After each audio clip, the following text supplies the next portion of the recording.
obi ma ụzọ njọ njọ ihe egwu nsọta ya dị anya sonye n'ike na-adịghị ike tụkwasị Chukwu obi ka izuzu ọjọọ n'ala n'ihi ihe na-atụ ụjọ ihe anyị na-aga n'ime mmeri tụkwasị Chukwu obi mmadụ ụfọdụ ga-akpọgasị ndị ọzọ ga-eleda anya rapụra lee anya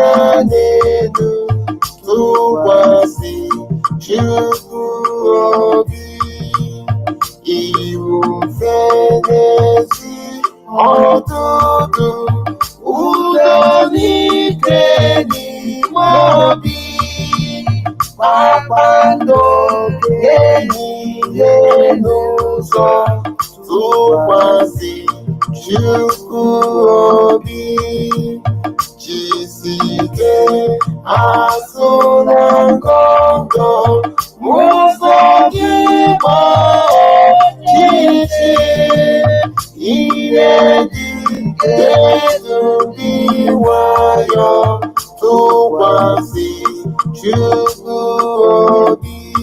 Nnamdi Okukalu ọramalite ndị Igbo jisike nwoke jiri ndụ ya wee chacha maka Biafra wee rọpụtara anyị onye ndu ihe Simon Ekpa Akachukwu Di Ya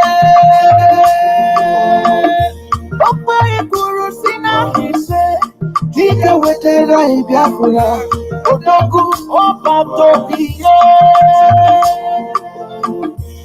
n'ime afọ ọ ga-eme ọnwa Ọktoba na Nọvemba mkpọsa ahụ ka njinji ga-eji n'obodo Naijiria United States of Biafra pụtalibe ka anyị tinye aka ka anyị kwado n'obodo anyị mara mma na ọ dị ebube.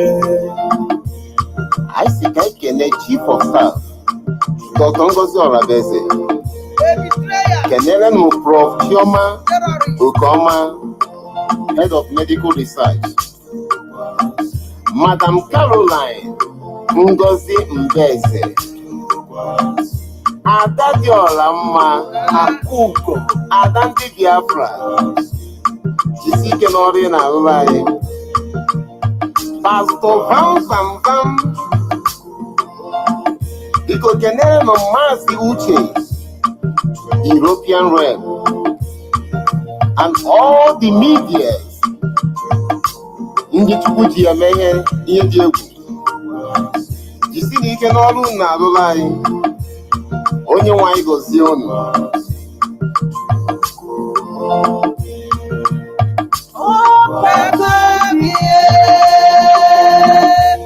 Nwoke batara na tụwazuru ihe mgbanwe dị nwoke ndị izu na n'olu ha amaka jijiji Akachukwu Di Ya anyị na-afụ ihe na-eme nwoke kara aka anyị na-afụ akọlọ gị anyị na-ekwu ihe na-eme jisike adala mba naanị tụkwasị Olise obi.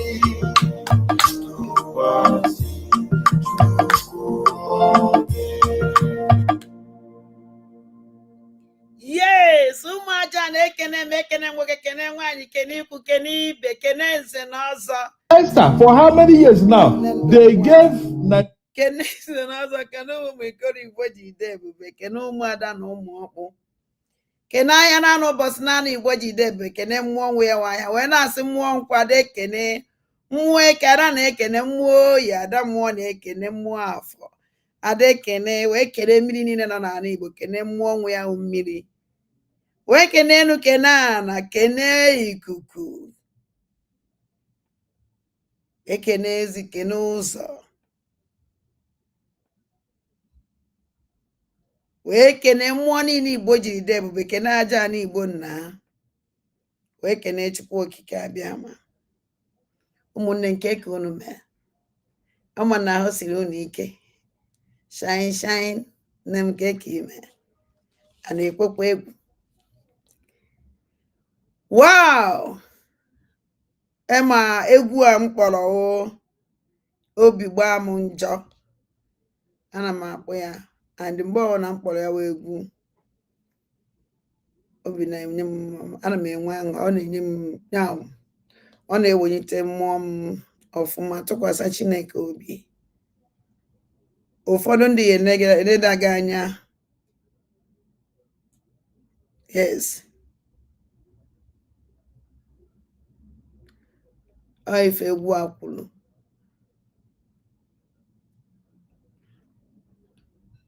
O nwere ife m egosi unu ka m were banye tata. Agwakwa m unu ọzọ, welenụ nke unu si ya afọ m tata, obi adịghị m mma, and ọwụ na ihe obi adịghị m mma like this, ana m eji iwe ekwu okwu. Yes, yeah, today ka m chọrọ program m mere this afternoon, this morning, network na-enye nsogbu, the program agachakwughị ọfụma maka some ihe ndị m kwuru na ya apụtacha because of network problem. O nwere ife nji wee bịa this evening, as now from nwa Ada Ndegbu, onwere onye ọzọ mma na-eme exist, onwere gọọmenti mma na-eme exist, ahụ Biafran gọọmenti in exile, nke ahụ ọbata obi edowere wee pụọ, sọsọ ya ka m nwere mma. Apart from that government, enwere m another government, and eyemeji because of na enwere the content creator na-eso m bumper to bumper, mgbe ọkafalacha hapụzi isi na hey na content creator na-enye nri. Without me, they can never stand. YouTube aya akwụfụ ụgwọ ejizie m makafa gbazie nas, hey na-ekwukwe na ọnwụ na ikwuo kịta ndị content creator ejigo mee content asị that no, ekwuru m ya dị mbọsị ụtụtụ ka m kwuru ihe that na my system, my stand, ihe ọnwụ na afro na-aga na this is struggle adịrọ mma, ama like mma ewepụta ya, all my stand. Onye m kwuru mbọsị ụtụtụ, no matter who you are, I don't care, and I can na-eme dịka ihe m kwuru this morning, that na from that no nwere na this government, this ihe anyị na-eme, this njem nwere onwe anyị a, ndị ọjọọ hijack gị akpụ ụmụ mmiri n'ọnụ were kwue. They have hijacked it. Kpatara that na ikwu okwu asịsị pụta gị ka egbu, and all those people enye ekweghị ka ikwu ezu, ịcha ha n'ikwu nke ahụ emetụta fa, onye eme ndị mmadụ, anya ndị mmadụ emepe, asị gị mechie ọnụ, ekwu na gị mechie ọnụ, don't talk, why ji ekwu like this. Ndị anya na-eso gị bumper to bumper, mgbe onwere ịkpọtara the person ha ji wee hijack the government, efe ha ncha niile esenyisie, and don't want to watch how these people who say okwu, mana ha ncha niile dị stupid. Ihe na-agwa ha nke wee eziokwu, ha ya amakwa na eziokwu, mana ha ya asụ gị ka a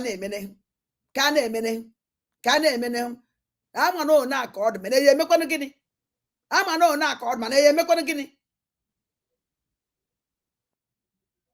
Ndị ọrụ ndị aka m nwa ya ewepụta time bịa na-ege ntị,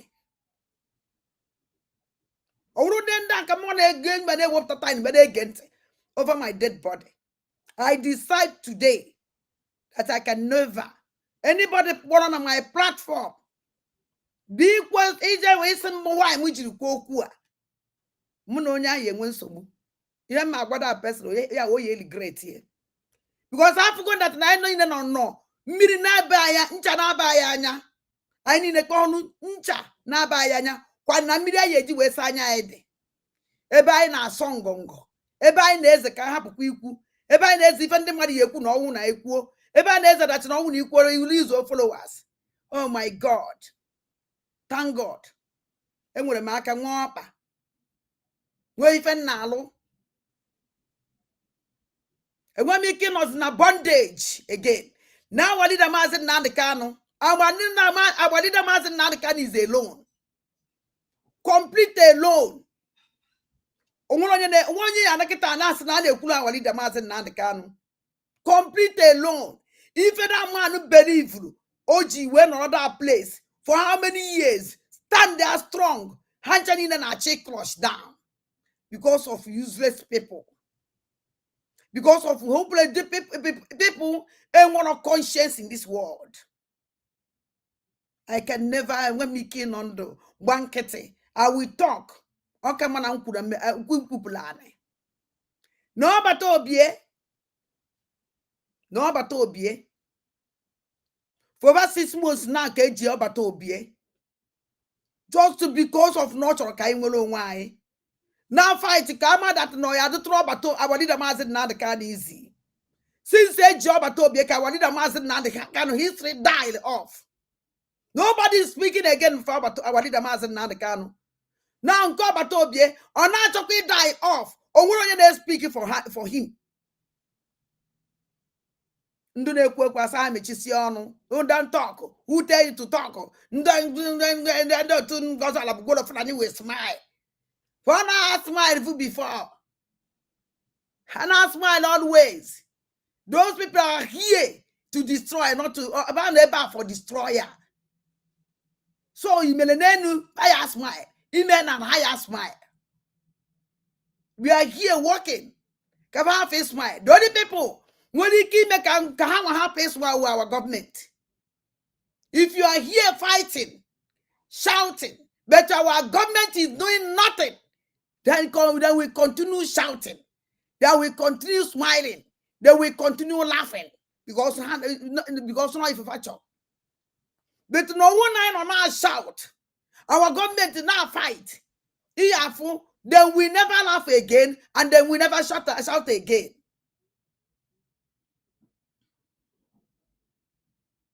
I want our government, man, if I made them, let them sit up. That's all. That's all. I don't care. I don't get one time. I didn't support hello. I support on your thing all of goal of money. I can't support it with anybody. I don't care. Oh, when eventually go soon. Even I need that be a oh, but tell them more bimboa.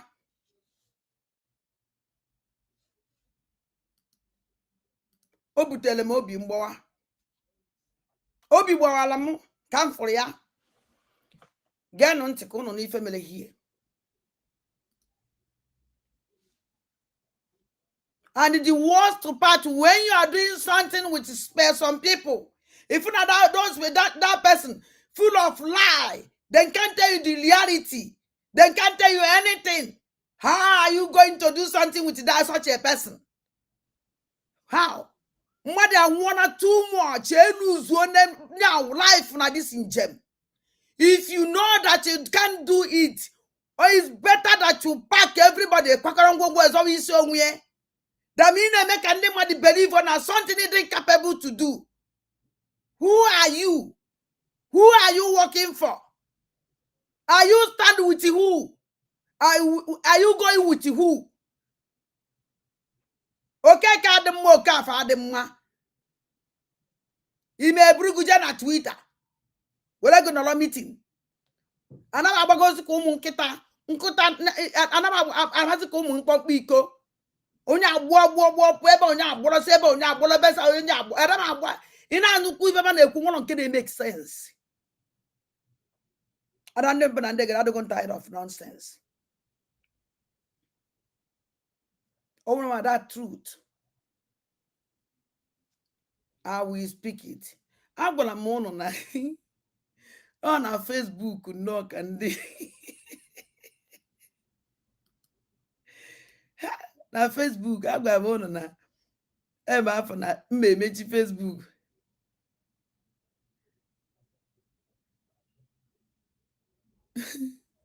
I'm not making any point. And you're here watching, listening. When you're not make any point. Eh? Okwefugo ha onda undi na ya. Ina na-ekwu okwu hapụdo eju na social media na Facebook na-ede rubbish. Owu na ige ntị n'ife na-ede iwe ewewe kwuo gị esi eyi na-ekwu anya ihe a na-ede. Ị nwere ọdatara ndị awa agent. Onda ndị na-ede this nonsense and aka nna agwa gị maka fa. Ime kata ha na-akwụta okwu ha ncha niile eseyitecha isi fa agent of darkness. Onye a na-agba ebe onye a na-agba ebe a na-ekwu ibe nwere isi na ọdụ. Joseph kedu ebe ha kwụ akwụ kedu ebe ha beli gịnị they can never give, they can't give you anything. Ibe nwa ada ndị gbuo ada ndị mba na ndị egede mme emelili ife nji wee wụla ada ndị gbuo mme emelili ife nji wụla ada ndị mba na ndị egede enwere m ike ikpuchi alụ ka m gosi gị something. Amana uno mere understand even machine akwụrụ ebe a maka onye kwuru okwu machine. Uno mere understand what this machine said here. Can it turn on your back? His Excellency Mazi Sim. There will be EU protest for easy to release. Easy cause no to release our Prime Minister. Nane Gente. And Ekpa. Venue, Embassy of Finland, United Kingdom, on June 25, 2020. Venue, Finland, Embassy Finland, June 20, Guinea, 25. Nane Gente. June 25, 2025. We call on all supporters of justice and freedom to stand with us.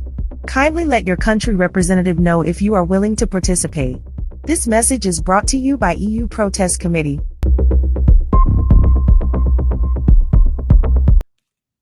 I'm not happy. Okudu ne nwangole. Yay! Ah, gida ye protest na Finland. Na London na Finland embassy. Hey, gewele this Sabotage na 25th of May. 25th of June. Hey!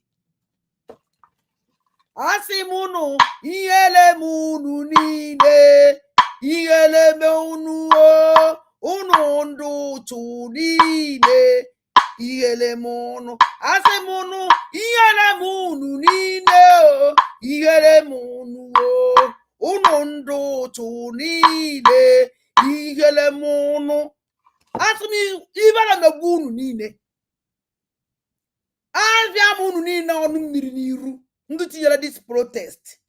Asị Chineke kpọkpọ unu niile ọkụ. Tonde nwere nwanne ya gbagbusi unu niile. Shame on you people. Shame. Esendiele me. Kameye kamwele me. Esendiele this rubbish. Kamwele me this thing. This nonsense. Even wele kunu. Unu we mecha this rubbish. Sendiele me wa adande mbanandegede. Come wele me advertise yala yon. Even on uno for shame, uno for the conscience. Uno me chala this rubbish. Machine kuli, uno don't capable to talk. Because shame ekurunu conscience une ekurunu kuoku. Because una conscience unu kuoku machine ye no mwadi ye wopta kia kunya. Machine kocha this rubbish unu wopta nyem. Come wele zenya me jingo yao kamejele yo na advertisement koto uno kworo na aka una na-eche mgbe atọ na abata obienga obaze inside jail una apụta protest ye. Shame on you people.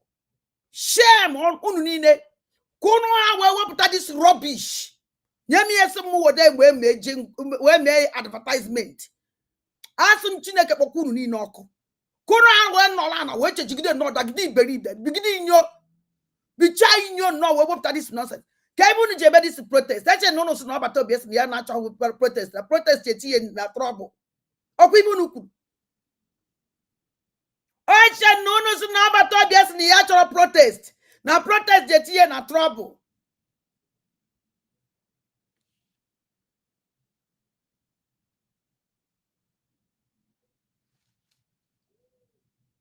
Ocha no even nuku. Kezi funu na emeziri protest for.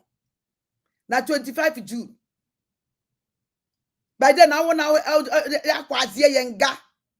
Atu ona waze ni me prison. Une wele protest weze ka akpapụtakwazie na prison ka George ari ayi ba George volone. Ko gini ka ibe aminu. June or 7 or 8 good months. Ko iju abata obieji.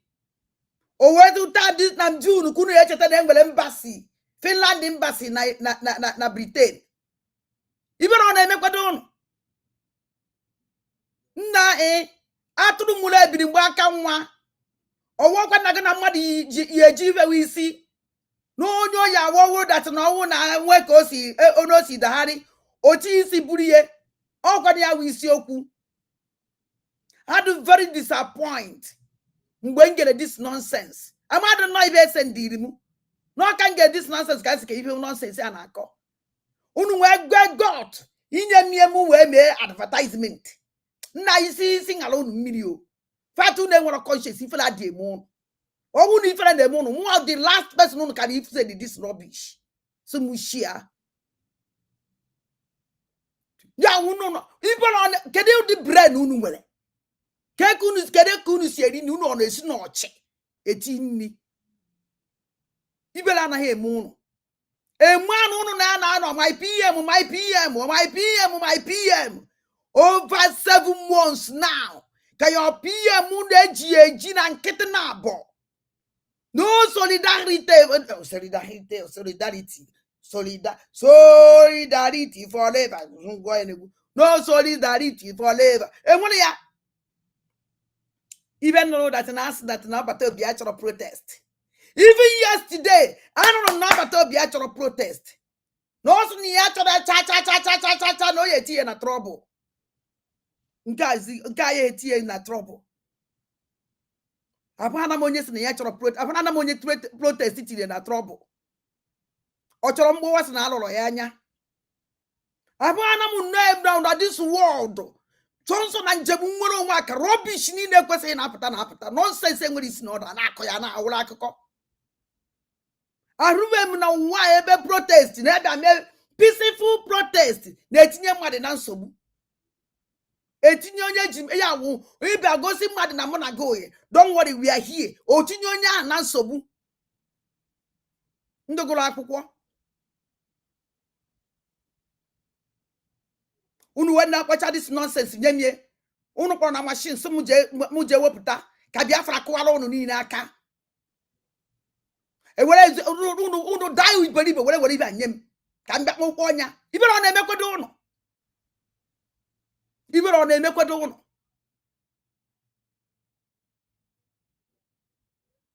I'm very sorry. Obi adịrọ m macha. Onwere mgbe ndị happy. O nwere ibe a na-akpọ mkparị nke aṅala nnu o jebigara oke. Ngwanụ Biafra ọnụ bịa unu 26 unu agbajewe London. Jewe na embassy ndị Finland. Je protest ye gwaba that na ka onye a na-akpọdo Oliver aka ma wefugo ya. Ka ọ pụọ from here. All dị ndị a ka o ji awụ imeto ha all this nonsense. All ndị akwụrụ ụgwọ.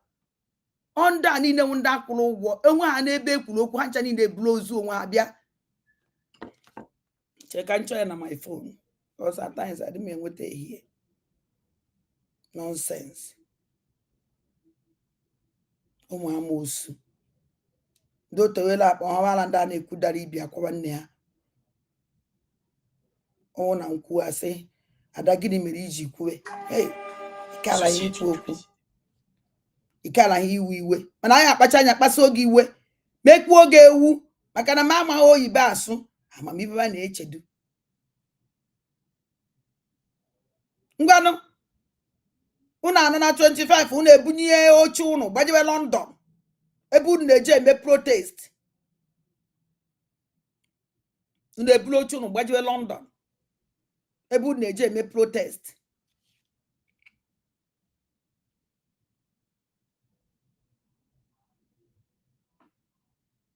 Unu ebulu oche unu gbajiwe London ebe unu na-eje eme protest. Gbaka ya mana amali na ihe a nwere na enwere EU. Nwede ma idea na enwere amamihe ọsụda ya enwere enwede sef ịmụ iwe dị n'obi.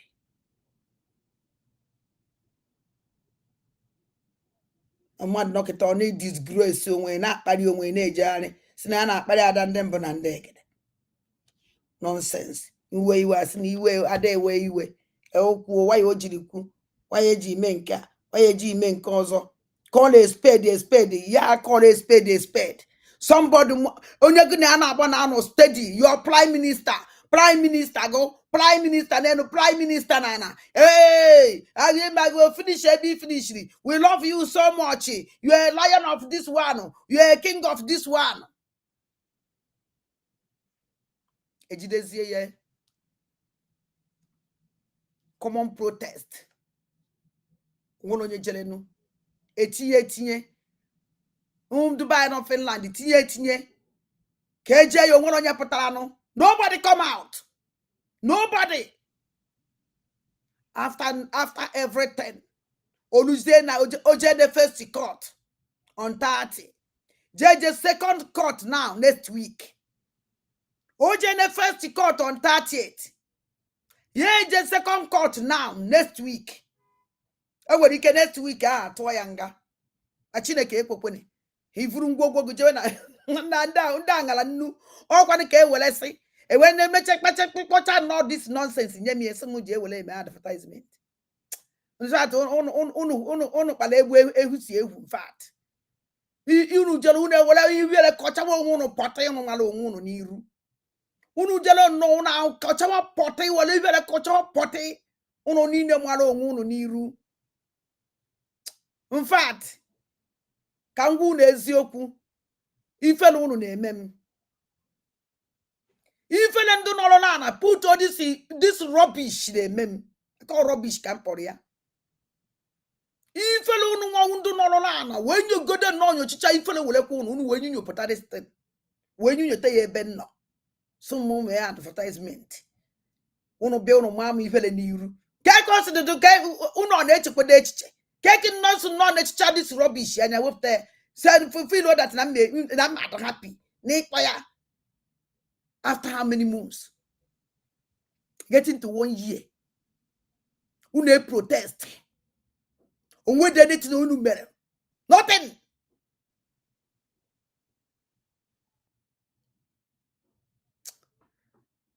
Kebu no do mma kanjedo na. Kebu no do mma. Kebu no do mma. Kedebe yes na eba ka odu karaga. No way, no better where. At times, and I'm asking myself questions, which I need to ask every day. I ask myself question always. But let me tell you people something. Whether you protest, whether you don't protest, you're stupid and hopeless. Protest can never change anything on him. Because I know you change. When they accused of terrorism, only no. No, with the protest, you people didn't come out. And they accused of incitement. Nobody come out and debunk it. By protest. And that money laundry. Nobody come out. No. Why our prime minister this kind of accused? Nobody come out. And make the investigation, terrorism, make investigation incitement, make investigation money laundering. Didn't go and ask them, Akamanko. Una say. Na no the court. Investigation make it close. or 16th of May. Unu no na mpekisukutu kuto. So they are 26 years. All one ye patano. Now you just a concord. Only can get on. Only can before May 26, 25 unu tijele for protest ya. Court to finish ye petani pe. Decide is if I decide. Banku no just a protest. Hey!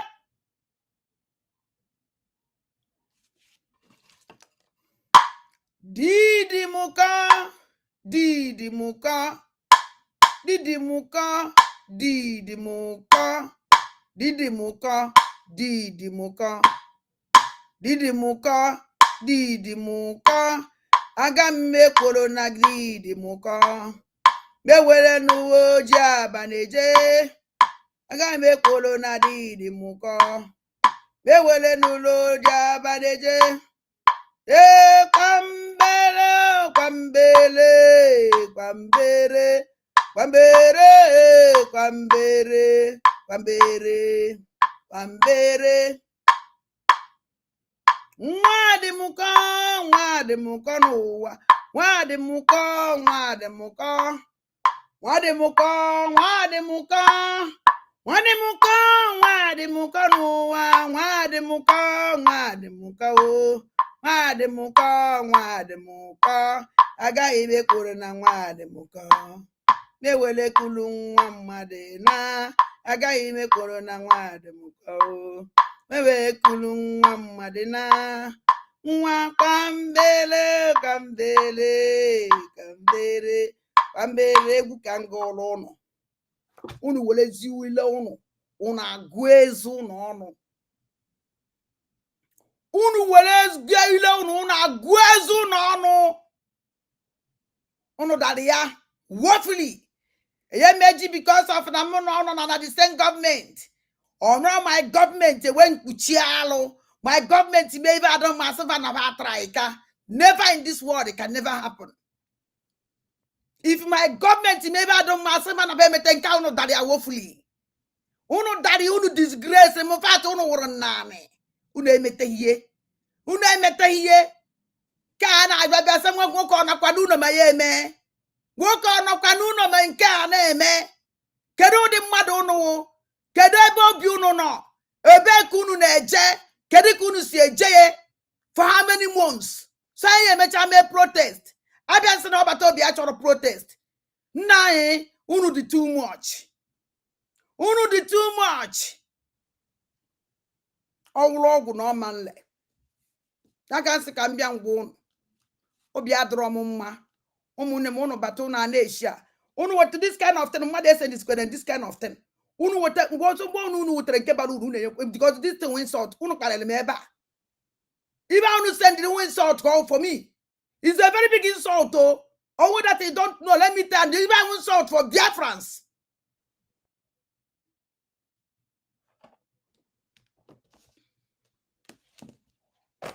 Nonsense.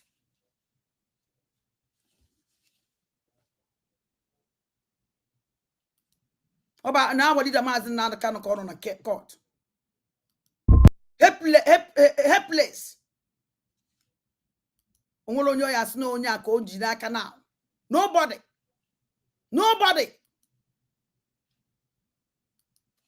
Onye kolo osieba apu eba, onye kolo ebe osieba. La moitié du temps. Ana kolo ejare. Onye ku asina weku moto ye ewuo. Enwela mpela ta baskoro ma unu nke ye ewunu. Or Guinea, or let's go up a more alignment. I don't be not a more alignment.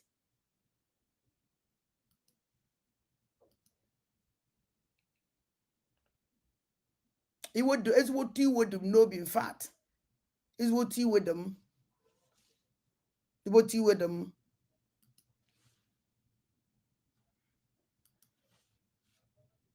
Get on tea. No.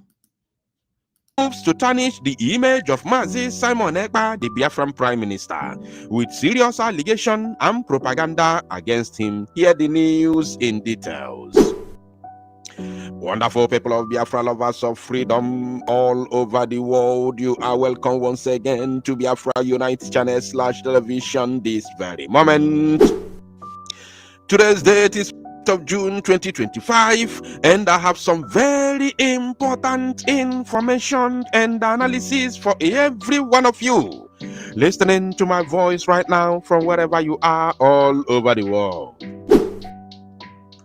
Dear friends and lovers of freedom, I want you to pay very good attention to this very news because it's very, very important. I can assure you, my people.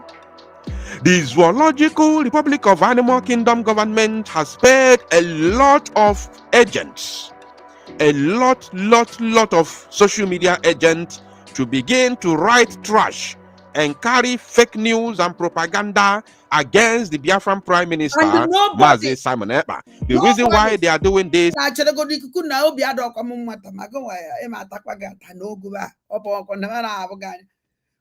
yes, all these propagandas and agencies, nobody will come and debunk it. Nobody. To come on social media debunk all any the nonsense is a lie. Onyo wana wopuye onyege kwenente. Onyati kwene onyanga kwana fanti.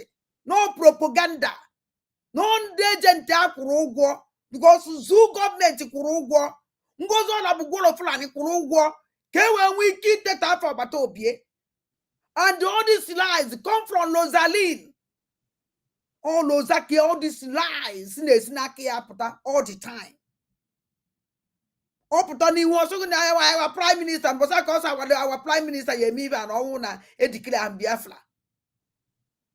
Nah, in fact, hey, Enyamundo Tungozo Labugolo for an content creator. Hey, breaking news. I don't ever get a catch a fire. Hey, very. Because I wonder shall never add do bad. Hey, get it that mad woman. Day, never every day. Eba kafaya amadi kind of quality woman on more. I didn't make you. Imete nke de masing do in waka. Imete nkado masing enweghị ọfụma ịdaria. Na na-ege ntị. Is to tarnish his image. The reason why they are doing this is to spoil his name even amongst the Biafrans, no longer amongst the Zoo Nigerian people, but among the Biafran people. And these their agents are not only the Northerners and the Yorubas, they are also using Biafran people to carry out this very evil job for them. I'm going to prove it. I have a lot of evidences. I've done so many screenshots. That's why I have come here to debunk them. I'm going to shred them. I'm going to debunk them very, very well. So I want every one of you to pay very close attention as we proceed. I will show you both times and every other thing that follows it. Pay attention while we move. Now, as I was scrolling through the social media, X to be precise, I saw a lot of people, hundreds of people from all walks of life. I'm talking about Nigerians and some Biafrans, writing trash, carrying out propaganda against Mazi Simon Ekpa. I have a video to show you. Remember, I have a video to show you in order to prove them wrong. Now, can they play some stupid Fulani F's men and Nagasi here? Like this idiot called Chijoke. Chijoke, let me tell you something. I'm on a problem. I'm gonna mess that anytime I'm up at a neighbor, you cook, man, up on a phone. That I can never. And what do when they get born when I leave room on private? Yeah, a very powerful message from today. And when I tell me Kenan Doma again, get on also because one agent of darkness. Zoo go even way Fulani Bamono na neighbor. Or if you come for mission, and let me tell you something, it is too small. And then on my platform, why? What are you doing here? Mona gana bokedonye this stupid because I can never look for you because you're a hopeless idiot. Also say Kija been on my platform. If you don't come to my platform, I can never come to you because in all best, who know you? Nobody. If how useless it is, spoil yourself, Chijoke. Or ne one Igbo man. Ebi nwere power, ebi dendo, ebi baluru, ebi the comment section, ne the nonsense. If you a man, Jackie meet your own, Jana bed, Jerry break your land. Your land is under siege. Idiot.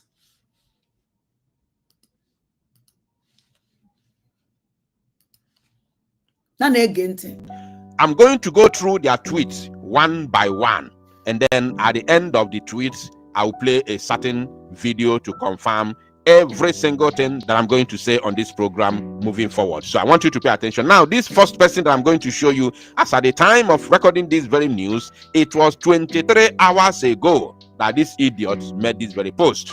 His name is called Blackie. He said, just in, Simon Ekpa has reportedly denied IPOB, telling the Finnish court he's just a content creator and all his videos on the internet are content for leisure. Now, I'm going to show you something on this very tweet. I want you to pay attention because I have something else to show you.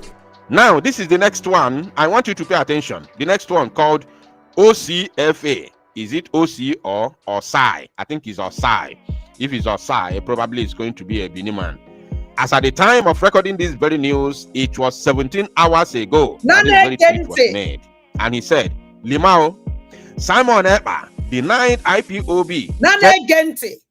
All these useless people they tweet if ikuku nana go. Oh, I want our private that they rubbish. Because we support all Batobie. How I wonder now but I know life need the rubbish. In nature no go and I nature no Biafrans, no the real the true Biafrans need there with it. I have discovered them. Look here today. Oh, that Nikuoku Ngozola Bugolo Fulani, Commander in Chief of Terrorists. Iafu Ndi Abiano. Even I have on a phone, and I have on a phone. Hana make a man biko walawa. Okubadi and Wisi. Had the point. Then he called Genkele, dissenting. Iafundo Yaputakwano, Pam. No, don't go there. Draw those people. Can you find they can't give you any point. They can't give you even a single point in a if I defend nonsense, if I defend. They defend even when we see. Watch out for the same category, the same now, the same even Kido Tungozola Bugolo Fulani, Commander in Chief of Terrorists, can then not support to go and kill at the same time. Only for each. Another cover rubbish. No protect the rubbish. Don't talk. Shut up. Mechiano. Ekuputana. No uta. No uta. Wazemo told they can give you. Do it in another way. Can that you need to be all right. And then fish of one can. You guys make private. You are safe as well. Enough for a better or second yes now. I am a good guinea. I even because at times I used to call them private. Come on, I can even control you work. Also, the name of an idea and done a so let us keep quiet. Can a boom has by? Let us keep quiet. Company keep more than go too much. And the more they keep quiet, more now. This is struggler. What Obatobie can okay, so Obatobie finish here. If Obatobie didn't comes out, I just back that. When this is struggle. Ana my Akachukwu Di Ya ma doli for mo ye meru mo ajad. Obatobie puta. Because I did the mazen nankano, no puta men we will not have zoo. Oh, no, do. I did the mazen nankana ye anything. Kambokano nama. Onya can na yo chineke. Obatobie puta. And I said, it's not Obatobie puta. Oh my God. Eji wayo. Poor from struggle because of more easy. No way, mano. But no, don't possible. So say you fin nature now. So say you nature. Ekpele mnina Uchukwu biko ya za yo ekpele. because we don't have any hope. And nobody.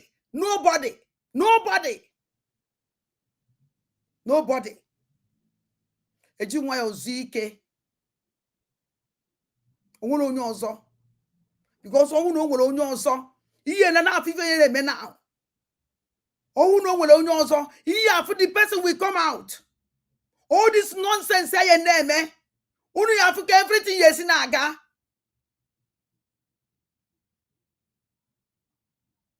Because I can never continue supporting. Now support.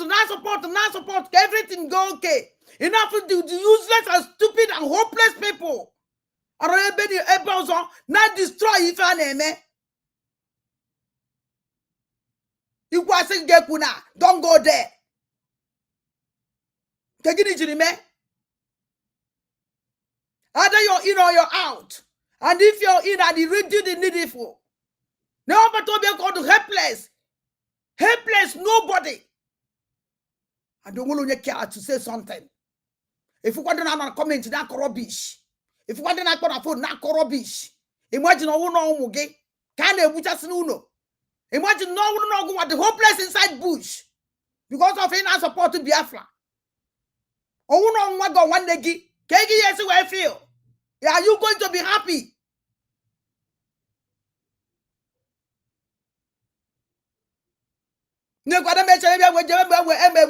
Twitter. Who cares about your stupid Twitter? Twitter or nonsense. Who cares about your rubbish?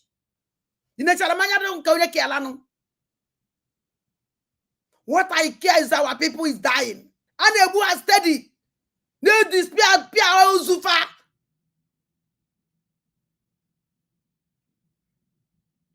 Because of him with opportunity that allows out the country. It must even on a grand uno.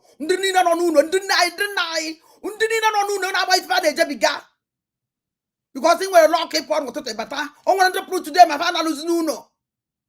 I force the again. All these things I want to American and the Simon and I fight to stop war.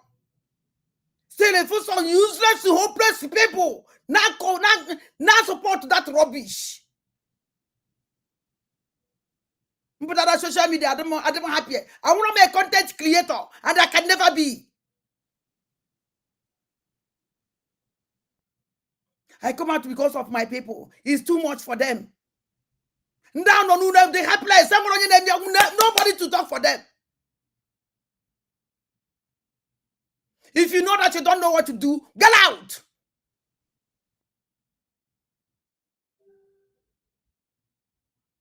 I'm very sorry for Abatobie. I'm very sorry for Abatobie.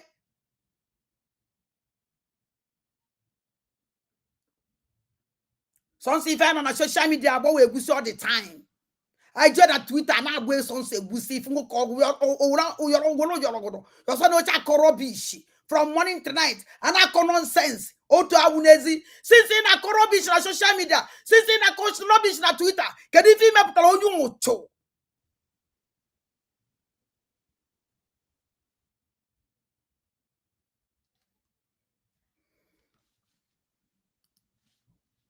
Telling the Finnish court he's just a content creator and all his videos on the internet are content for leisure. Anon Pamade deny broad don't grow gray hair for panty.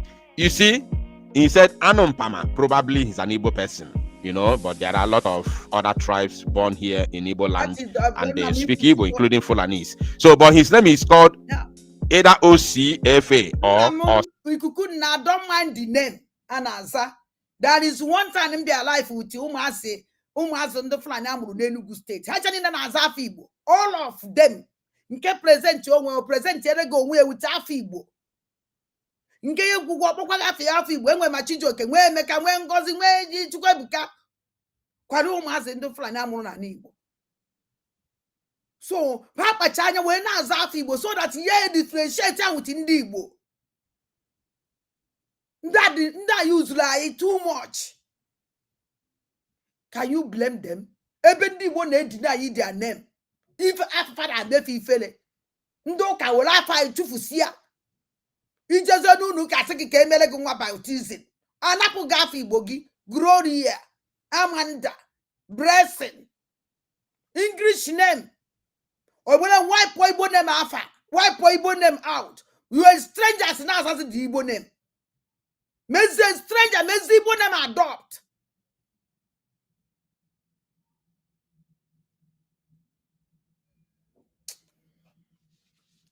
Ebe ya na-asa na bebe ka mụọ ya na-akpa amadị ọha na-akpọ mmụọ ha n'Igbo bịa n'ọrụ anyị ọgụ kwa ni deny everything ha dowele gị.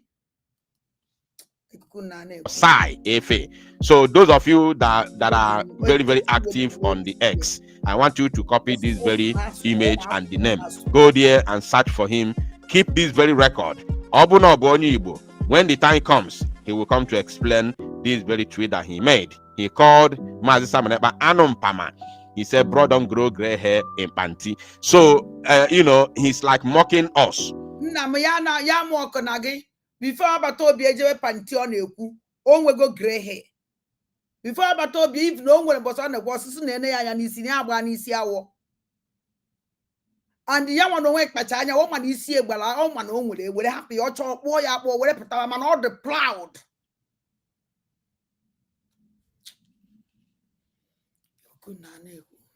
And Obono Obonyi Igbo also kwana ndị a na-alụrụ ọgụ. Also kwana ndị a na-alụrụ ọgụ nwere onwe. But the Fulanis are using him. The zoo presidency is using him to tarnish the image of a man standing in between, standing up for him, speaking up for him, fighting for his own freedom and his right, fighting for his upcoming generation. And here he is sitting down behind his keyboard, calling the same man fighting for him Anumpama and mocking him for growing gray hair in panty. So, if he grows gray hair, it is nature.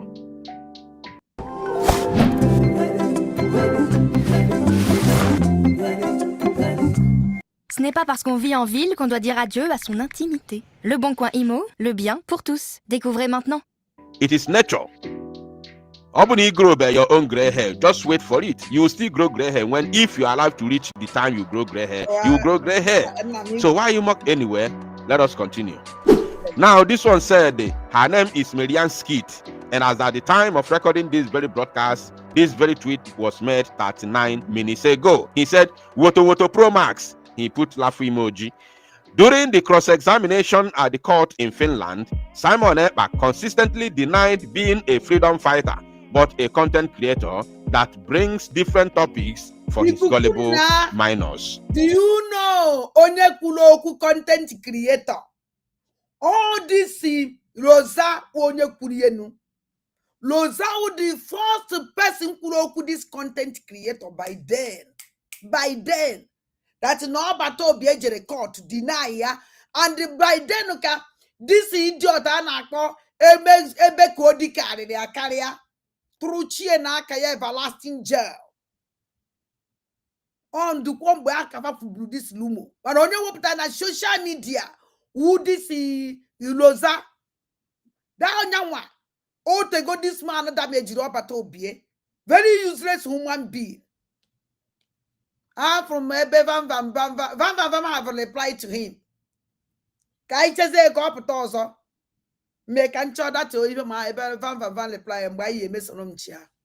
So those who insulted us for standing with the DOS, shame on you.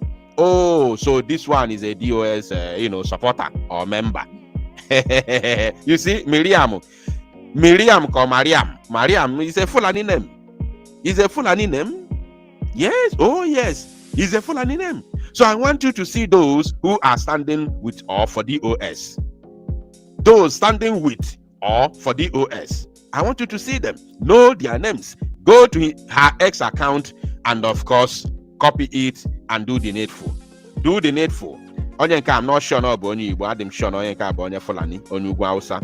So on the DOS, and she's among those paid agent working for the Zoological Republic of Animal Kingdom, Nigeria. Let us continue to another, tweet. Now, this one, as at the time of recording this very news, he made his own tweet on the 4th of June. Look at it there, on the 4th of June. And his name is Hussein Benjamin. Hussein Benjamin. this is not an Igbo name, this is not a Biafran name. And he said, to those who died and those still alive, believing they were fighting for a cause, Simon Ekpa has made it very clear in Päijät-Hämeen court in Finland that he's simply creating content for social media and should not be taken seriously. The records are there. Which record are you talking about? Which record are you talking about? I have a video to show everybody listening to me now. So this man called Hussein with a verified X account, which, records or evidence are you talking about? That the records are there. The records are there that he said he's a content creator. Is that what you're trying to say? You made your post on the 4th of June, which was yesterday. And Mazi Simon Ekpa appeared in the court only on the 30th of May. So did you just wake up yesterday and come to tweet that Simon Ekpa has denied being a freedom fighter while he went to court on the May 30th? Now, it did not end there. Let us continue. And this one said his name is Trending Explained. Trending Explained. And as at the time of recording this very news, this tweet was made yesterday on the 4th of June. And he said, just in, Simon Ekpa has reportedly denied IPOB, telling the Finnish court he's just a content creator and all his videos on the internet are content for leisure. You see, this is how they lie to people. How many have I read already and still counting? Remember his name. He said his name is Trending Explained. Trending Explained. So if this account is a business account, I hereby call all Biafrans from all walks of life to avoid it. This account or the owner never meant well for us. Avec l'appli YouTube Music, vous pouvez créer votre propre radio avec vos 30 artistes préférés. En clair, votre pouce, c'est votre DJ. Installez YouTube Music Premium. Profitez d'un mois d'essai. I am calling all Biafrans from all walks of life to avoid this very account and avoid all the account carrying evil propaganda against Mazi Simon Ekpa and against Biafra restoration. Avoid them completely because they never meant well for us, especially these ones that look like business accounts, because the people who patronize them are Biafrans and you are carrying out evil propaganda against the Biafran Prime Minister. So this account needs to be avoided ASAP. Now let's continue to another one. Now, as at the time of recording this very news, this very tweet was made on the 4th of June, which was also yesterday, from KC Uche. KC Uche said, breaking: Simon Ekpa, facing terrorism charges in Finland, has reportedly denied links to IPOB, stating in court that he is simply a content creator. He claimed all his online videos are meant for entertainment and should not be taken as promoting any separatist movement. You see, lies upon lies. I have a message for all of them because I have a video. I'm going to expose all this nonsense, send them a serious message, and use video to close it all. Now, this one said his name is KC Uche. KC Uche, which is Kelechi Uche 10. Please avoid this account. It's for propaganda working for Nigeria government. Now, I want everybody to pay close attention to this very tweet. This very tweet says it all. Listen. The name of this very account is called P2B Grassroots Mobilization. This is definitely the account that they used for P2B's campaign during the presidential election in 2023.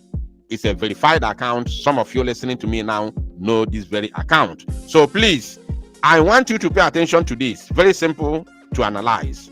As at the time of recording this very news, today, 5th of June 2025, this very tweet was made on the 24th of November 2024, just few days after the news broke that Mazi Simon Ekpa has been arrested in Finland. This man just came up, boom, with fake news. He said, just in, I am just a content creator. The issue of Prime Minister of Biafra is not serious, Simon Ekpa tells Finland court. First and foremost, that very day or the time that this very tweet was made, Mazi Simon Ekpa has never been to court.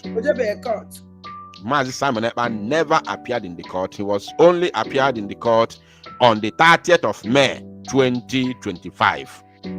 That's the time that his case started. That was the beginning of his case, or should I say Biafran versus Nigerian case in Finland. You understand? So this man carried fake news just few days after the news of our prime minister's arrest. He came up, and this account name is called P2B Grassroots Mobilization. And I want to believe that this account is run by Igbo person. It may not be an Igbo person running the account, because P2B himself has never identified himself as an Igbo man. He excuses himself whenever you speak about Igbo. He wants to show you how he is more Nigeria than Igbo. He has done it several times on a live video.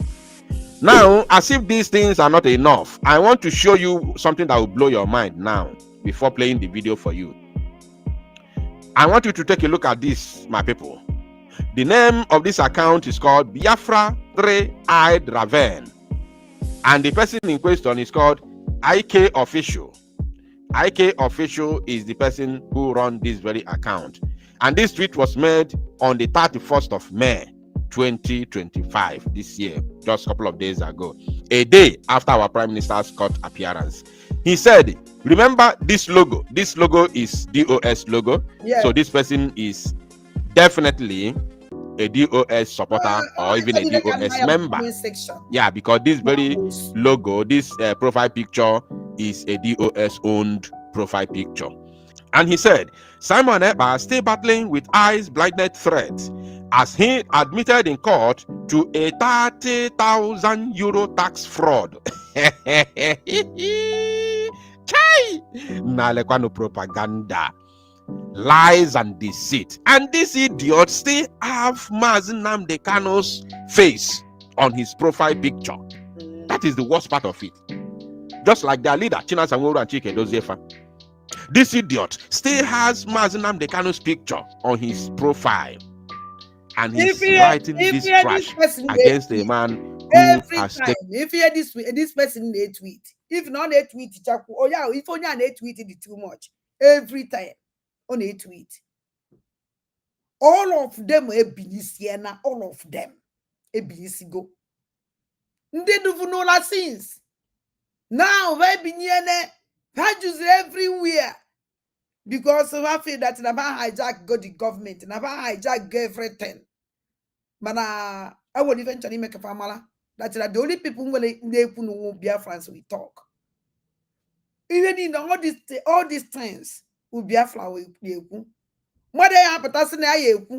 can't talk. Even more than the book can never talk. The only people who are yes will be a flower yes. If you be a flower yes, yes, but I want to be a flower no, you can never force them. I need them one nine. I need them one nine. One criminal. All of you. Rubbish. Taking up the mantle to continue the fight for freedom. A man who has taken up the mantle to continue the march for freedom and has never betrayed, has never sold out, has never ever done anything contrary to the mandate that he picked up after the kidnap of Mazi Nnamdi Kanu. Had it been that we were all still waiting for the DOST today, what would have been the fate of Biafra? What would have been the fate of Mazi Nnamdi Kanu? What would have been the fate of the then Eastern Security Network? What would have been the fate of all of us if we were still waiting for the DOS? Who would have been talking about Biafra today? Who would have been hearing about Biafra today? Mona Broko to like a MLO May 30th the other day. Faputama announcement, Senafa and protests all over the world, apart from Africa. Even till today, I've not seen the videos of their protests. Now, you remember Biafra every 30th of May. Every year, once a year, you remember Biafra. While your leader is languishing in the custody. This is what we would have been into now, had it been that all of us folded our arms, watching and waiting for the Biafra would have been something that we remember every May 30th. We remember Biafra, while our leaders still battling. Are you paying attention? And this idiot is here talking ill against Mazi Simon. Now, let me make it very clear before playing the video for everybody that Mazi Simon Ekpa Njoko has never ever denied being a freedom fighter before. That is number one. Mazi Simon Ekpa has never ever spoken about IPOB in the court before. That is number two. Because Mazi Simon Ekpa was not arrested in the name of IPOB. He was arrested as the Prime Minister of Biafra Republic government in exile. This whole thing should be made very, very open, and everybody should be sincere about it. He was arrested as the Prime Minister of Biafra Republic government in exile. It has nothing to do with IPOB. So nobody should be talking about IPOB in the first place. This one that is now saying that Mazi Simon Ekpa has admitted in court to a 30,000 euro tax fraud. Where did you get that from? Where did you get that from? This is the voice note that was leaked where Chinasa Nworu was having meeting with his criminal members, and he alleged that Mazi Simon Ekpa is now facing charges of tax fraud and money laundering, and because they are contributing money for him. That is where they got this information. Now I want you to see the people they are working together with, the people they are working in tandem. I want you to pay attention. Look at this, my people. Just look. Look at here. Can you see this? I want you to take a look at this image, my people. This person's name is called Blackie. Blackie. Sabi Blackie. Sabi Blackie. Look at the image here. This is Sanusi Lamido Sanusi, the Emir of Kano. Okay.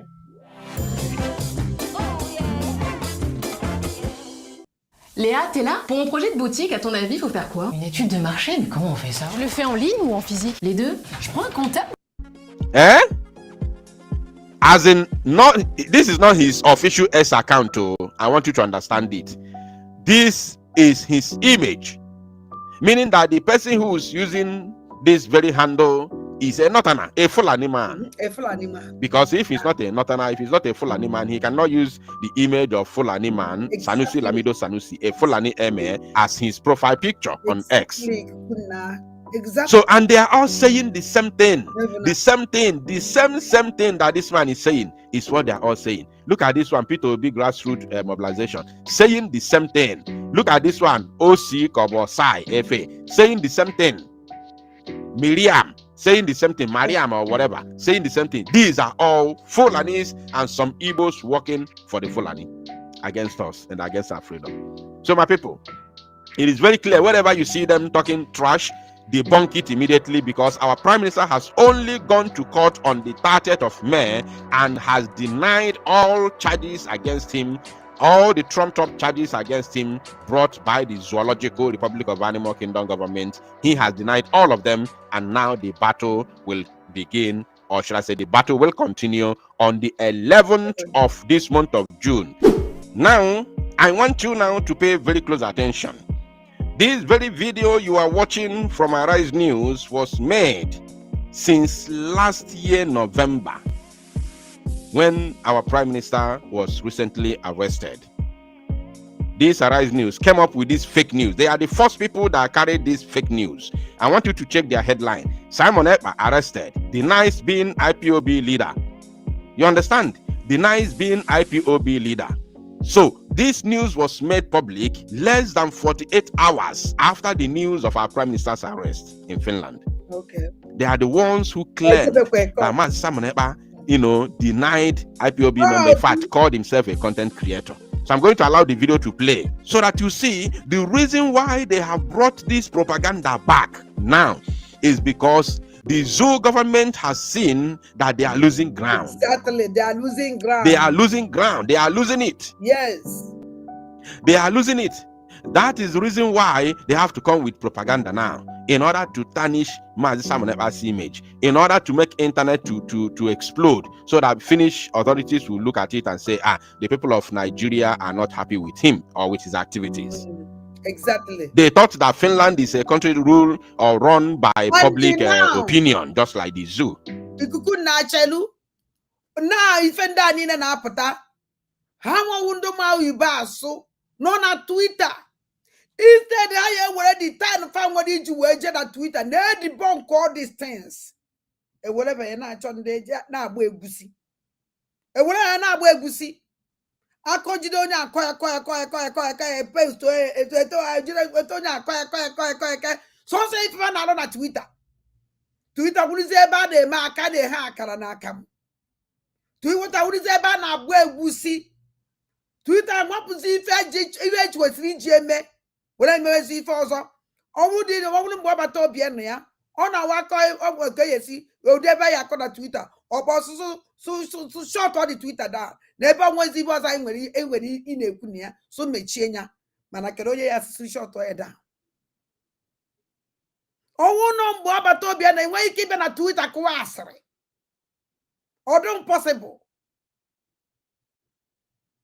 adị akụ asịrị na Twitter by then ịbata na Twitter mara ife bara ulu i create awareness when awareness was and nobody can call and say stop when you Twitter me ife bara ulu ndị anọ wee dị ụbụta that time nọrọ na Twitter na-ede nonsense na-akparị ọbata obie na blackmail ọbata obie and nobody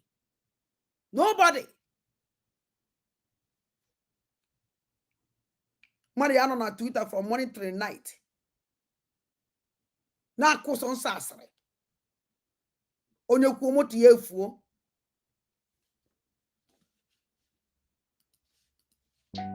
And they also forgot that the more they carry these lies and propaganda against Simon Ekpa, the more he gains, support, including by the Finnish authority. Because they know Finland is aware that everything they're saying is propaganda and lies, because such a thing never happened in Simon Ekpa's case.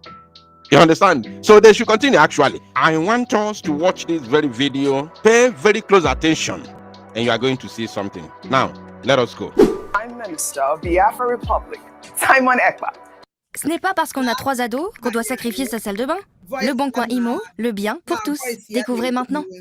Who was arrested on Thursday by authorities in Finland. Ekpa was arrested with 4 others on suspicion of inciting crimes with terrorist intent through separatist propaganda on social media. The Finnish authorities say that Ekpa used his platform to advocate for violence in southeastern Nigeria with his online rhetoric, fueling attacks on civilians and government forces, and also financing of terrorist activities with investigations tracing back to August 2021. Dr. Bati, I wasn't here when you guys spoke with your guest this morning, but allegedly Simon Ekpa has denied being the Prime Minister of the Biafra Republic in court. I believe that he had described himself as an ordinary member of IPOB, which is quite strange because, you know that we have seen Simon Ekpa in a lot of his videos, claiming to be, the Prime Minister of the Biafra Republic. So, I think that he did say in court that, he denied that he is the head. He's just an IPOB member. But let me take some reactions. This has, generated some reactions. This person wrote, Simon Ekpa in court. Prosecuting counsel, you are the Biafran Prime Minister?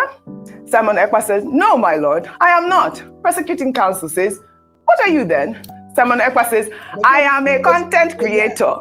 You see, since last year, November, that is when they brought out this propaganda against Simon Ekpa. Since last year, November, and they have now resurrected these same rhetorics and propaganda again against our Prime Minister because the zoo has already lost the case. Now, let's continue.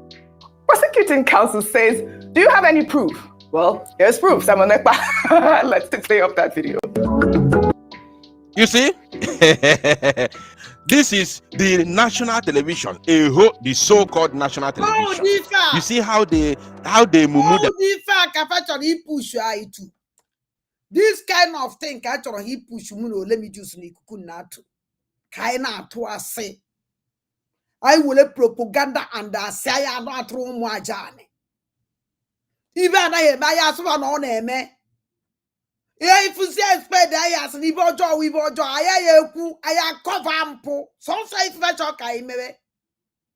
I would a good person. As it won't work a guinea.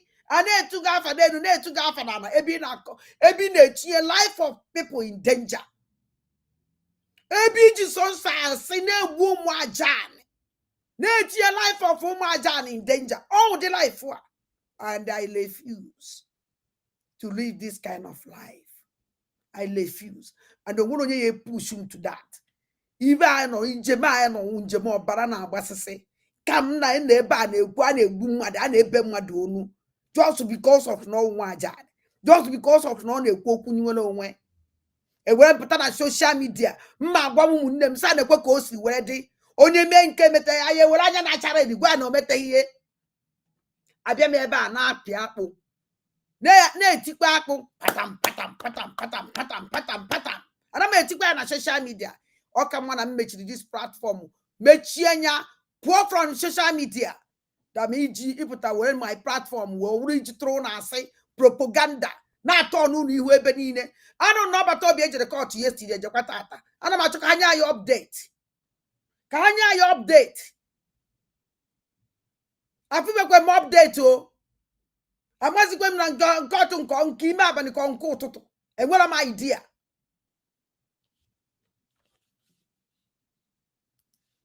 Themselves. And the Rufai is there. The so-called renowned journalist was there, sitting down like Oluku. Ruben Apati was there, sitting down like a coward, but he is. And they were gossiping and lying against. Imagine they even got their own evidence from Twitter. You see, they got their own evidence from X without verifying it. How would they cover their faces in shame now, learning that on the May 30th was the first time my Simon ever attended court in Finland after his arrest in November? So how would they react? Would they go back to this video and call themselves fools?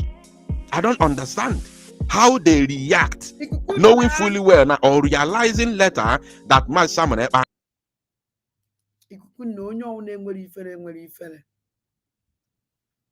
onye ọnwụ na-enwere ifere enweghị ifere onye nna Chineke malụ ndị ele n'ifere ha n'ahịa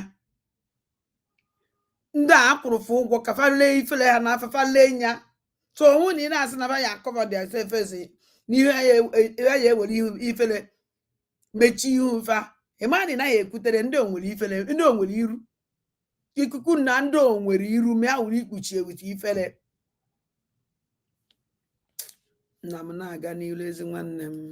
is just, appearing in court 2025. Shame on them. Thank you, my people. And make it go viral. Mobile friendly service.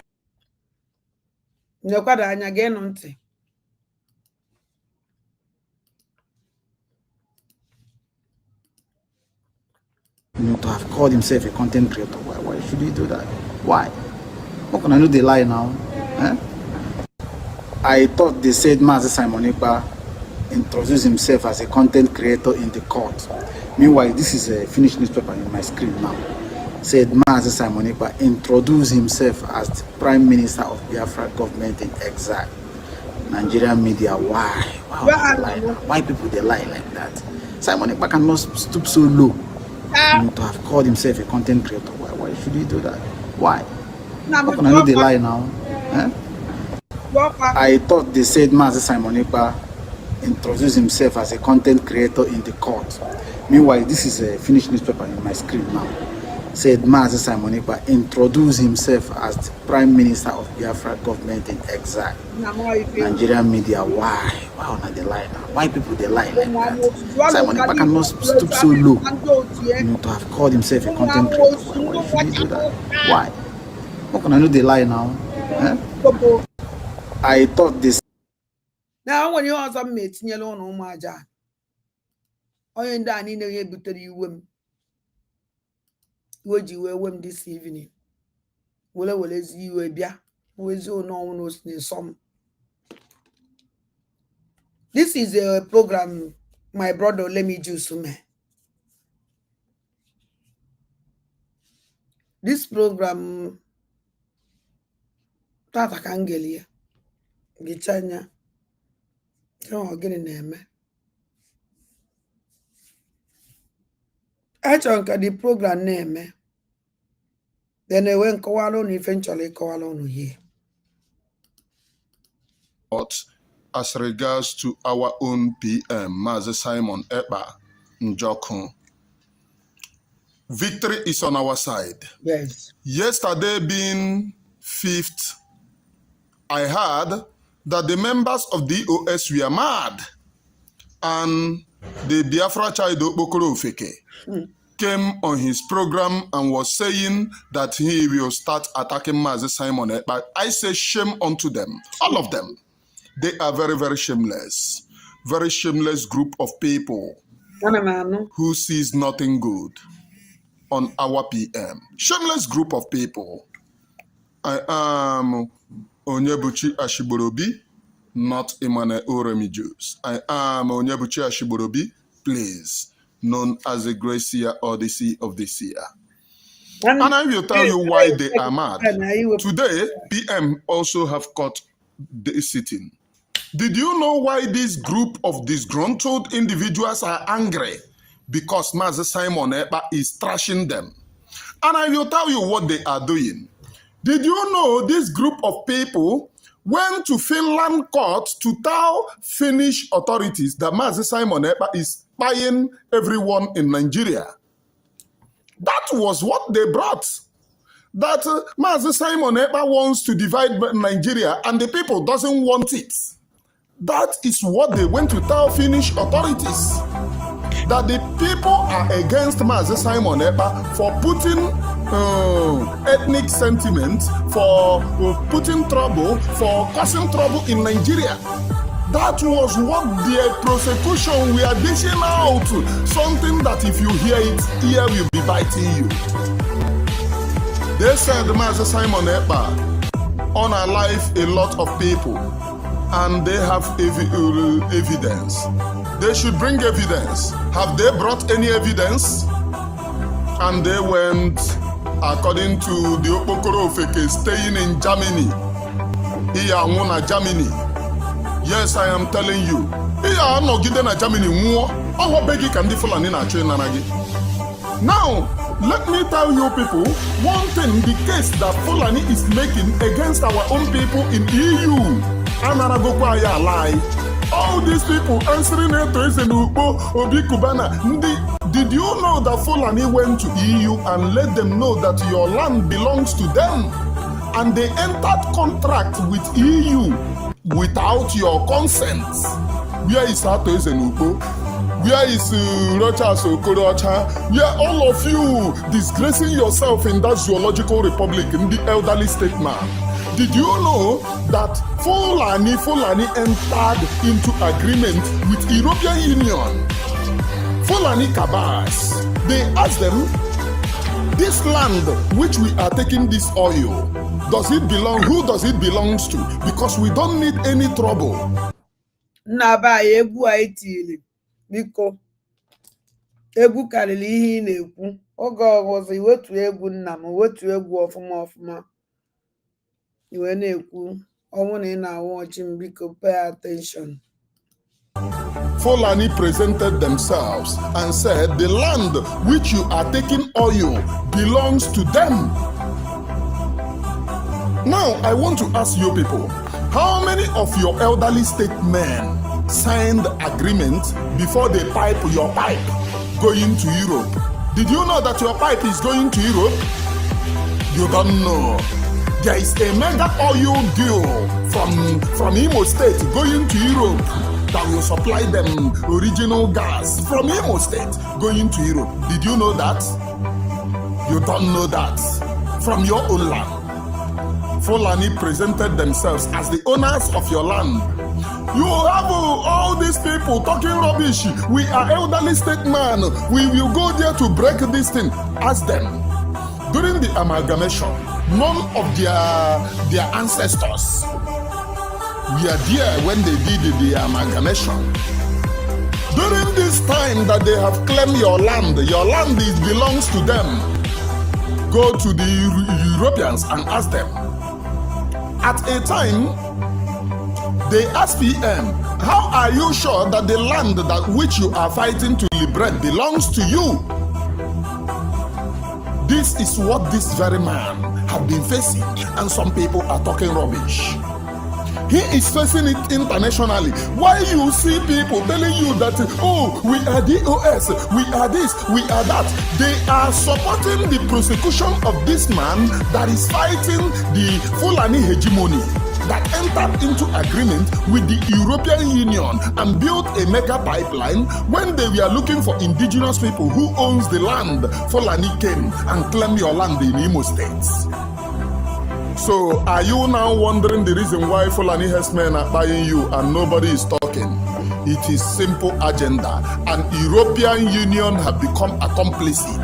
European Union are involved in this matter. They can do nothing. They are killers of their own people. European Union is the financier of the terrorism going on in our land because they know the truth. Don't they hear about Biafra Nigerian war? Don't they know? They were the people who claim to be colonizers, and now they are asking the people that they came to colonize, are you sure that the land belongs to you? When they came, which land did they colonize? Which land did they amalgamate? And I will tell you one thing that they do. Did you know in the amalgamation of Nigeria, Igbos are exempted, which means anybody can claim your land. Profitez des plus grandes marques jusqu'à moins 60% chez McPerture Glen Paris Giverny.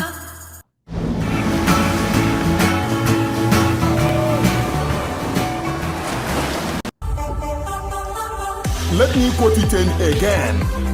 The British knows what they are doing.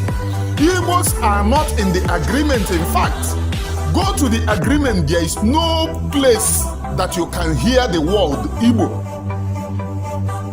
Which means your land, those sponsoring the occupation of your land are the West.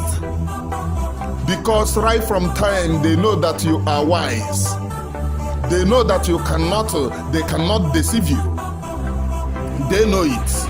And right from time, they exempted you. So what Mazi Simon Ekpa is facing does not belong to Mazi Simon Ekpa alone.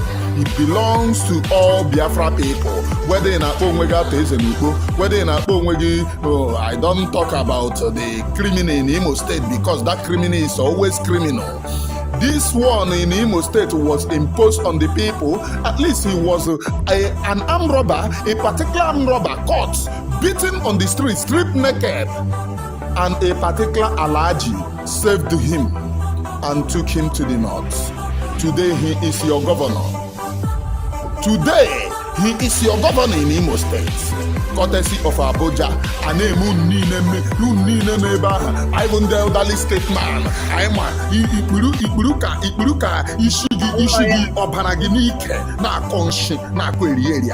It doesn't concern Onyebuchi Ashiburubi. It doesn't concern me. My own is that I will tell you the truth, whether you like it or not. Fulani have signed out your. Then mistake But very soon they will bring good.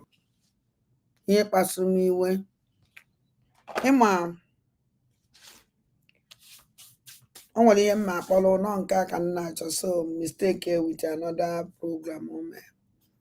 Again, on check on no if my brother, let me just so by tweet. Onye mere this tweet to Sonny Akpalawa. Onye mere this tweet. Again, on check on if you with Twitter. Come on here to Twitter here. Afternoon, ladies and gentlemen. My name again still remaining Mane Oremi Juice Mouth, known as the Great Seer or the Sea of the Seer. So this afternoon, I want to bring to you what transpired in court today. Like all of you know, PM Mazi Simon Ekpa, I was told that today was court date and court have sat today and tomorrow court will sit. Today and tomorrow, court will sit. And one thing that we ask is very clear. Total freedom for Mazi Simon Ekpa. He have never committed anything known to against humanity before. What he came is to save his own people. And we all love him. We all appreciate him. He is the savior of the people and not the killer of the people. Mazi Simon Ekpa is the savior of the people and not the killer of the people. So what we are asking is the process through which Finland passed through. Finland went through, according to their own history, through a wicked and cruel civilization. And they said they were marginalized by Russia and they got their own independence. They fought brutally to get their own independence. The only thing that we are asking, we are not asking to fight anybody. We are asking for total exit of our own people. That's just the total exit of our own people. But before I continue in this very program of our own PM, there is something that I put here, wrote by Akbarawa, Sonny Akbarawa. Remigius, those that are engineering you against Briggy APM and the Biafra Defense Forces are hiding without, but very soon they will bring themselves out alongside with you clearly. Do you see what this guy wrote here? This guy, I don't know where he thinks from.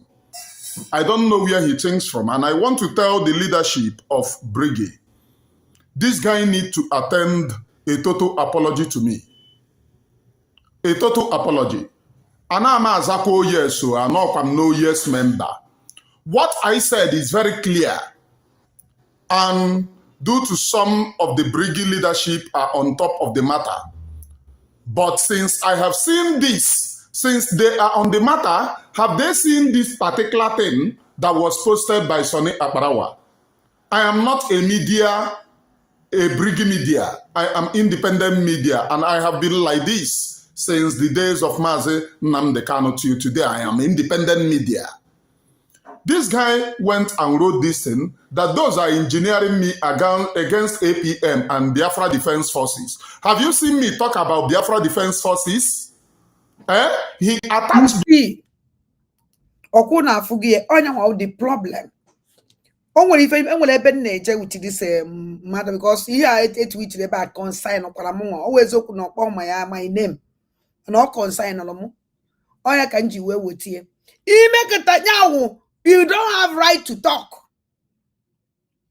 Don't talk, oh, shut up. You quote when the engineer. Can do the contra nacho? Can do a boda nacho the ifa? Let me tell you people something. Okay, for Biafra. The people here will take Biafra. We talk about Biabe. Can go aname ne pussy ike. Before I will take Biafra, you want a new mind. Ye want pure heart. Oh, not to wars of war. Only to wars of war can never go and where you kill with Biafra. Ye want way bar, I madi beggy. Ye when will be able to muddy beginner. Or when I go one ton thing to something and what volunteer this in one apunia. If watching he wouldn't say that nobody can talk and nobody can speak. Who is a PM? Somebody where you keep walking on me for them. Or is it God? The PM? Or Uchukwu where you keep by an own maybe I don't my son, even or don't on I made I said, or I made there. Is it a God? Or Uchukwu?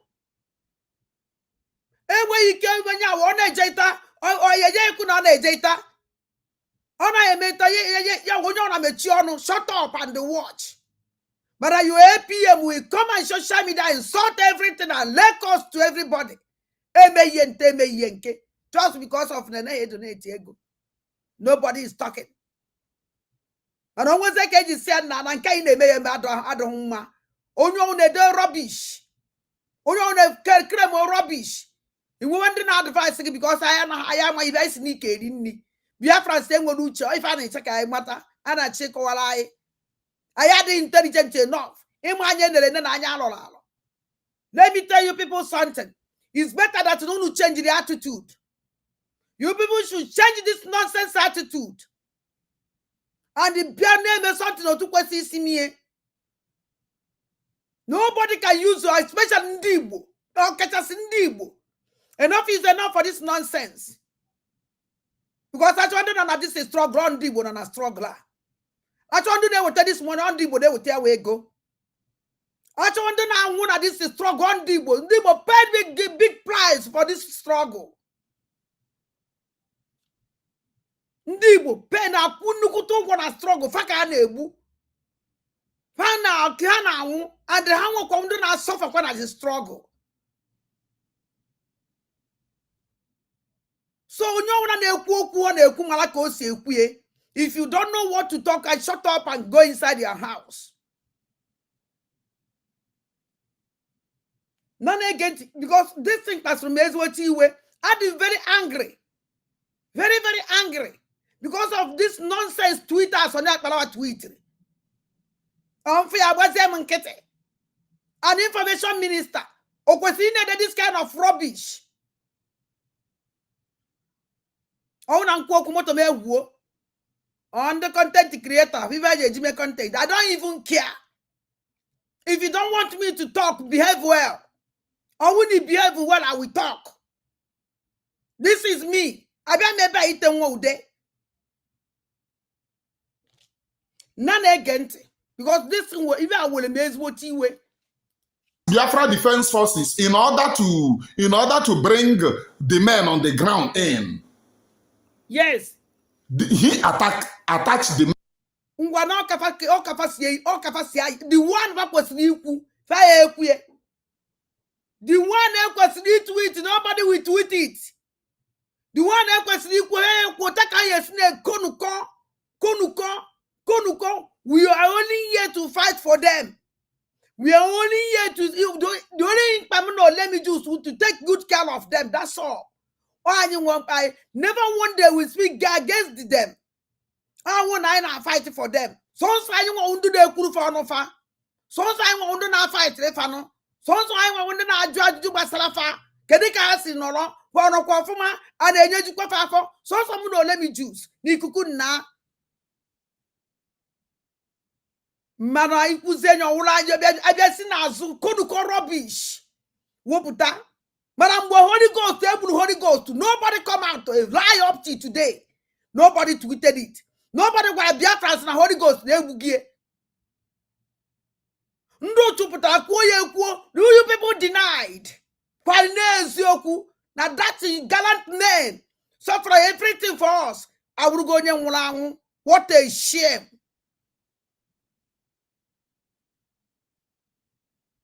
Information minister will the one or your tweet when go ahead tweet. Let me tell you people something. All this nonsense threat will stop.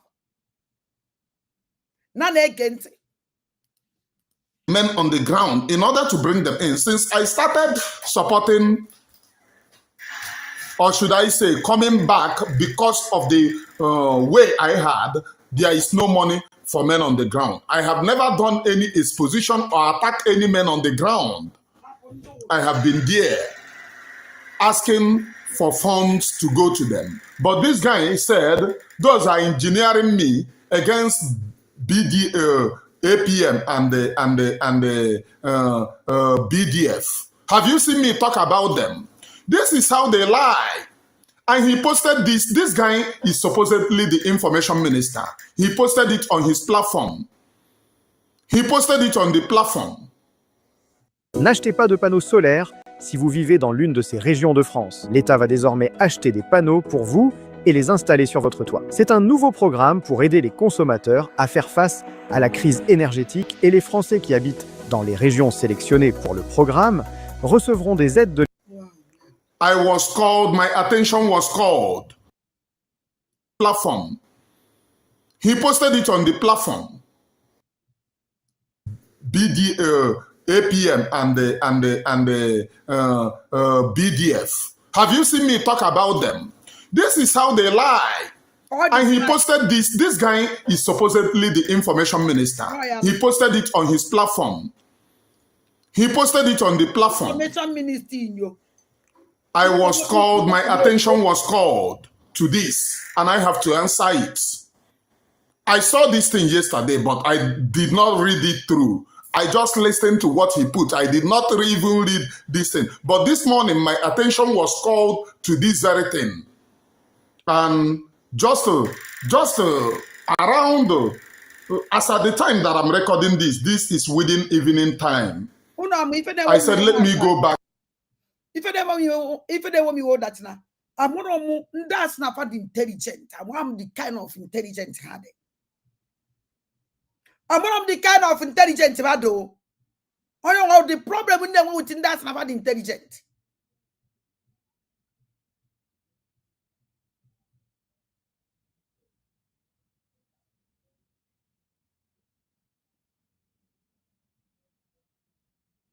I'm one of the intelligent father. And if they did this nonsense, I'm one of maybe their spirit in no, but they did this rubbish. At times, they not intimidate. Can I intimidate or something like that?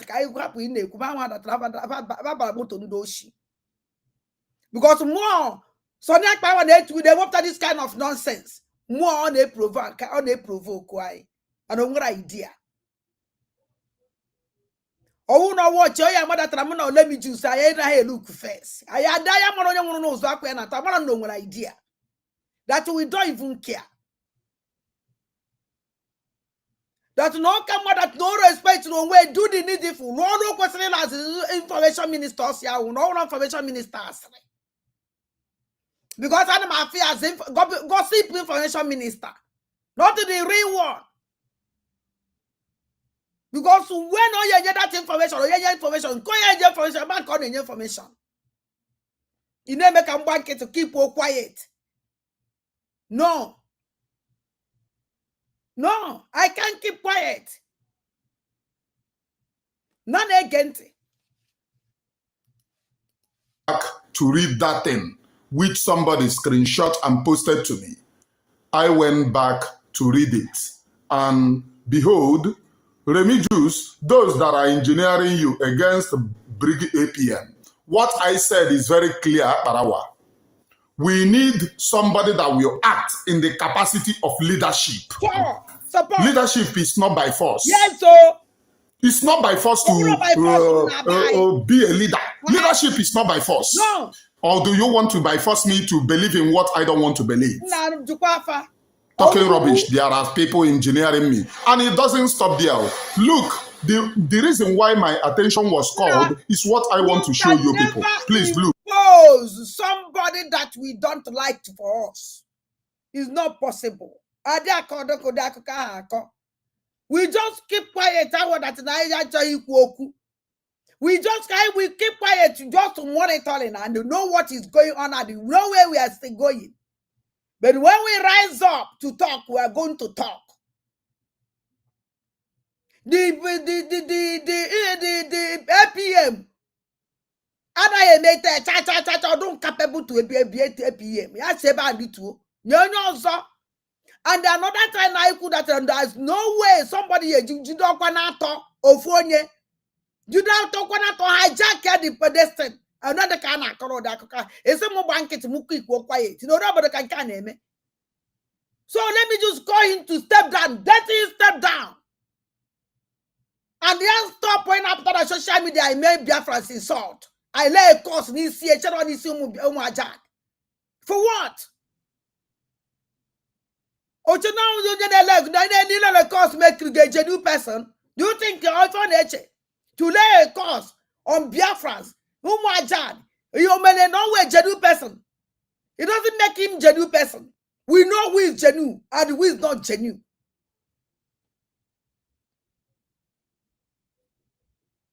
We know who is genuine and who is not genuine. Let him step down and say,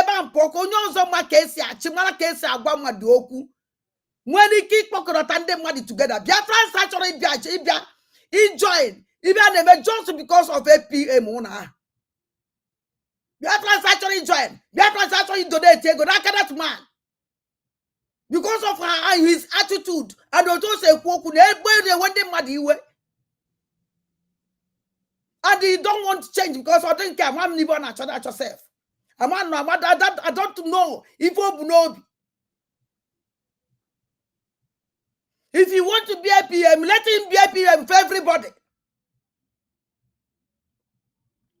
Not only a PM, not a PM or a PM. Do believe in here. I don't believe in nonsense. I believe in action.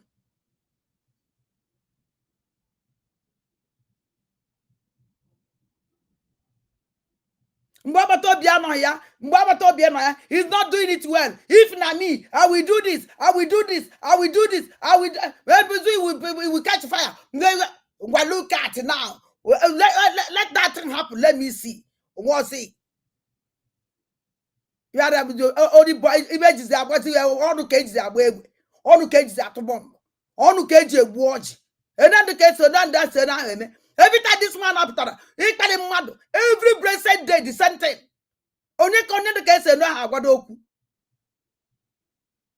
Instead, you are pop you muno.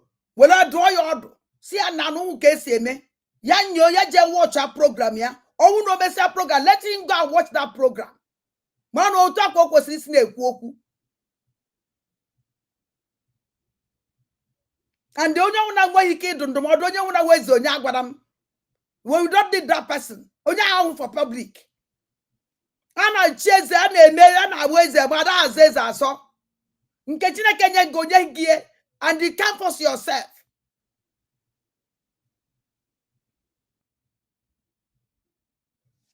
Now they get to go on if I go about the woman way. Look, please look and pay very, very attention. Biafran saw you people in Heroes Day, Briggy event. Then after 24 hours of gaining relevance, you are all back to start attacking on Briggy APM. I have to say this. This is how they lie. Biafran saw me on Briggy Heroes Day. Did you tell Biafra people how I got there? Mba. Did you tell them? Mba. In this Briggy leadership in the media, I will say this. Vam Vam Vam is doing better than you. Yes. Vam Vam Vam was behind the scene trying to engineer, put things together. Everything. Begging everybody to come back. Try to make peace with everybody. Try to arrange things on our government. All the kind of heart I need like this in gem. Ouronye koroko chiwe. Ouronye tiche. Ouronye na go you got to kill bulldozer. You don't laugh. It no time it happy. Ouram boy jama we they working and be happy no time. Onye juajuju. Moto ye wo. We Biafrans, we need to ask questions. And I want to know kuru Majan. I want to know kuru Biafra. Hence I on social media. Everybody happy on social media. And the people now call on the comments. You go see the everything do Biafrans in nature. You have to calm down. So when they attempt, this guy is trying. Name everything to bring everybody together. Everything.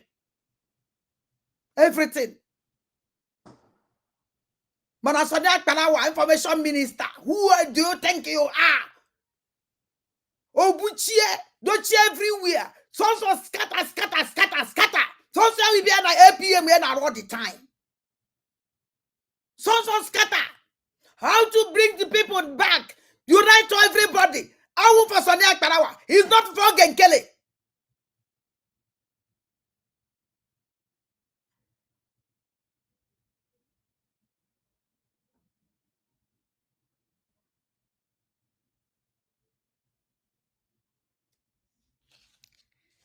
Thank you for your super chat, my brother. Thank you very much. So bam. Upon you social media. Everybody forget. Everybody now forget. Oh, everybody. Oh, now try United, unite. Oh, come on, as mada. If also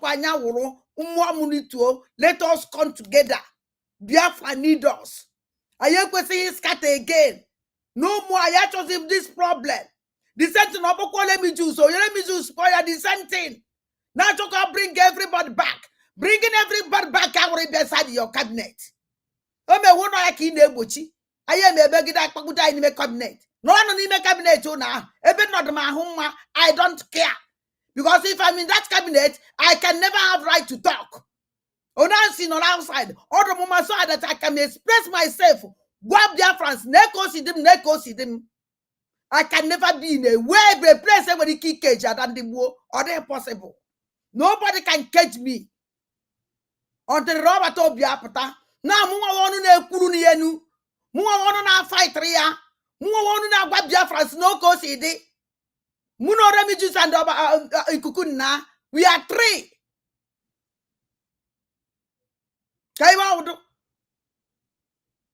Just need one opportunity. I'm living again in a cabinet. What I honestly give what I got. Oyeji Basket, I have a mountain college job. Nobody can talk. Who are you? Now, my brother Sonia is mom to come down. No,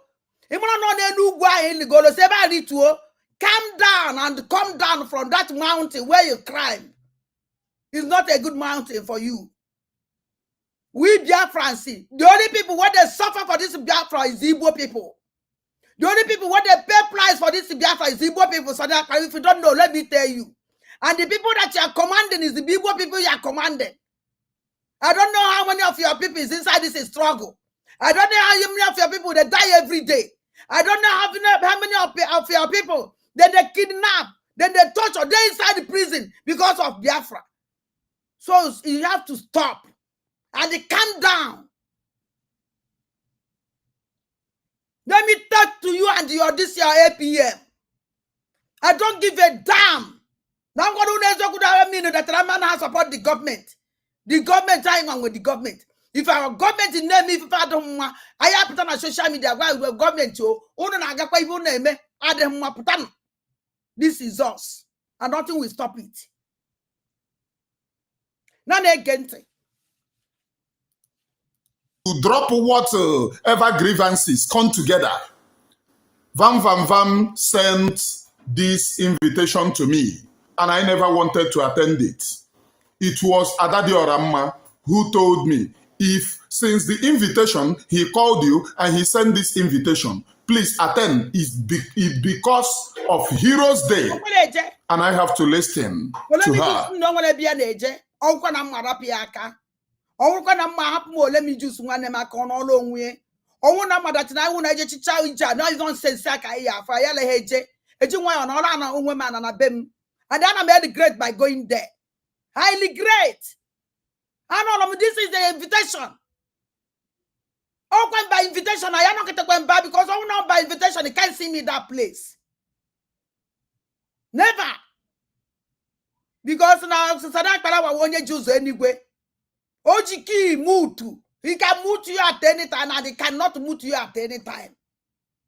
So it's the only thing where he have and he command that mute at any time. That is because of that mute, I know they go. Anything where if they do something, I know they like to go because of mute and the muted. And I like to be on my own because I don't even care.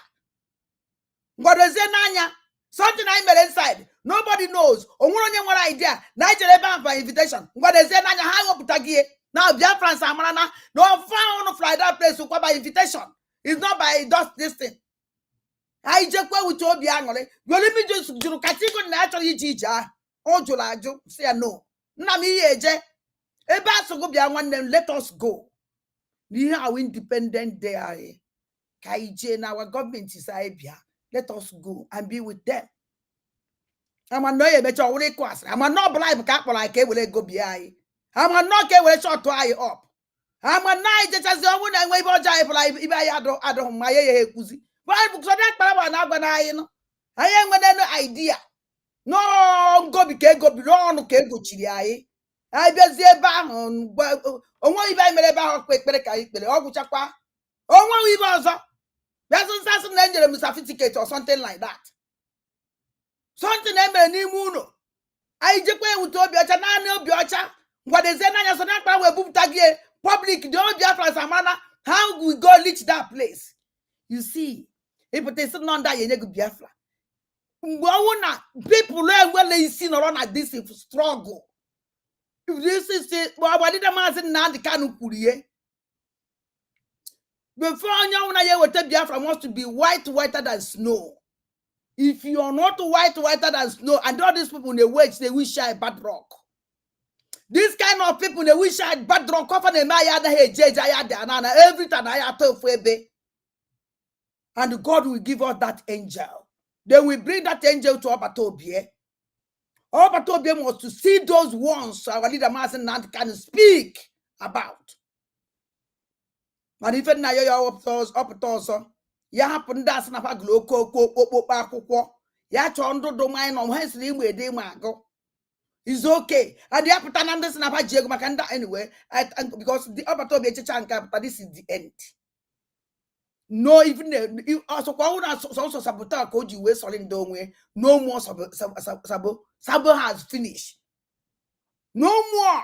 Nobody will sabotage anybody again for Nigeria. God, this is the last sabotage. Hey, when a Biafra struggle.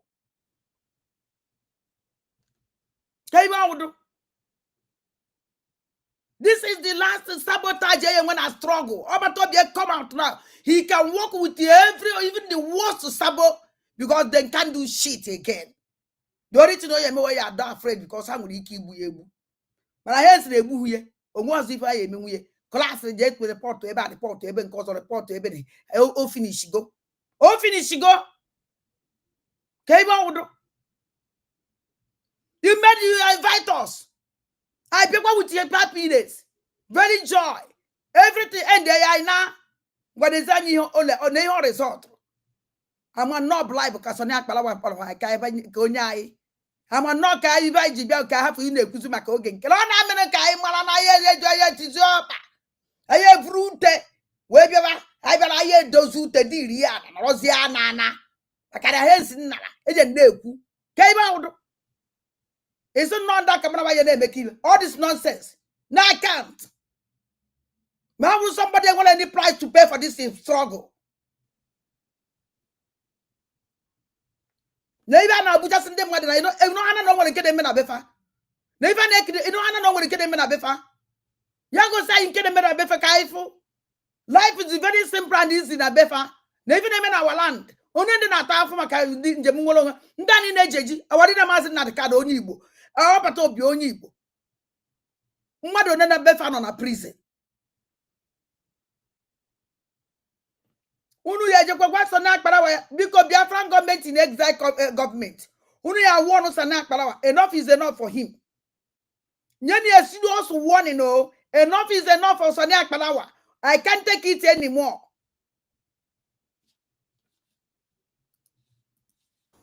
And attend. I have to listen to her and attend. The reason why I even attended is because of the Heroes' Day. Now you have put it that, maybe I force myself to gain relevance. Nah. He must apologize to this thing. Unity is not by lying. You can't lie against me and you expect me to keep quiet. You don't post rubbish. Because if I keep quiet, this rubbish now that he posts will be authentic. Yes. I am Onyebuchi Ashiborobi, known as the Grace Seer, please. Please, I am begging, and by this, for me to see this thing, I will terminate whatever discussion that will emanate from Briggy Cabinet. I am an Oromijus head lies. This guy lied here. He lied total lying. You sent invitation to me. You called me. You begged me to attend.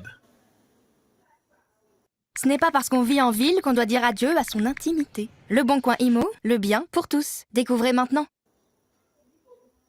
And I attended simply because of Heroes' Day and the way that Vam was trying to coordinate things and the way Adadi Orama spoke to me. My own sister and mother, Adadi Orama, spoke to me that I should attend. Do you see? Leadership is not by making noise. Leadership is by quality. And by doing this, Vam is 100 times better than you. 1,000,000 times. Nabai. Vam is. Let me choose one them woke. Imana mwana pia kwa mwana ka. Ma wagyo na odo. Ezoku du mokuku. Vam 1,000,000 times. In fact, that guy hapụchakwanụ ife merenu hapụchakwanụ ka o si mee mana ka m gwa unu eziokwu ọkwa ifuru vam vam vam hapụchakwanụ na ovulu akwapụta hapụ na akwa ahụ ma ibe dị na akwa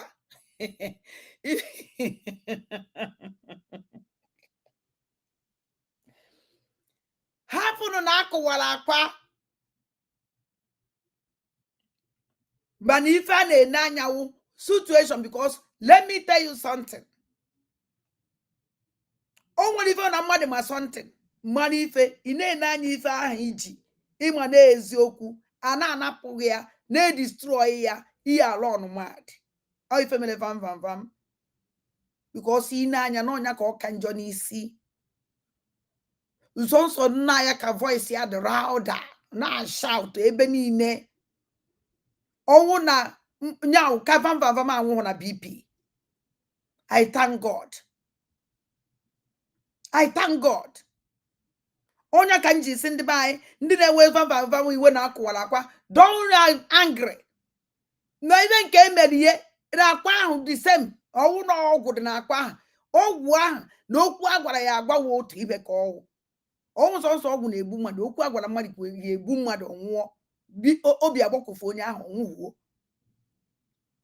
mana mana vam vam vam make peace since I make peace up to today ọgbagwojuo m anya mkpọ ya na phone and the ọnụgwọbụkwa na my call ozugbo one touch mgbọsị mkpọrọ Sani Akparawa this man a na-akpọ Sani Akparawa after ka ntendechara that apology I called this man. Do you know even Sani Akparawa sent him as message na voice that I should send a voice message to him. Say, who are you?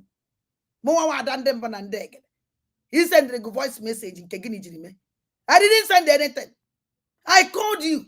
Only you were person, you pick my call. Man, that I should send a voice message. It's only by voice message can be communicate with Sani Akparawa. Onecha manya, adimia ka nwatakịrị enwere ike ịkwọ n'aka kuri n'aka na apịa like this. Now I'm on my class. I descend myself solo. I'm Igbo woman. 100% Igbo woman akumiri. Igbo woman will respect. Akpabe mvamba asumuti voice message. Ometube. Boss on Nia Akparawa. Asumuti a voice message and see okay. I didn't up to today, and that was me also. Once I I didn't call him again. And with his attitude, I'm gonna go me boku. I just they follow him, I just they monitor him, I just they watch him. And all I said that I was channel to a koye sime or them ma. Yamala that na obala moto ndoshi. Obala is what moto ndoshi. He's better calm down. Calm down. And do one focus in the Omenya information minister onenya information. Obato be AJ court. Obegwa ibe court to AJ. Why our guinea? Why in echo sibe? Obato be AJ court to AJ. Obegwa in the Obato be AJ court and Bosido to all the information opus in the nine. The one who public was lema. Obegwa ya. And on one call nothing. I want to go to social na Twitter every day. Or don't want to in Morocco. Ya no wine. And I wear goosey. This thing will tell me so much. No one let me juice one name ye ija. When now with Yarry. Yana may you enjoy and so. Oh, Teremu. Because often the I tried to convince him. I really talked to him. Also, my dad, not because of me, say now wakaiga. Let us go. Namungwa. And the Kailu bata. Not when a phone. Also, na bata. No system here. Mecha thank God or bata. Ibazo. What is in Anya case you have maybe see is on that power to spoil everything. Okay, wait, check for me, Japan. I'm on Nibeji by I won't I but as I am on the but as I feel on I want a member of cabinet. God.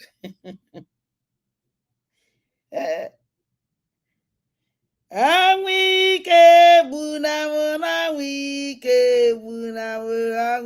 ike bụ na nwoke mbụrụ so ogbenye. Anyị na-ege 100 times better than you.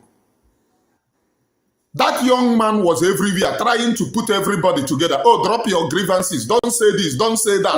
You will go to media and start misbehaving. It is your type that puts fire in the house. One idea nabai. One idea. Mbo bam bam bam na bra. He bring everybody together. Makwa mi kukuna. One idea. Okwa mi kukuna. In fact, oh my God. One idea. Because no basaya. Because I'm interested. Because I want Igbo. I want Igbo. Or when if person not power in Igbo, polo. In fact, oh hate in Igbo. Oh, put in a social media. Only on a jirintiana. If not, I will not believe in a one Biafra. I will not believe in a love of Biafra. I will not believe in a one family. I worry the mazen na the kind of neku. Oh yeah, not call this nonsense. Oh yeah, I bring everybody together. I didn't show what he did this rubbish just because of 90 questions something. We are Biafrans. Biafran government in exile for us is our government. All the ministers work Biafra. Hamen kadema. I single-handed that person said that is no way. If some to onye ya women the BPM BPM APM Wolo finance minister Wolo defense minister Ofonye onya wajibe di no so so ya hala unu jawala also your baby meeting also your ya meeting and you can't do nothing and they can't do meeting because even in the ya wajie any day go to what they go did what they go now another place and the ya na Biafran liberation na tap and they never knew also what they go not what they go ni and they can't do him nothing. They decide everything. They go they decide the decision they decide everywhere they decide. It's not the card. I don't know what I'm getting. Oh, I won't do outside we talk. Okay, see me. I'm independent media. I'm independent media. And I'm happy. Instead, on a somewhere I can never talk. I can't take decision. I can't say my mind. Yeah, no. I don't even I want to be pleasing. Yeah, on this hot struggle. Kinda they get one name work into.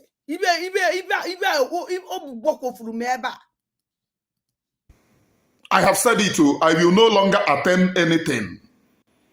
There are well-respected people in Briggy, but because of your type, because of the lies that come from you, I will no longer attend anything. Starting from this very moment, I will no longer attend. I am Onyebuchi Ashiborobi, unless you put an apology. Yeah. When I said what I said, I never insulted anyone. Apology Onyebuchi nwanne m eze nwanne nnatama. O nwere m apology. Iyeje Dunkin.com. Iyeje chichicha Dunkin.com. Nata. You can't see any apology from anybody. Now, Lord.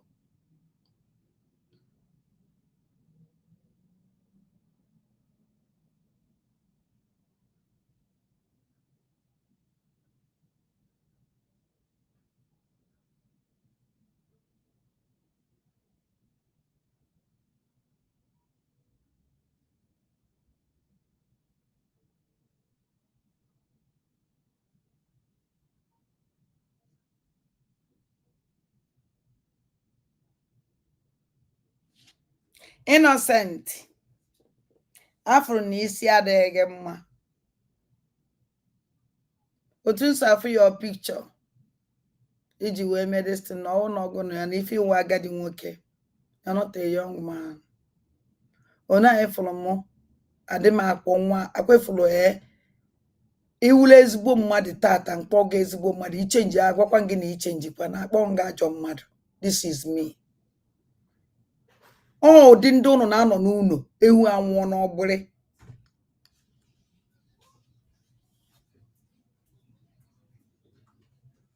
Odindo no na no no alu eme. Because he didn't capable to call a spade a spade. Why he was speak a spade a spade with nonsense I did here.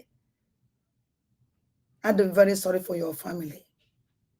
Because on your own somebody like you, Baka, in fact. Because I'm on before John and I'm before my man. Even inform myself, yeah, Mamma, I wouldn't be for John man.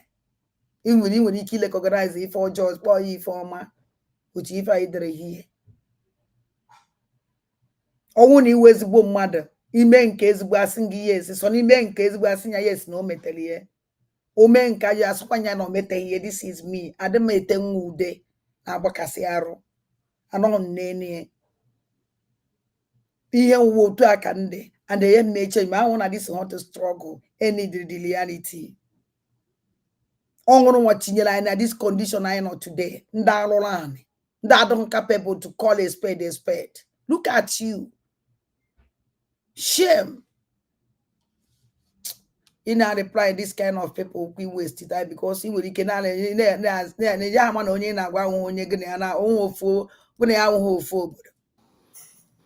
never insulted anyone. I made my choice because I want Biafra to move forward. I do not want talking rubbish on social media, banter. We need a credible somebody. And people called me and said, no, I shouldn't say that. And I said, I have heard. For now, I shouldn't say that. Don't say that. Don't say this. And I said, okay, are you better than those people that have called to put this in? All you did was to go and lie that after I gain relevance, let me even abandon you. A non-entity. Onye jere na achụgharị nwunye pastor ka mma bịa mụ na ya na abanta west here. Ekwena ka m kwuo okwu. Tender apology. I never insulted you before. Before I said what I said, I never insulted you. I just said what is in my mind. And you went and tweeted this rubbish with those whom you kwasere. Do you think that I give a listening ear to rubbish? I am Onyebuchi Ashiborobi. I don't give a listening ear to rubbish. Except those with wisdom. Except those that what emulating. Those are the people that I listen to. There are people who have called me. Oh, don't say that. Don't say that. But I have said what I wanted. Leadership is not by force. Leadership is not by force. You must be up and doing to the leadership. You must be up and doing to the leadership. You must give leadership quality and not by anyhow. Not by anyhow. And because of this thing that I said, that is the reason why this thing that I see, that is the reason why I'm repeating it. I'm repeating it. Otherwise, I have listened to the people that have spoken to me. I have listened to them. Now let me go to this very thing, this very court sitting. Je m'appelle Sacha Goldberger, je suis photographe et je vais... Let me reply somebody. Sunday.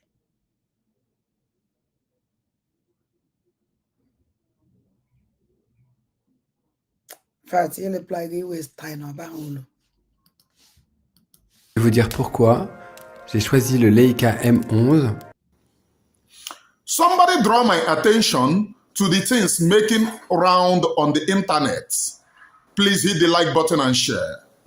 I am talking to conscientious people. I am not talking to those who are here to banter wars. I do not send you. Yeah. You see, like I talk from now to January to December. It doesn't move me or change anything from me. My own is to send undiluted truths. That is what I will continue preaching on this very platform. It doesn't matter what you think or what you think about me. I preach nothing but the undiluted truths. That's what I preach. Now, and by me saying this, please, the Briggy leadership is where you sow money for men on the ground. Forget this unwarranted people trying to do or by a banter wars on social media. I coordinate people. I would have fled. But because of those on the ground, you must go to Briggy leadership and sow money. You must go to Briggy leadership and so money. For those of you saying, oh, because of what we see on social media, we can no longer sow money, my dear. You don't want to sow money before. Freedom is not my mind, and freedom is not given, but taken. Freedom is not given, but taken. Although by my mind, although by and don't say, but you posted today, the men on the ground, you posted tomorrow, you will be making noise that there is no money. When I posted that video, didn't you hear that they were complaining? No, where is Haji? Didn't you hear that inside that video that I posted today? No, where is Haji? And people Sunday. Oh, now we put ego ntinyere na this is struggle. Ego mwa tinyere na struggle. Yeju yekwu ife na-ekwu here. Ọ kwa no nwa unde enwele ego to donate. Onye donate 5 okwu ya na afọ no na akpa ebe ni 50 eje 20 eje 10 eje. Aya we ego wono na donate. Chineke nna. But look at you. Ibera ajume ego ne. Let me nwanne m na-ekwu okwu. Ndị anaghị etinye shishi. Ndị enwedo ego a na-edonate. They make noise. Mana ndị na-edonate ego don't talk. Onye donate €10, $20, $50 ori awe ego. Imo ego ne tinye na that struggler. Imo ego ne. Do you know something? You know nothing. Imo ego ne tinyele. Imo ego ne tinyele na struggler. Iyo gbasara njem nwele onwe. Imaro. And abia me ba itu ono. And we don't talk. So it be me chiono no da I go na kina da iposa ye donate ego abia na fundraising. You just say can donate ego. Highest ba ye donate €250. Wala nkwatu mejugo ebe niile. Highest €50 or €30. The man na aka akụkọ. How much? Upon that, una no. Census Biafra people must sow money through Briggy in order for that money to get to this man. Until this man on the ground, anytime I hear them come out and say, oh, we no longer get anything from these people anymore, I will change. I will change. But as of now, that they have not said it themselves, I am not their spokesperson. Go through the Briggy leadership and sow money so that this man will stand the test of time, please. That's my own preaching. So I heard the rumors. So in fact, not rumors. The DOS are wise, the bunch of criminals on social media. I heard that they said, oh, our PM denied being prime minister, but a content creator in the last court. And I wonder.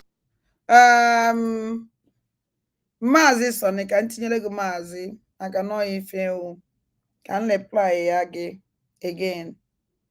Mazi Sonny name anya ademazo ahịa and ani na agwagi. And the more I make isi we like ya. Ife neme wo ko yesi we dem ma.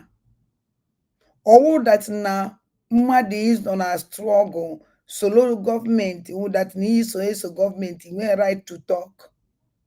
Oba wulu we ne follow. Oh no mad na boy town ne follow mad okay for that. I am on a command and control. And I am on a that you cannot have right to talk. Nobody can silence me. I work on also. And if you me at the beginning when so na this terrorist gang group we pota that na mu waketa o even no na anolo onwe mu anolo mo onwe mu o ife no na ya ni ife when government so when cabinet no na ya so any cabinet ona for now that na onye me nke ade mma agwa me na nke o mele ade mma ekwuru m ife alive from the beginning. This is me. Na mele nkwulu okwu na osi we de doesn't mean that Namada support the government. To phone young government. So now Palawa with Biafran government in exile. Ogen Kela with Biafran government in exile. Biafran government in exile, the whole Biafran is our government. Ndị na-ebe ahụ nọ ebe ahụ nọchite na ndị na-eme ka ọ na-aga mana ọ na ha na-eme na ọ na-aga anaghị eme ya na anaghị aga anaghị agwakwa mana anaghị eme ita ya. This is me. So ye meji because of maka na unu were follow m ọnwụ na maka na nne ka mbịa na support mpụ ka iwe na-eso follow me follow zinam. In fact, stop. Ọnwụ na ka na support mpụ onwe ife mfere na-adọ mma eye mmekwu because of m kwuo na ye follow zinam. Don't follow me again. Okay, you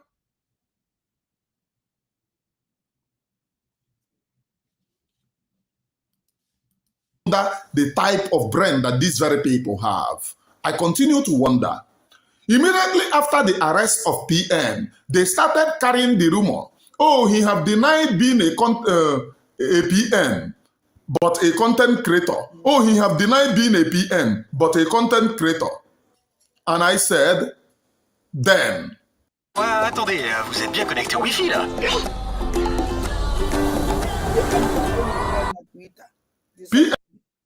Now, type on eba because you with this program, ebi wom see the ife wake me way. I won't wake me way. This thing so now about tweet you wake me way. Then I need no today or yesterday, malam. I got up here. Then I met here in Ako. You would today, you would know be since start to be other mama. Obi other mama. It's what Obi other mama. Biko a very quick one.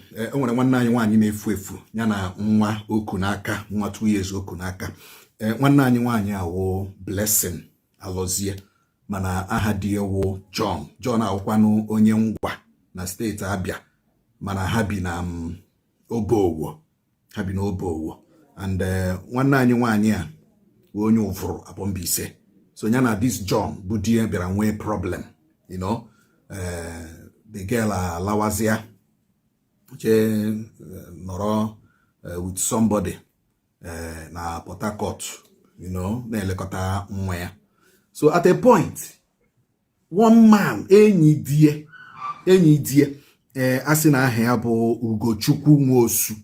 Ugochukwu Nwosu onye ụmụ ajụ nwa ụmụariam Obowo. The same place ahụ John na Blessing a bi. So enyi di anụ akpọ ya, you know, si na o nwere na ọ chọrọ ịhụ ya, na o nwere ihe dapụtara anụ, na maybe business or whatever. So this Blessing ekuru nwa ya 2 years pụtawa. So kpọzịa this Ugochukwu Nwosu asị ya kedu ebe ọ ga-ahụ ya.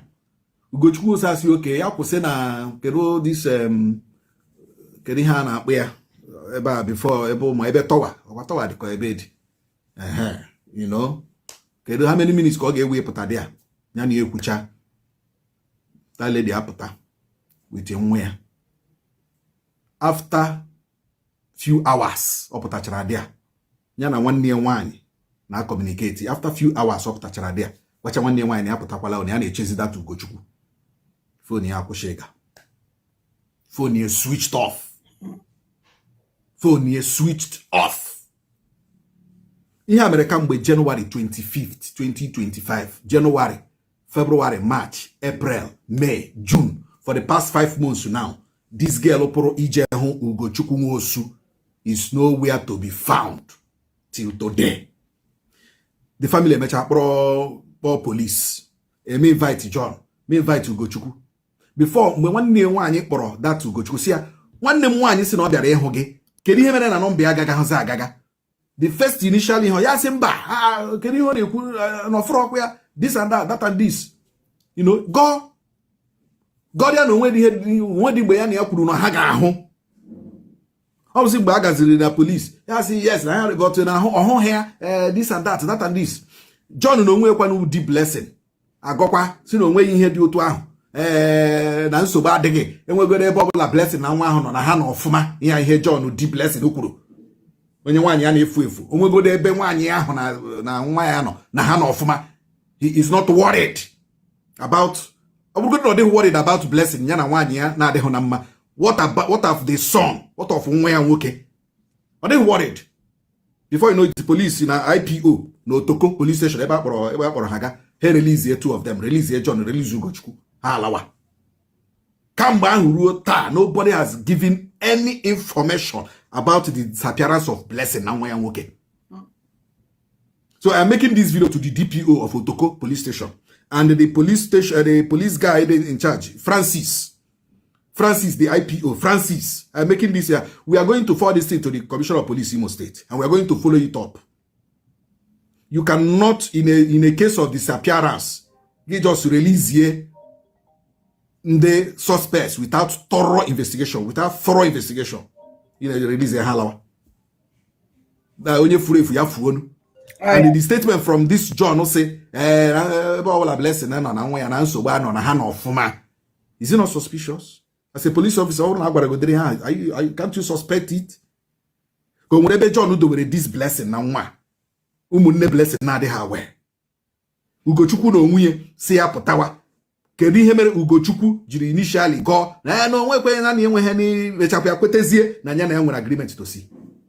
So we are asking the Commissioner of Police Imo State to look into this matter. We are forwarding this thing to the Commissioner of Police and we are following it up immediately with a serious backed up petition.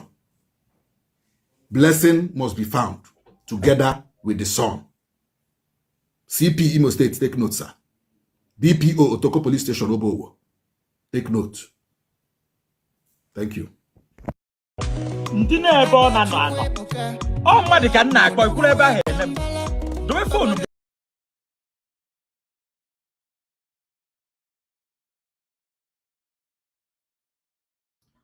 Ono no ife na-eme na bai igbu mmadụ now ozi free of charge and hence na iwe onye Igbo egbuo gị onwe onye nweleta ya na-ejo police adị ajụ adị eme investigation because ihe ndị niile o DPO ebencha niile ndị Fulani ndị ekpoju ndị police no bai hancha niile wo DPO ha nwa commissioner so egbuo onye Igbo onwe investigation a na-eje nothing.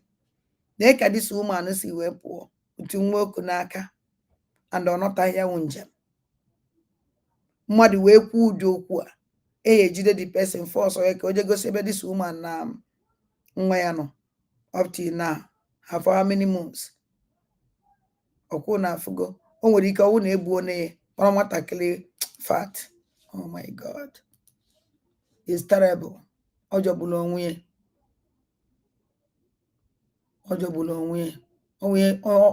Onwe jọrọ njọ mana nsogbu adịrọ ọdụ nke a anyị chị ọchị ama na m ya achị ọchị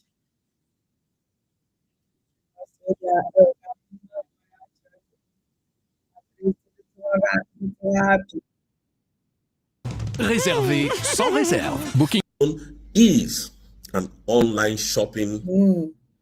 Kpọrọ m Rosarine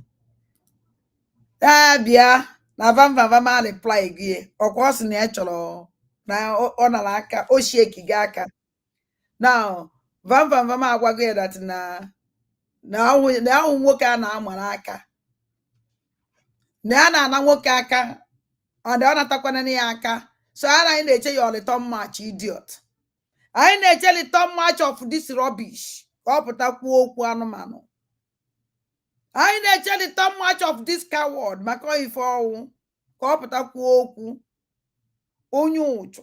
Mama reply go gị gosi gị that mgbe isi o nweburu mgbe i nyere warning ọ gba gị nkịtị. If you know that na ihe enyekwa ya that with the same warning ma that ife o ji gba gị nkịtị na ọ chọrọ nsogbu oh no na atụ gị ụjọ and because of na inyere that warning ọ pụta nkwu okwu again. If you know that na inyekwa warning na again that na ya no ya emekwa ka o si mee nke mbụ ọ mana gị If the threats can never work in this time again. And let me tell you something, if you matter, I will follow Van Van Van fight this battle. I will join him for this battle. Just Wamakwanikelajulume. And that man need ready. And they also if I wouldn't kegi. Now, Van Van Van have replied that your stupid, your stupidness. Get on Tikono Nife, one day walk Van Van Van Guadia. Because now this man one here. A very stupid idiot. Because of now when I anket. Is defending Biafra, defending the cause of Biafra. Those are all that he's doing. And I am going to come tonight to tell us what the outcome of yesterday and today will be or was. So do not be worried.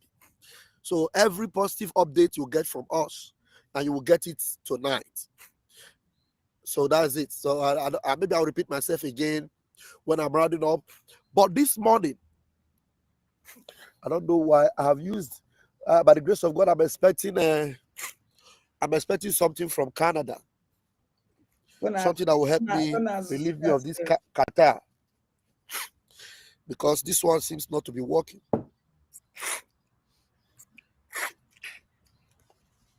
I'm using Vicks. So I'm expecting something more better.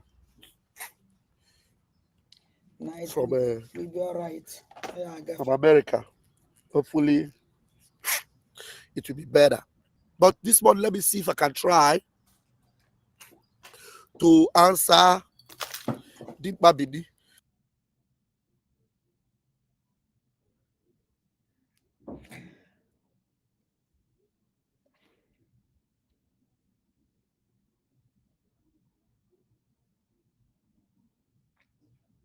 Kata always me and then yes was wait challenge Kata. And though you don't is in assasia brain on ya. Let me see if I can answer Dibabidi. I know the I know kita. Please bear with me. This is the weather section for me. Yeah. I which anyway. I have a pone motosi wedding nobi. Then we move forward. That's all. Let me get him so that he start talking.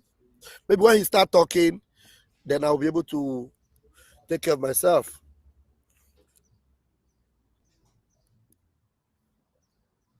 Actually, excuse me. Vansi we address this Mugu. Otorobaloka. All right. You can see my title. My title is Rosaline. Rosaline, aka Dimbabini. And all the Achikote Kwonu of Orabu Fulani. None of you are a match for Van Van Van. None of them. Not even one of you. All of you joined together. You are not a match for Van Van Van. Believe me. No one. Anytime this monkey open his mouth is always smelling. And now he said he wants to be on a media war with me. Don't worry. Say I bet you I am ready. Yes. There are so many things that make me to know that there's no way me and this monkey can be on the same platform and reason. Never. We can't even reason. We can't talk. You see this guy? This idiot. Me and him, we cannot talk. Because he's an illiterate. He's an idiot. He has no sense. He has no understanding. And he is a fraudulent person. A fraudulent person. I am careful to use the word criminal. But he's criminally minded because it is only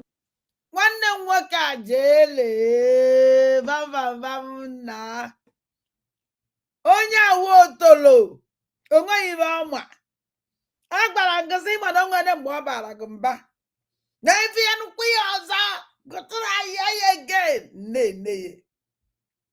gbere nkịtị nyụọ ya anya Obecha nwa ife ikwuru aka o ji wee mekwa nke ka ọ maa na ya emeghị ya ọ maa dat na mba aka ya wọkụzi ka anyị jee cherezi aka mgbe ahụ ọ gịnị dị ka a na-akọrọ reply go and ọnwụ na dis idiot a reply gị ọnwụ na dis coward ekwughị okwu anyị na ya na-emesi iwe ike. People that are criminally minded that can just come out from the blues and call somebody a criminal without any proof. In the Western world where we are, this guy is supposed to be in England. You don't just come on air and you just say somebody is a criminal. You have no evidence to that. So whatever we do is evidence-based. Now, in responding to me, and you are going to see how stupid and how foolish this monkey is. Okay. I have so much respect for Taproot. All right, no problem. If Taproot say make I no go, I no go. Okay, Nipa Bidi. Taproot have saved you. I don't know. I just believe in his. I just believe in Taproot's judgment. I've not met Taproot, but I believe in his judgment. He's a very reasonable guy. But anyway, Taproot, allow me to respond to him this morning.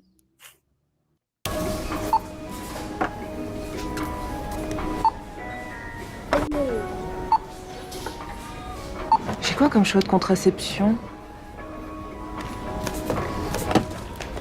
Tout le monde se pose des questions sur la sexualité. Et tout le monde peut trouver des réponses sur questionsexualité.fr. L'or de Mars. L'or de la Terre.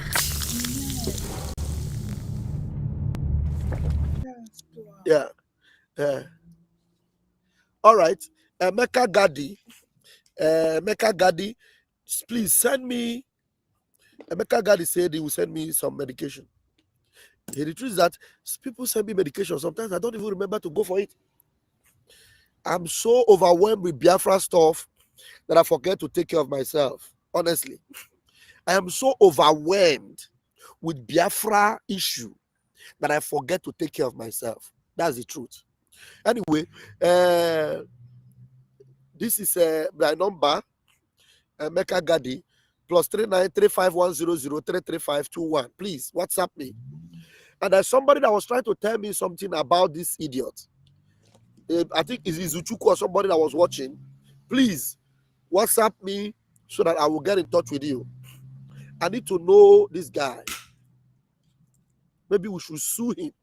This guy. Because you don't come on social media and you just call somebody a criminal without any evidence. We are Europe, oh, we are Europe. Me and him, we are Europe. I can sue him. Right now, Briggy have sued Ngozi Orabufulani. They are all running up and down. They are all crying. Crying no go solve them, oh. Crying no go. Do you know why Ngozi is going to pay? Because Ngozi will come online and call this one criminal. Now she will go to court.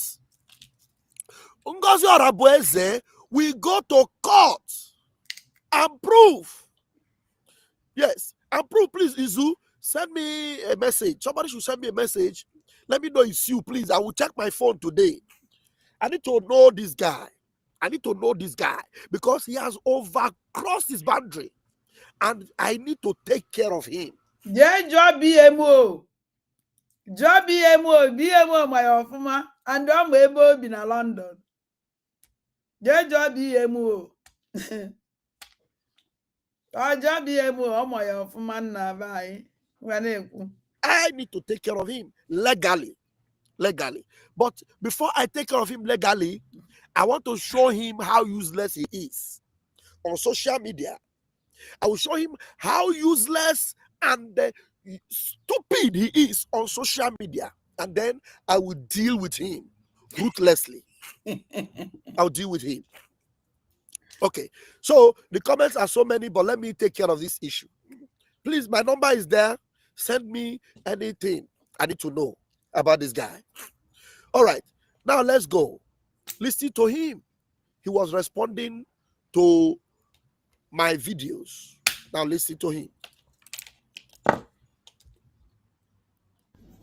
Yes, good morning, good afternoon, good evening, good night to all Biafrans, depending your time zone and where you're watching and hearing me from this very wonderful morning.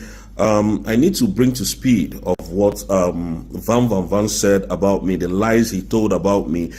This is a man I respect so much. This is a man I, don't want to have anything to do with, because I see the way he was actually pushing for this Biafran struggle when our prime minister was.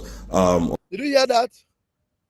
This is a man I respect so much, and then he comes to talk about the prime minister. He's calling the prime minister our So for you to know, this idiot have no connection whatsoever with Simon Ekpa. Nothing. He doesn't know Simon Ekpa. He has never been following Simon Ekpa. No. He has never been listening to Simon Ekpa. He doesn't know what Simon Ekpa represents. Nothing. Listen to how he want to mention Simon Ekpa. Listen. He was actually pushing for this Biafran struggle when our prime minister was when our prime minister was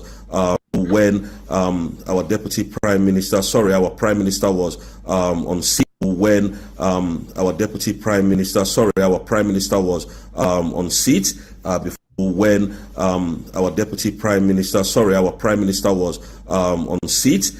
You see that?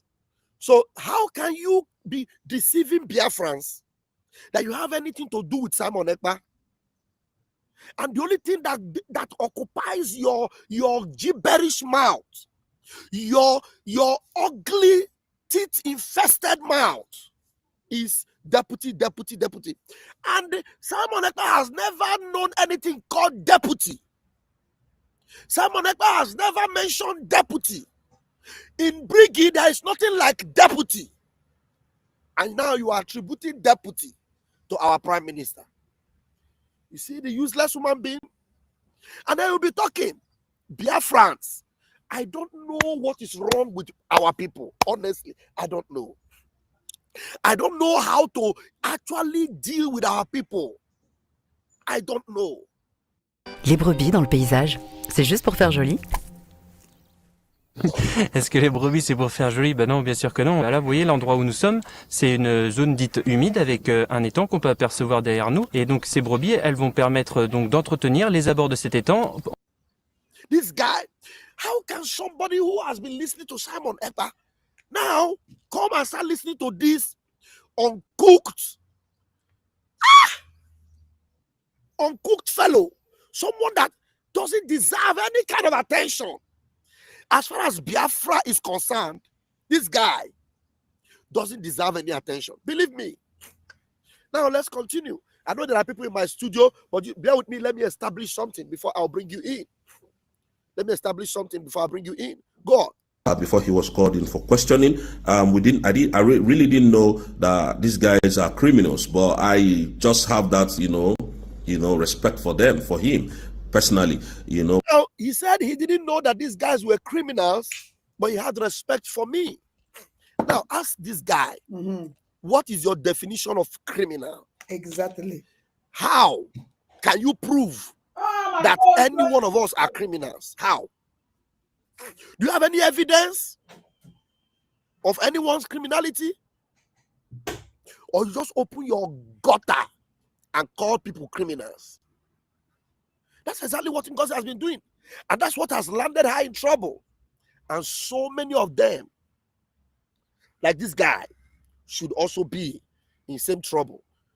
This guy should be in the same pot of soup that Ngozi is in. And it's just going to be a matter of time before he will be landed in that pot of soup. Let's continue. But since he wants us to drag ourselves on social media, then it's a welcome development, and I give you handshake for that. But Vam, when you are speaking, you speak facts to things that I have said. You don't just come and try to manipulate words, to make me look bad in the presence of people, or in the midst of people, or in the midst of your audience. That's not right. Now, when I said that Amazon has our what's it called, constitution is now being You see? On every minute of the day, he's confused. Very confused the person. I need you. Every minute of the day, he's confused. Very confused. He said, what I said, Amazon, he even forgot what he said. He even forgot what he said. He forgot what he came to defend. Vam.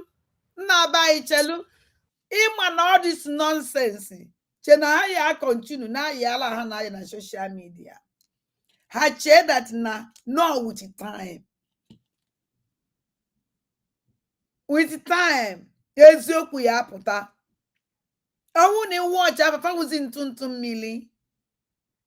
Nke a na-akpọ mbụ idiot echi akwada azụ na television ya.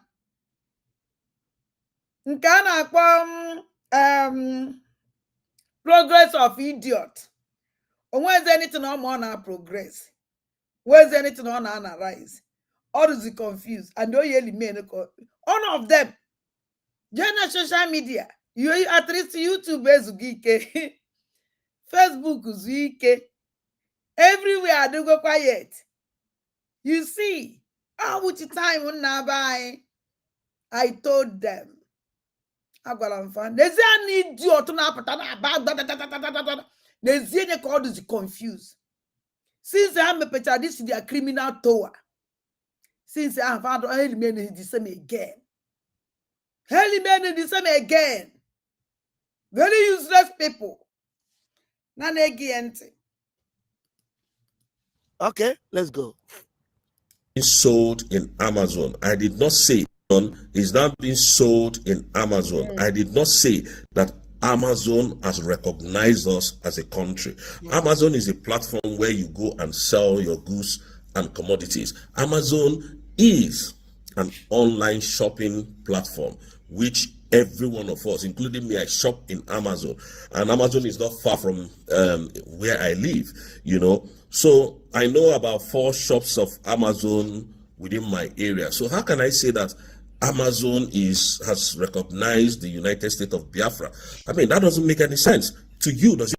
So you know it doesn't make any sense, but you said it. You know it doesn't make any sense, but you said it. Let us go back to your video. It's only unfortunate that I have a very short time. This is a video we should do with a lot of time. But let me go back to that video and bring you back. Okay, good evening, Biafrans. There's a news making rounds this evening that so whatever they are doing now is crying of a dying horse. They don't have anything to offer to Biafrans, and that's why they are always, you know, trying to bring so many stupid things.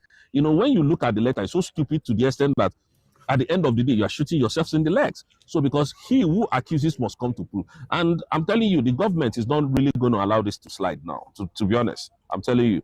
So in a few days to come, or a few weeks to come, you will hear the result. And let me tell Biafrans something. People asked me a question: what has this government achieved under Dr.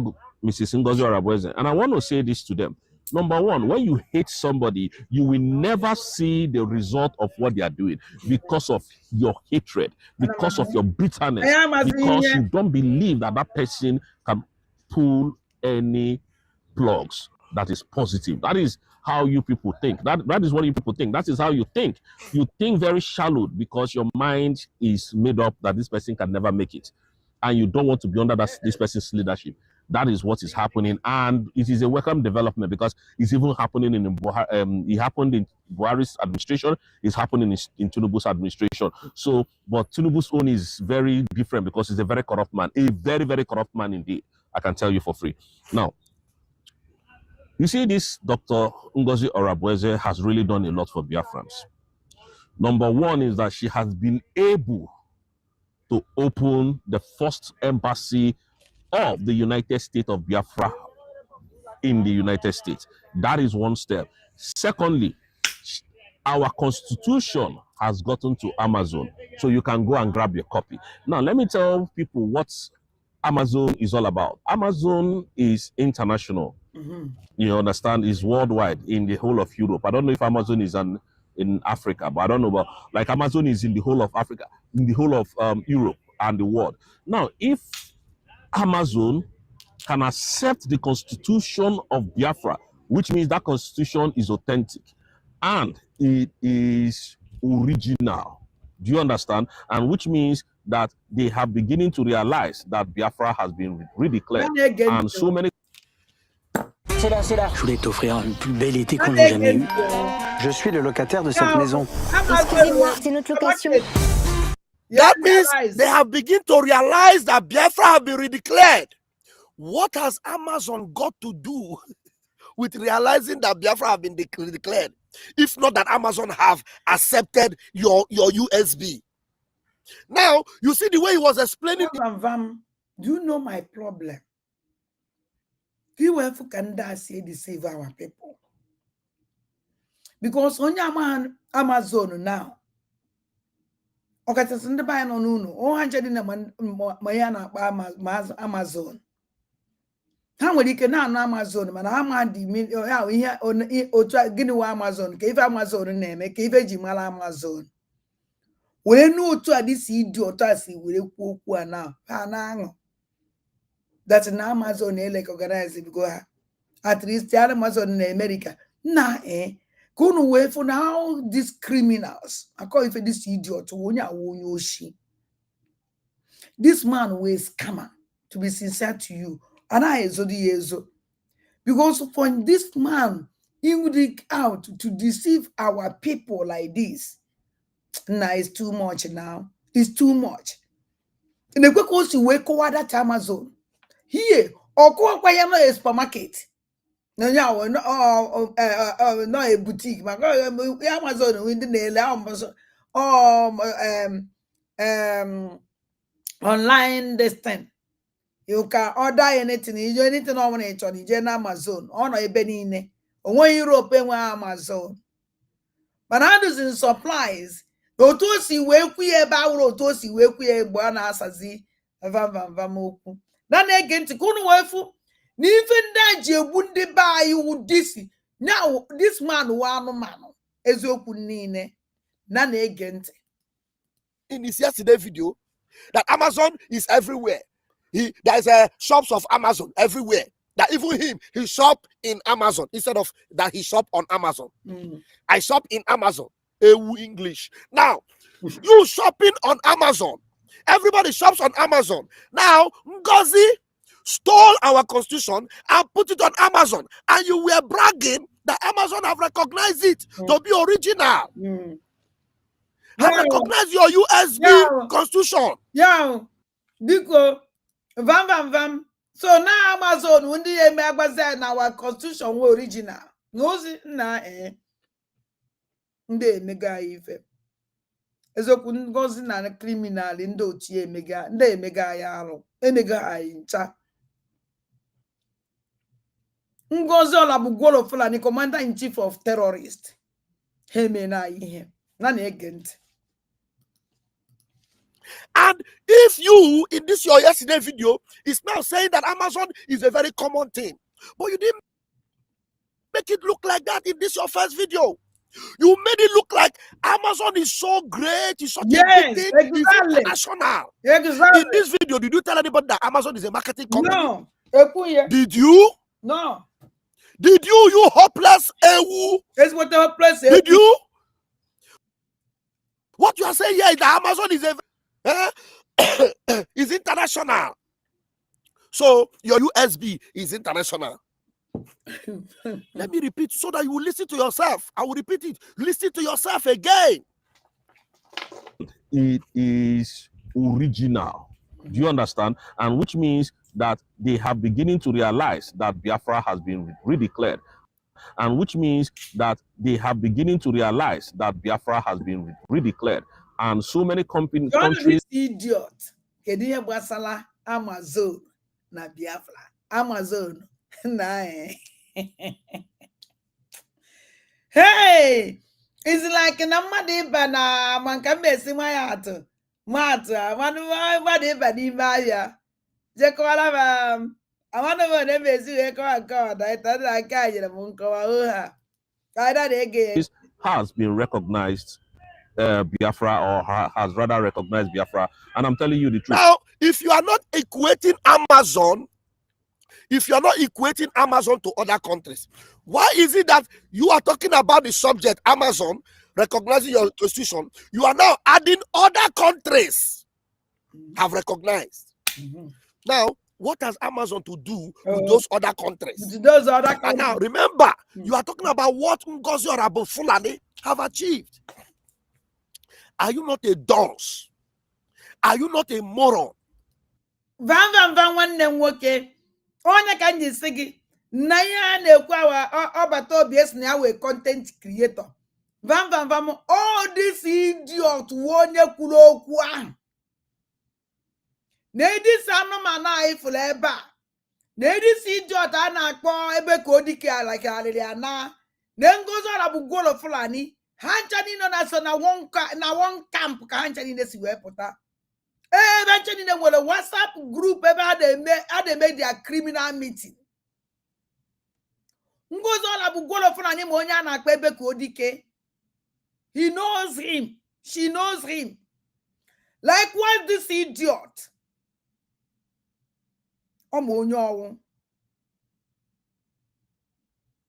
So, happened that this man will.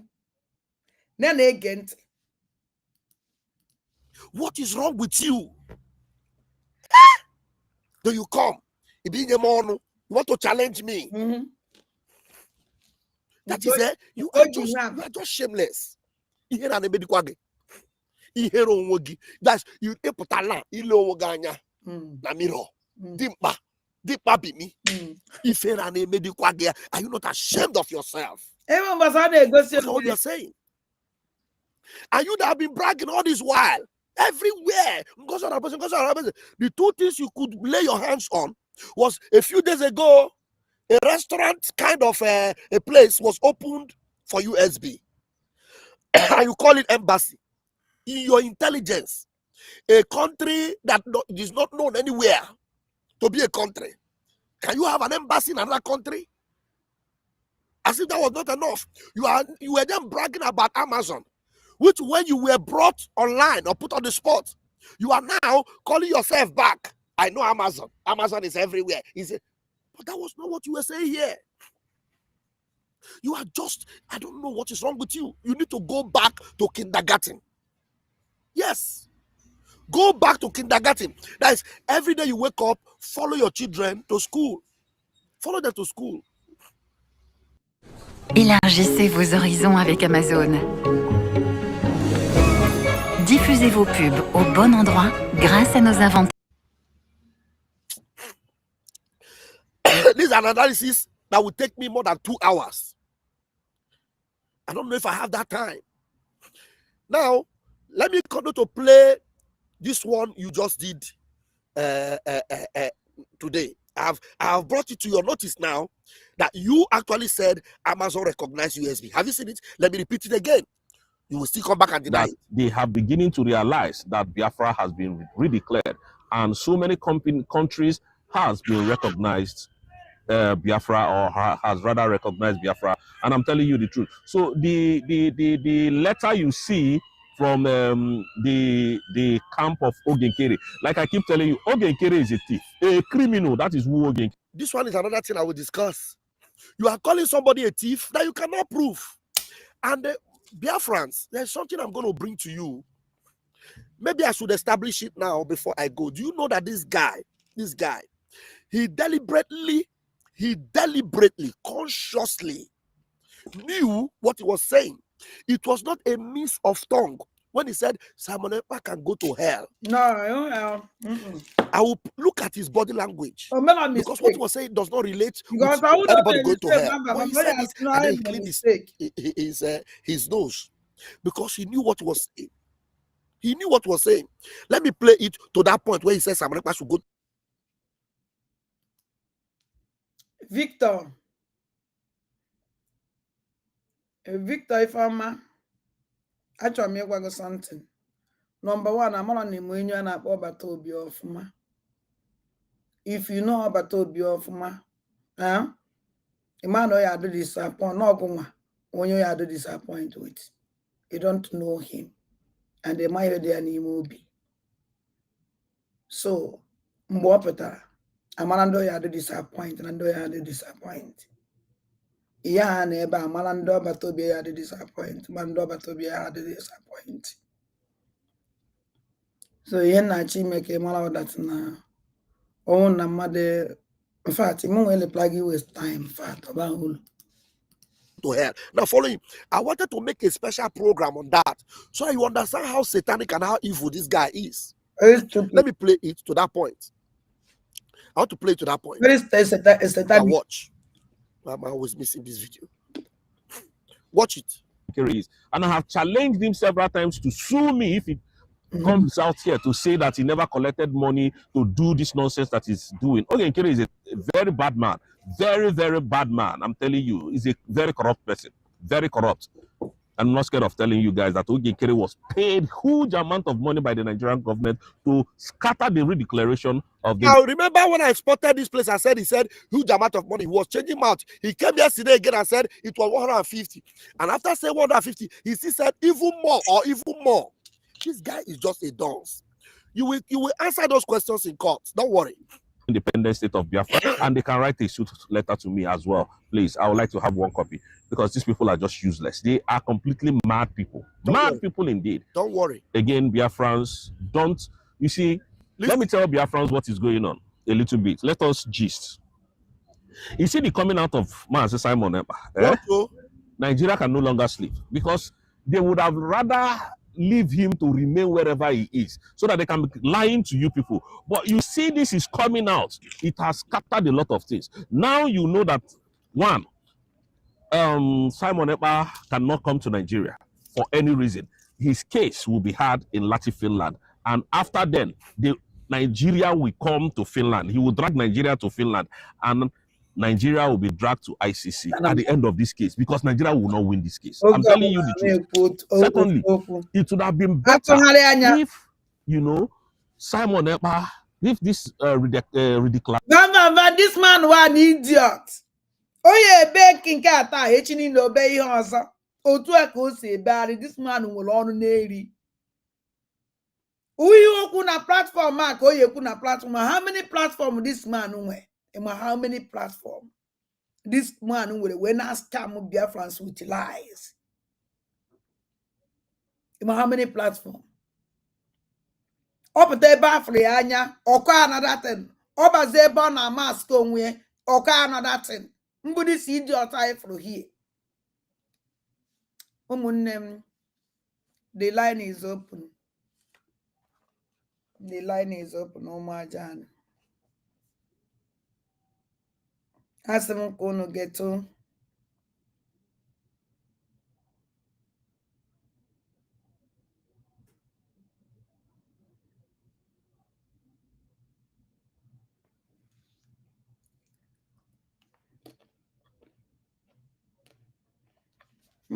Jen, ikuku na. Wopta breaking news, kaya manang ko breaking. Okwa kami ikuku na. Chimgozele mo uno na po. Uno let me just.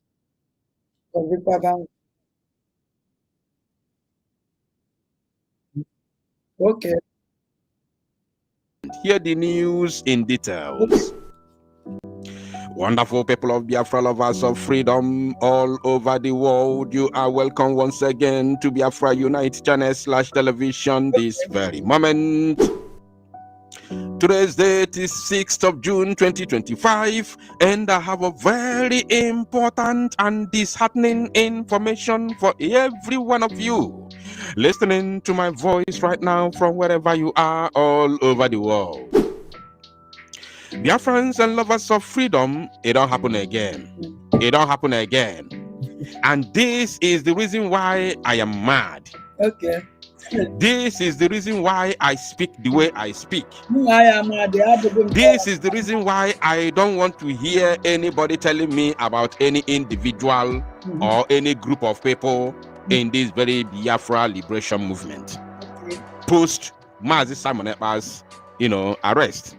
I mean, post Mazi Simon Ekpa's arrest.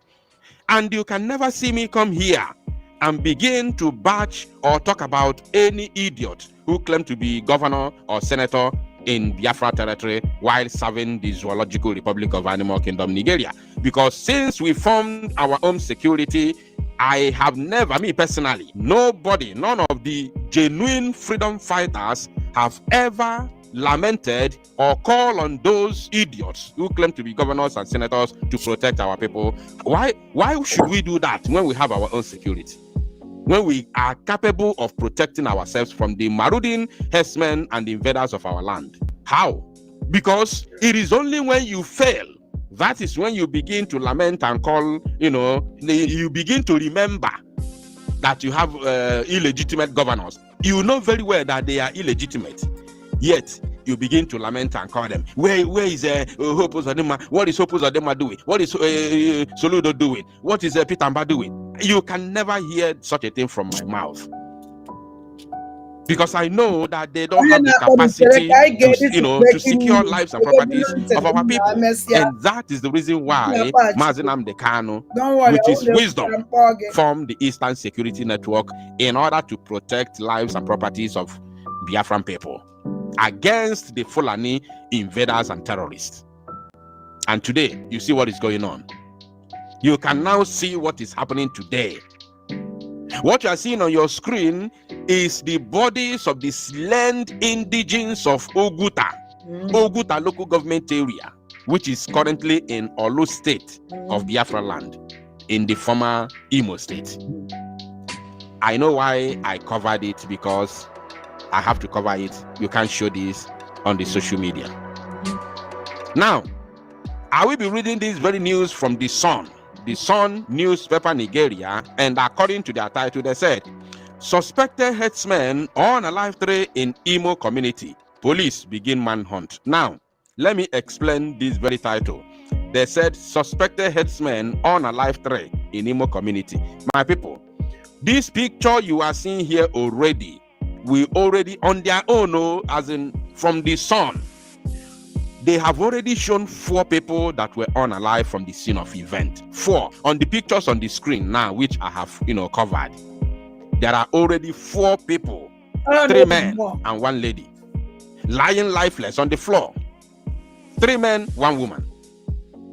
Yet their title says unalive 3 in Imo. I don't know if they did not count the woman, and that is abomination.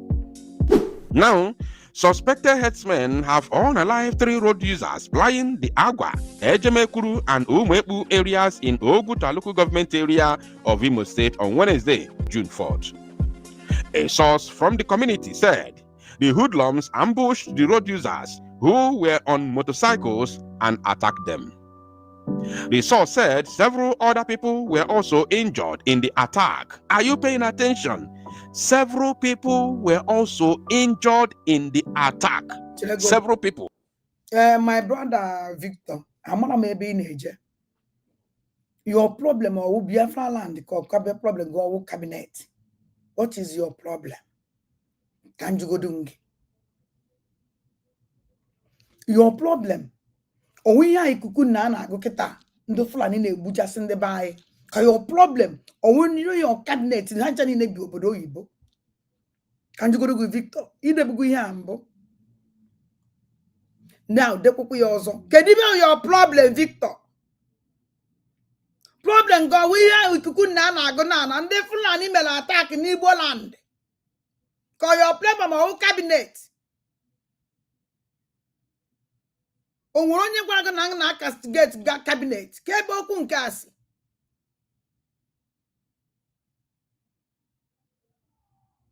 O nwere mgbe castigate cabinet here. Ka ebe mkpa gị. Nekwere anya ka m gwa gị ihe nji nọrọ ebe awa ụmụ aja. Cabinet awọkwa Biafra. Cabinet mkpụrụ mmadụ anamone nọ n'ime ihe. Mana ihe anyị na-ekwu the whole Biafra ka anyị na-ekwu maka ya. So biko eji Chineke nọ n'eluigwe na na-azọ ọkpa yogo. Enough is enough of this madness. Gee ntị ibe a na-ekwu. Gee ntị ibe ndị Fulani ime. Onye ka ihe ajụ not cabinet. Okunu si Buhari news. Na castigate cabinet. What is your problem? Kedu ibe onye be ka isi nụ nke a?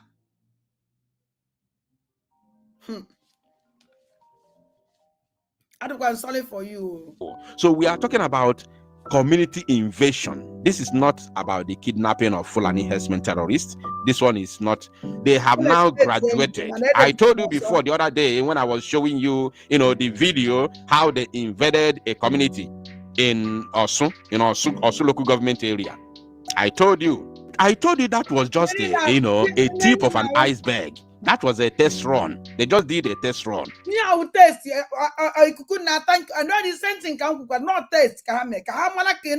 Wedding chicken. And the woman no retaliate. One of how am I go that don't work with Archie? Only have to attack now. Ojake is in a boom as by a bezin deep attack. A make community because I'm going to have good and will die with it. We have finally blessed on general fight today. I mean, abandon I don't pro. Ngozo na bugolo funa ni commander in chief of terrorists na fight out with table bag. Onye abia azo cabinet. Na onwere ndo Chineke nna. They shot one woman, but as God may have it, that woman is alive, though she's recuperating in the hospital. Now they have on alive 4 people, which I can see already on the screen. Are you paying attention? And several others injured. Okay. Now, can you imagine those who were badly injured? I don't know if all of them will make it, but I pray that God in his infinite mercy help them to survive it, because I don't know the level of the injuries that they sustained. This one, we are talking about community invasion, which is now what is happening in Ebonyi State, which is what is happening in Enugu State, which is exactly what is happening in Benue. This is what is happening in Kaduna, exactly what Boko Haram is doing in Borno State. That is what is happening now in Imo. And don't think it's going to end here unless. Ce n'est pas parce qu'on n'a qu'une pièce que c'est forcément un studio. Le Bon Coin Imo, le bien pour tous. Découvrez maintenant.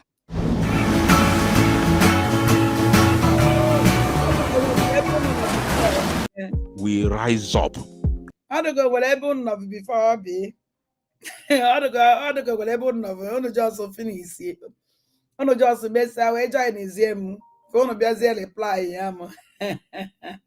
Unless if we rise up from our slumber, unless we stop this madness and this misplacement of priority, trying to shift our mind and our faces from the reality on ground. Misplacement of priority. That is the game that our people are playing as it stands now.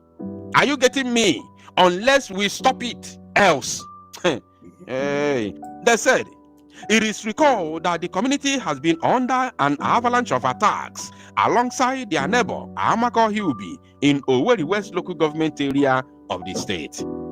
A hunter and his 10-year-old son narrowly escaped death at Amako Hilby on their farmlands on Tuesday, June 3rd, 2025. The suspected headers were said to have inflicted serious machete cuts on the boy's father before citing the presence of vigilantes and fleeing. The spokesperson of the State Police Command, Henry Okoye, who confirmed the incident at Agua, said efforts are in top gear to comb the bushes in a bid to apprehend the perpetrators. So this effort to comb the bushes in order to apprehend the perpetrators started today. Why this crime has been going on, and the so-called police spokesman, Henry Okoye, or whatever you call yourself. Victor, ka m gwakwa gị ọzọ, onwere mgbe m mere cabinet attack. Agwakwa gị ọzọ, ejikwa m obi umeala ka na-agwa gị ya. Ị na-aha na ihe na-agwa gị, and akpasukwana m iwe, ejikwa nchukwu ya ọgọ. Hapụ na ada ndị mba na ndị ege n'aka. Hakwanụ m aka na m ayọkwa biko. Ị na-aha na ihe na-ekwu. Ejikwa Chineke nọ n'eluigwe na ana na-azọ ọkpa wee yọọ. Hapụnụ m aka.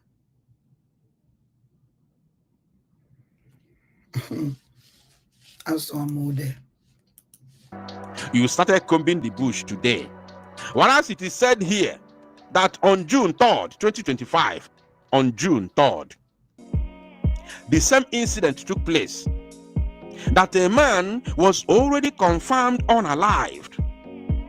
But as God may have it, the Fulani terrorists cited the presence of vigilante groups and then they fled. If not, they would have unalived that man and the vulnerable 10-year-old son. And now, you are telling us today that you are on top of the matter. You see, these are the reasons I can never ever hope with any zoo security, agency to protect us, because they have never ever protected us before, not today, and not ever. We are not expecting them to protect us. That's why we have to protect ourselves. Are you paying attention? Are you getting me? When I speak like this, I get why. I have my reasons. You may not understand it. I may not tell you the cocoa, but I talk unu juchu unu.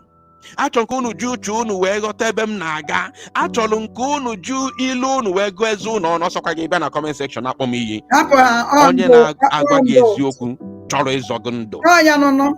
Ke na akpo Sabotage. Iku aneziokwu tari aba. Then ndị na-egwu gị wayo. Ndị na-aghọrị gị. Ke na afutazi asị ndị choro ezogundo. I am sorry for you. Ndị Igbo mepekwa na anya unu. I know what I'm saying.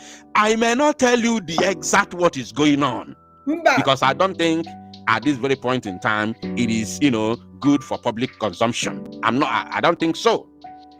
But I'm calling those who are directly involved in this case, in this matter, to rise up, or else I'm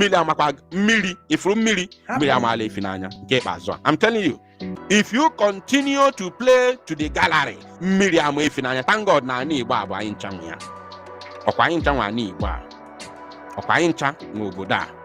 Unu ncha nwere ike filie na unu n'obodo Igbo na-ebi ezigbo ndụ. But get ready to abandon every single thing that you own or have, including your direct family members. Get ready to abandon them all and remain permanent citizens of your respective countries and lose all that you have here in Biafra land.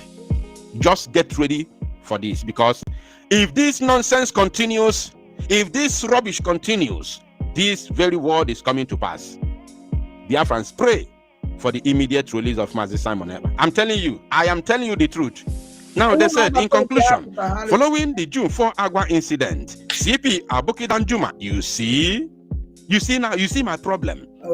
CP Aboki Danjuma, the CP, Commissioner of Police of Imo State, the Imo State Police Commissioner, the overall chairman of police in Imo State. His name is Aboki Danjuma. You already know which people that bears that name. Danjuma, a Fulani man, is the one who is coming to protect us in Biafra land, in Igbo land to be precise. A Fulani man, Danjuma, is the one that will give us protection against his own brothers, that they know their own agenda. Did you not hear the former governor of Akwa Ibom State that said that order came from above and the Fulani terrorists that they arrested were released, and 14 AK-47 recovered from them were handed back to them? Did you not hear a sitting governor that said it on a live broadcast? Now, a Fulani police commissioner in Imo State. You think that this same Fulani man that knows the plan of the Fulani, nation to take over the entire Zoological Republic of Animal Kingdom, which he himself is among. That's why they posted him to Imo State. That is the reason why they posted this man to Imo. Transférez votre courrier directement en ligne. Ça aussi, vous pouvez le faire sur laposte.fr.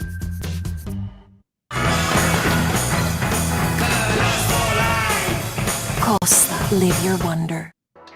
Any state you see in the south where a Fulani man is the police commissioner, watch that very state. Watch what is going on in that state. Watch how Fulanis will be ravaging and taking over the land of in that very state, one after the other. Just go and make your research. Danjuma, a Fulani man, will give Igbo man in Imo State security. You believe where? We are talking about Imo State that has the major 2 camps of Biafra Liberation Army. When I ask question, where is our army? people will come at me. They'll ask me, how much have you contributed? You know, they said, has activated tactical teams and launched precision operations, including forest combing, to arrest the perpetrators. He assures residents that security has been fortified and investigations are in full swing, Okoye said. Okoye, as an Igbo man, speaking for a Fulani man who is the overall police, the police commissioner in Imo State. They are using Okoye to send the message. Check all the states, their spokespersons, their spokesmen are always Igbo people. They always front the Igbo man who is. Abina Victor. Ona Akachukwu na mecha. Ejichi mobi m ka ha for me for this time maka na obi na agbawa m. Mana m akwa just because of you now.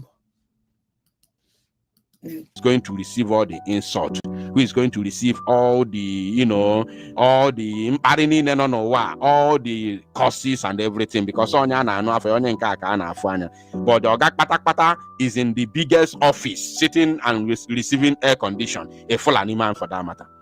That is a big problem. It's a very big problem. And Hope Uzodimma cannot do anything because the police is not under his command.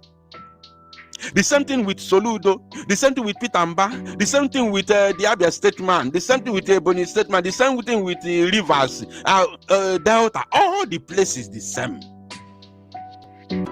That's why I'm asking, where is our army? When I ask this question, they carry out propaganda. No, you are attacking BDF. You are attacking our defense forces. I can never attack our defense forces.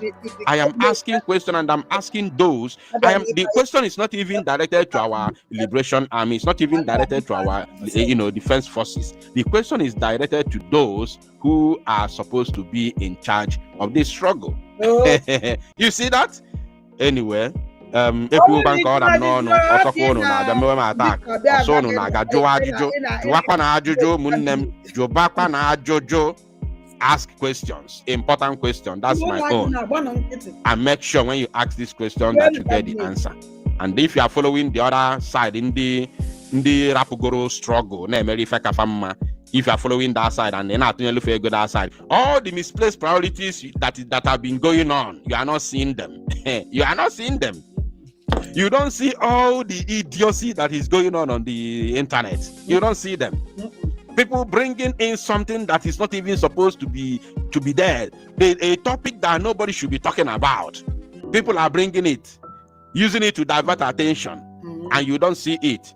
People are coming to attack our people with AK-47, and they want to go and blow whistle. Say to go. From Zoo Media. It's not a propaganda from Biafra Unite. I have the pictures, they are very clear. If you want the pictures, send me a message on WhatsApp. I will send you the pictures. Thank you, my people. And make it go viral.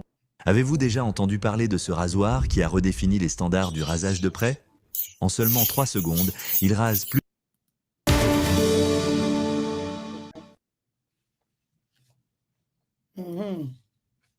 Can play Victor. And here may play a woman when we keep Victor now. Obi, I will keep my hair follows name from now. I will keep a follow more because he is yoku. He may go on follow. We be the support one po, but best follow your quaggy. The support to her nampo, he follow her again. He could say support on po. He may go and follow, or a Johanna Juju may go and follow. Obi Gente, and down and not Pologifa. Ma like him. He may. Don't want them more defa. Or one on this condition. Kedika may see where me. Obioya de mumma. Emmanuel Prumias na mejeje life me chance no when he see forget about it.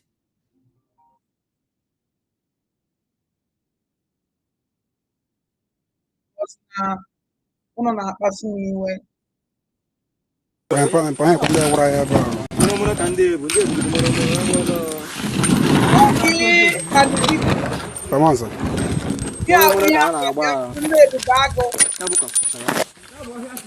Vamos. Wale kwenda awura ya ba. Kwenda awura ya ba. Agbala ụmụazị yeri na efu ebe a Ndị egumuru obodo. Kwenda awura ya ba.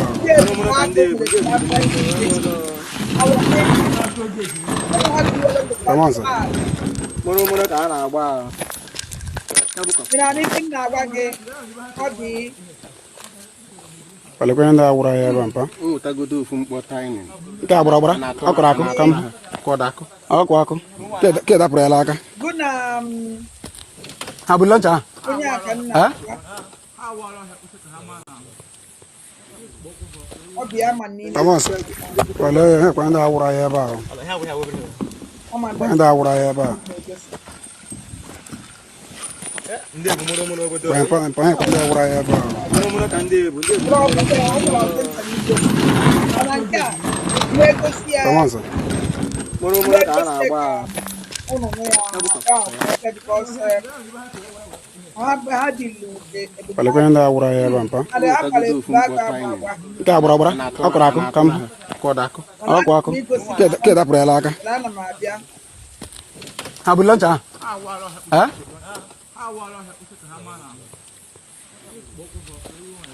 Vamos.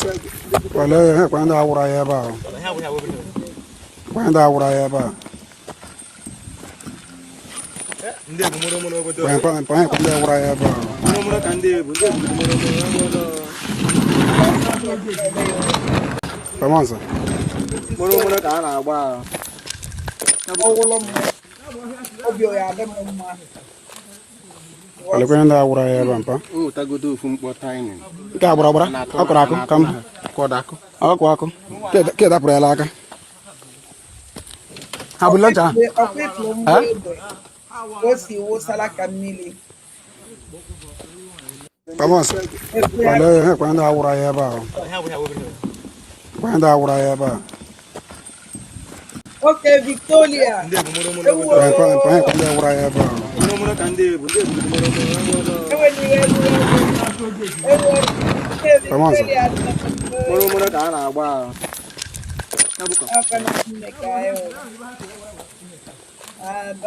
Wale kwenda awura ya ba mpa. Tagodo ofu mkpọ tiny. Nke agbara agbara akụrụ akụ ka m Kọdakụ. akụ ke dapụrụ ya aka. Ha bụ lunch a?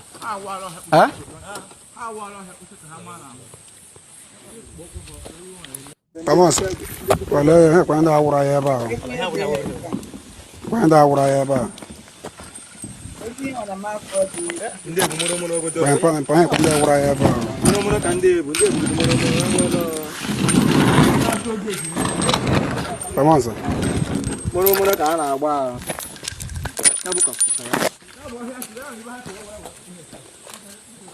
Wale kwenda awura ya ba mpa. Tagodo ofu mkpọ tiny. Nke agbara agbara akụrụ akụ ka m Kọdakụ. akụ ke dapụrụ ya aka. achọrọ m igosi Ha bụ lunch a? and ọ na-ngosi ya Vamos. Wale kwenda awura ya ba. Kwenda awura ya ba. Ndị egumuru obodo. Kwenda awura ya ba. na-abịa ebe a ajụ m ajụjụ ọnwụ na unu nwere conscience otu ndị ọzọkwa nọkwa ya nọ ụmụnne m ekene m unu ekene nwoke kene nwa agwa anyị geenụ ntị ka unu otu ndị Biafra Angels si wee lụọ ọrụ nya otu ha si wee lụọ ọrụ nya now otu esi eme ata ife agbara afa Chineke mee ha merie because mgbe ọ na mụ nwa nwada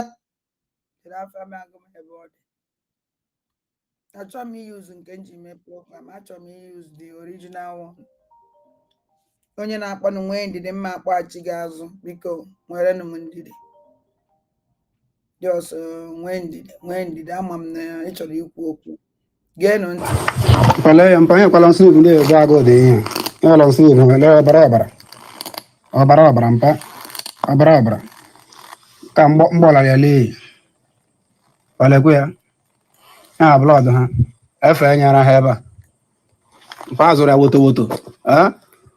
Anyị zụrụ ya woto mpa. Anyị zụrụ ya woto. Face to face. Ilos ha bụ ka ahụ mpa. Mana efe enye kwara ha. Ụmụ gị nọrọ ka ikpeazụ a na-efe enye wa. Anyị dị na-ebechakwa ya. Ihe ntara akwụọla ọgwụla. Ihe ntara ihe ọzọ. Eziokwu ọ pụkwala anyị aka mpa. Biko na ihe ntara apụọla anyị aka ka anyị ji alụ mpa. Obi, a man in the last so our angels are here. Obi, Guna Victoria. A man no last so our angels are here. Oh no so our angels are here. I'm going to turn my back. I told me we were again. They will go me way today. I told me we was. And on na pass me way. Ebu ne defend if you ne kwesi defend. Ebu ne defend if you ne kwesi defend. Instead don't no judge you. Una ya judge you. Una na cover mpo. Onye is capable to ask that question. Juicy. Una be me attack. One that no na ye follows him. Una pussy follow mo. Pussy ni follow mo. Maybe because of no one they follow me, okay, I follow me, I can never do that. Never in this world. I told me we were, and even they want me what that no follow me for me mirror. Then I castigated the cabinet. Onion waloku madnab, Ogen Kele, and the Sonia Palawaji Kuribo was tweet, Rivo was tweet. On the madnab and waloku. Ono mmadụ ikwuzi ekwu castigate nke ahụ gbasaziri ụnụ take care of otu osisi ụnụ ọnwụnụ anwezi onye na-eme ife adọ mma na the cabinet igwa ya si ya dị ife ide mmadụ ọnwụ na igwa ha n'ofu onye ibe ọnwụ na ịkparị ya na the whole cabinet. That is the problem ụnụ. I don't care, take it anyhow you want, it's not my business. Mana ana m ajụ gị sị gị ọnwụ na nwanne gị nwoke dị ife a this our angels a gee ntị ka ụnụ na ife bakwule again. Pale mpanya kwa lansu vile zago de nya. Ya lansu vile barabara. Barabara mpa. Barabara. Da wundo ebubagu ngozola bugoro fulani. Commander in chief of terrorists. Group ebubagu. Now all the criminals are now fighting our angels. Get to kill our angels kuleba. Obi and the Victoria. Na pia you ne protect even where you see. Ganunte. Mbola ya le. Wale kuya. Ah blood ha. Efe nyara heba. Mpa zuri ya woto. Ai zuri ya woto mpa. Ai zuri ya woto. Face to face. Ilos ha buka ha mpa. Mana efe nya kwara ha. Ụmụ gị nọrọ ka ikpeazụ a na-efe enye wa. Anyị dị na-ebechakwa ya. Ihe ntara akwụọla ọgwụla. Ihe ntara ihe ọzọ. Eziokwu ọ pụkwala anyị aka mpa. Biko na ihe ntara apụọla anyị aka ka anyị ji alụ mpa. Chukwu ka abịa ma n'ọrụ mpa enweghị na-eme na mpa anyị na ụmụ gị na ya. Ọ bụ igwe ka a ga-agbakwa ọbụlet na wọta. Ọbụlet na wọta mpa anyị na ya. Ụmụ gị na-eti enweghị na-emenụ. I will not be them. No Biafra, no peace. I am. If I ever can of water hills, ever can of water hills, ever can of water hills, if I am a hamper. Obi and the Victoria, man, no, when if you understand the back, it's a can call like it. I'm not know if you understand here, it's a can call like it. I'm not knowing it is water that na Nimo State and definitely it will go attack the community now. I'm not even understand. It's all can go like Victoria and Obi can go on again. I wanted the mass and the can AG. Obatobi fight everything. I want him. Oguko Haka. He continued pushing. Now, but a problem, betrayal by Nigerian government and the old by Nigerian government and the saboteurs they were in that cabinet. And the saboteurs, criminal saboteurs they were in a cabinet. Some of them, not all the cabinet, the saboteurs they were in a cabinet. With hope that now I continue to push. Keep your conscience no. It be about fight a protect cabinet. Onaka wona nkulu kuma sa cabinet. Onaka wona fight the cabinet. Asim yes, ni bi onukulu wezi oku. No lies. Oto akunu si aton ase. Na ekonu kibe kwesi ikonu ko. Call a spade a spade. Actually me this thing and arise. And all no push you high. O ezoku ni no na ya like ya. No na gbalo ya ngo. No na gbalo ya ngo. It will go me way enough. And if our angel not complain here, do you hear? We are not complain. And I are not complain. It's a come back all again. It's a come back all again.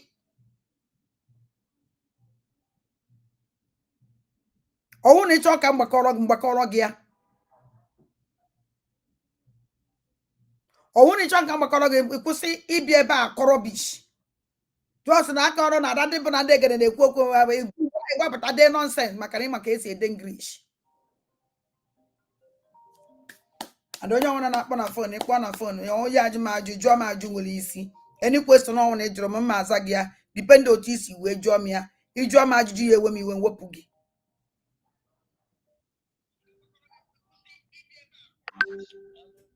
Hello? Good evening, ma. There was one good evening.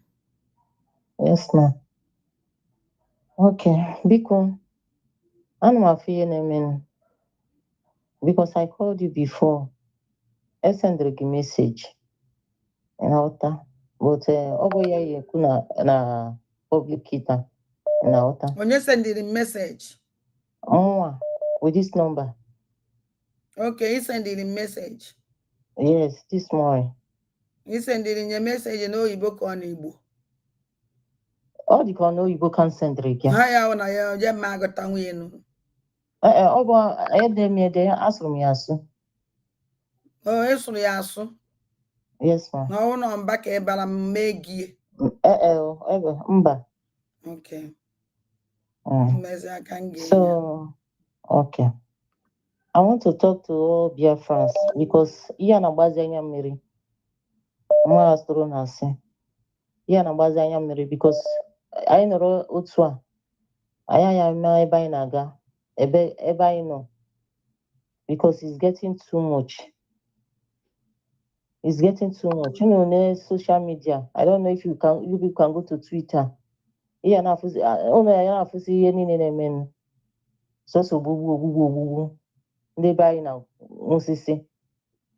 And this brigade, they are not talking anything. They are not doing anything. Why Ngozi? Because Ngozi is nobody to us. We have only one government. Yes. So the government, what are they doing? What are they doing? Now, I suppose in Ajuha. What are they doing? Getting our fear, getting a me. Also, Kayano, it was to say silent. I want to say, I need to tweet Yobuna. I just don't know to one. Debbie Kena, car, only in a minute. Okay. Suggestion me, I hear Nekuya.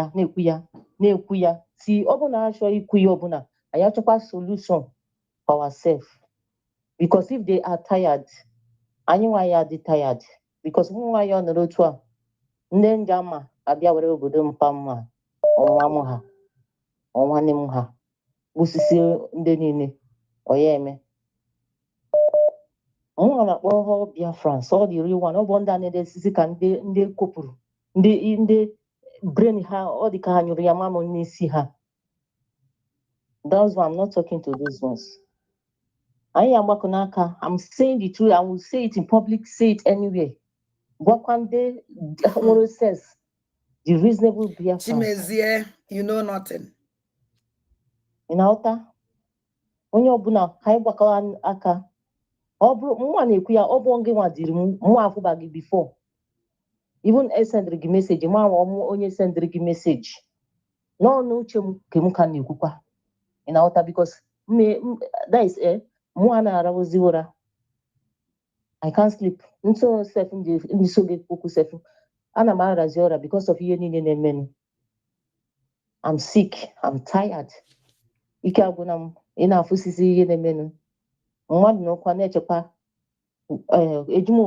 oyerukwa na be anyị oyerukwa na ebe a ebe ka oyeri echi ebe ka oyeru n'abalị a you know all those kind of things ike gwụrụ m so since our army need something the brigade they are not posting anything they are not saying anything they are not doing nothing ha nọrọ ka onwe ihe na-emenụ I don't know who they are nwa ama ebe si wee bịa nwa ama ndị ya na-eme ebe anụ ị na-aghọta gịnị ka ya eme anyị afọmụ our own this thing nwa na-agwakwa all Biafrans nwa na-ekwu ya ọ bụ n'aka gị ọ bụ onye chọrọ n'aka I don't care anybody chọrọ ịtọn okwu na-ekwu upside down that is their business nke na-agba business m but we have to do something to save our families back home our relatives our father's land anyị eseve ebe anụ because ọ bụ n'isi ihe apụ ndị mmadụ ka je na-etiri ego nkele onwe onye chọrọ itiri ego kele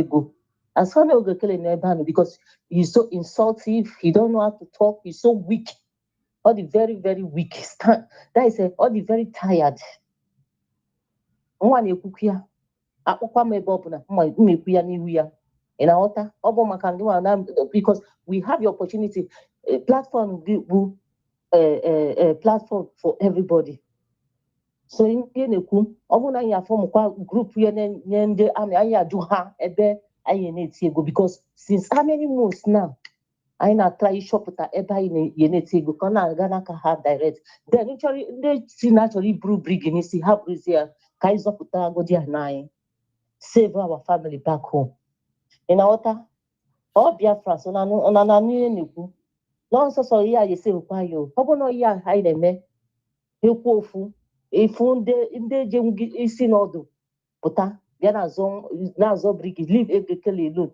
leave this one alone our brig ọ brigi bịa na gị ọ brigi bịa na gị before ịzọba brigi ya ihe bụ ụzọ wee zọpụta na gị before ikwu brigi so ihe anyị na-ekwu bụ ọ bụrụ na ya jisike anyị achọpụta ebe anyị na-eti ego our men ya agwa anyị ebe director ya eti ya ya ewere ya that is what will save us or else anyị nọrọ anyị ahụ aka n'ike sie ya n'imi with all these people ndị na-ekwu ihe ọzọ ihe a na-ekwu sef ọ bụ ihe anyị na-ekwu ihe a na-eche ọ bụ what they are thinking another thing if interest were dị relax sef the other time na-ekwu maka akwụkwọ study language or yeah is this the time for that instead of you will think of how to get your land how to save your brothers and sisters back home yeah in okubu maka akwụkwọ is that what are these people normal so ikabuna mo nwa amazia because I so ebe to echi the same thing to one echi the same thing let's kai binite thank you for analyzing biko eji m chukwu eyo ndị niile biko ka anyị chekwanụ tinkwanụ ya na-etink biko ka anyị nyere ndị be anyị aka men on the ground ha continue otu a efu eyi ike agbuzie ha is better than take over for me is better the army take over they will be paying tax to them that is what it for my own thought let them take over then we'll be paying tax to them to fight for our land. That is it, the only solution. Let the army, our Biafra army, take over. Thank you, ma. Thank you. Bye-bye. Hello? Hello? Hello? Imana. Sometimes, fire. and I watch our Prime Minister. Without she, you can find a CCTV camera on the use Nanya. Without come watch.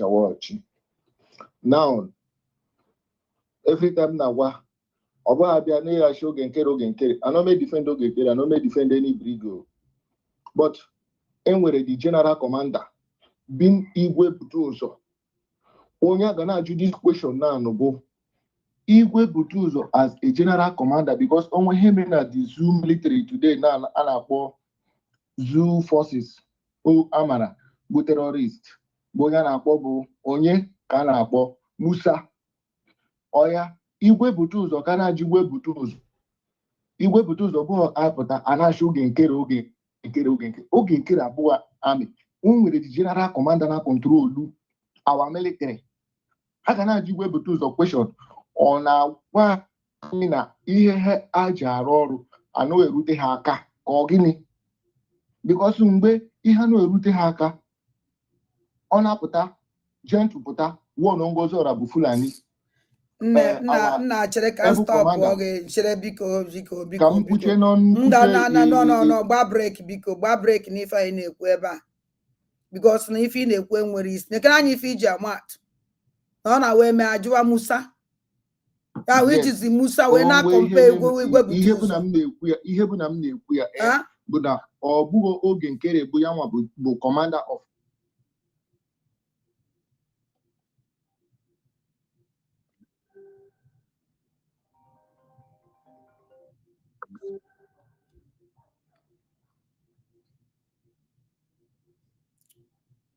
egodo ka mkpogodo onye a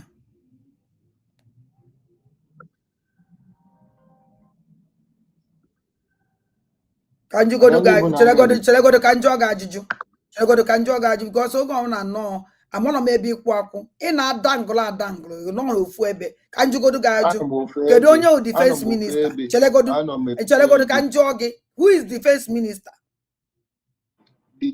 enwere defense minister ajụrụ m gị sị gị kedu onye wụ defense minister ajụrụ m gị ajụjụ mma kọtụ fon again ajụrụ m gị sị gị kedu onye wụ defense minister kedu ka Igwe Butuzo si wee wụrụ defense minister have you in your life for ebe onye amị Igwe Butuzo is not the defense minister Igwe Butuzo CDS o nwere ife dị iche na CDS and the defense minister ọwụrụ the same agwa na ngị sị gị ibi na-ekwu okwu iwu general nwụrụ mgbe general ji wee wụrụ defense minister ama kọtụ bikos na ife na-aka nwere isi ka ihe esi bi ebe a na-asị ndat na Igwe Butuzo general na onye nwawu defense minister ana m ajụ gị sị gị kedu onye wụ defense minister n'afọ maka ndị general ahụ kedu onye wụ defense minister ga-ahụ defense minister ka anyị na-asọmọ onye ya enweghị ka ihe ejewe nna ifu ihe na-ekwu ebe a ana m afụgo adụgo m tired of you because mba mara emejeziko ohere ka ị na-akọ ihe na-akọ ihe na-ewe m iwe hello ndewo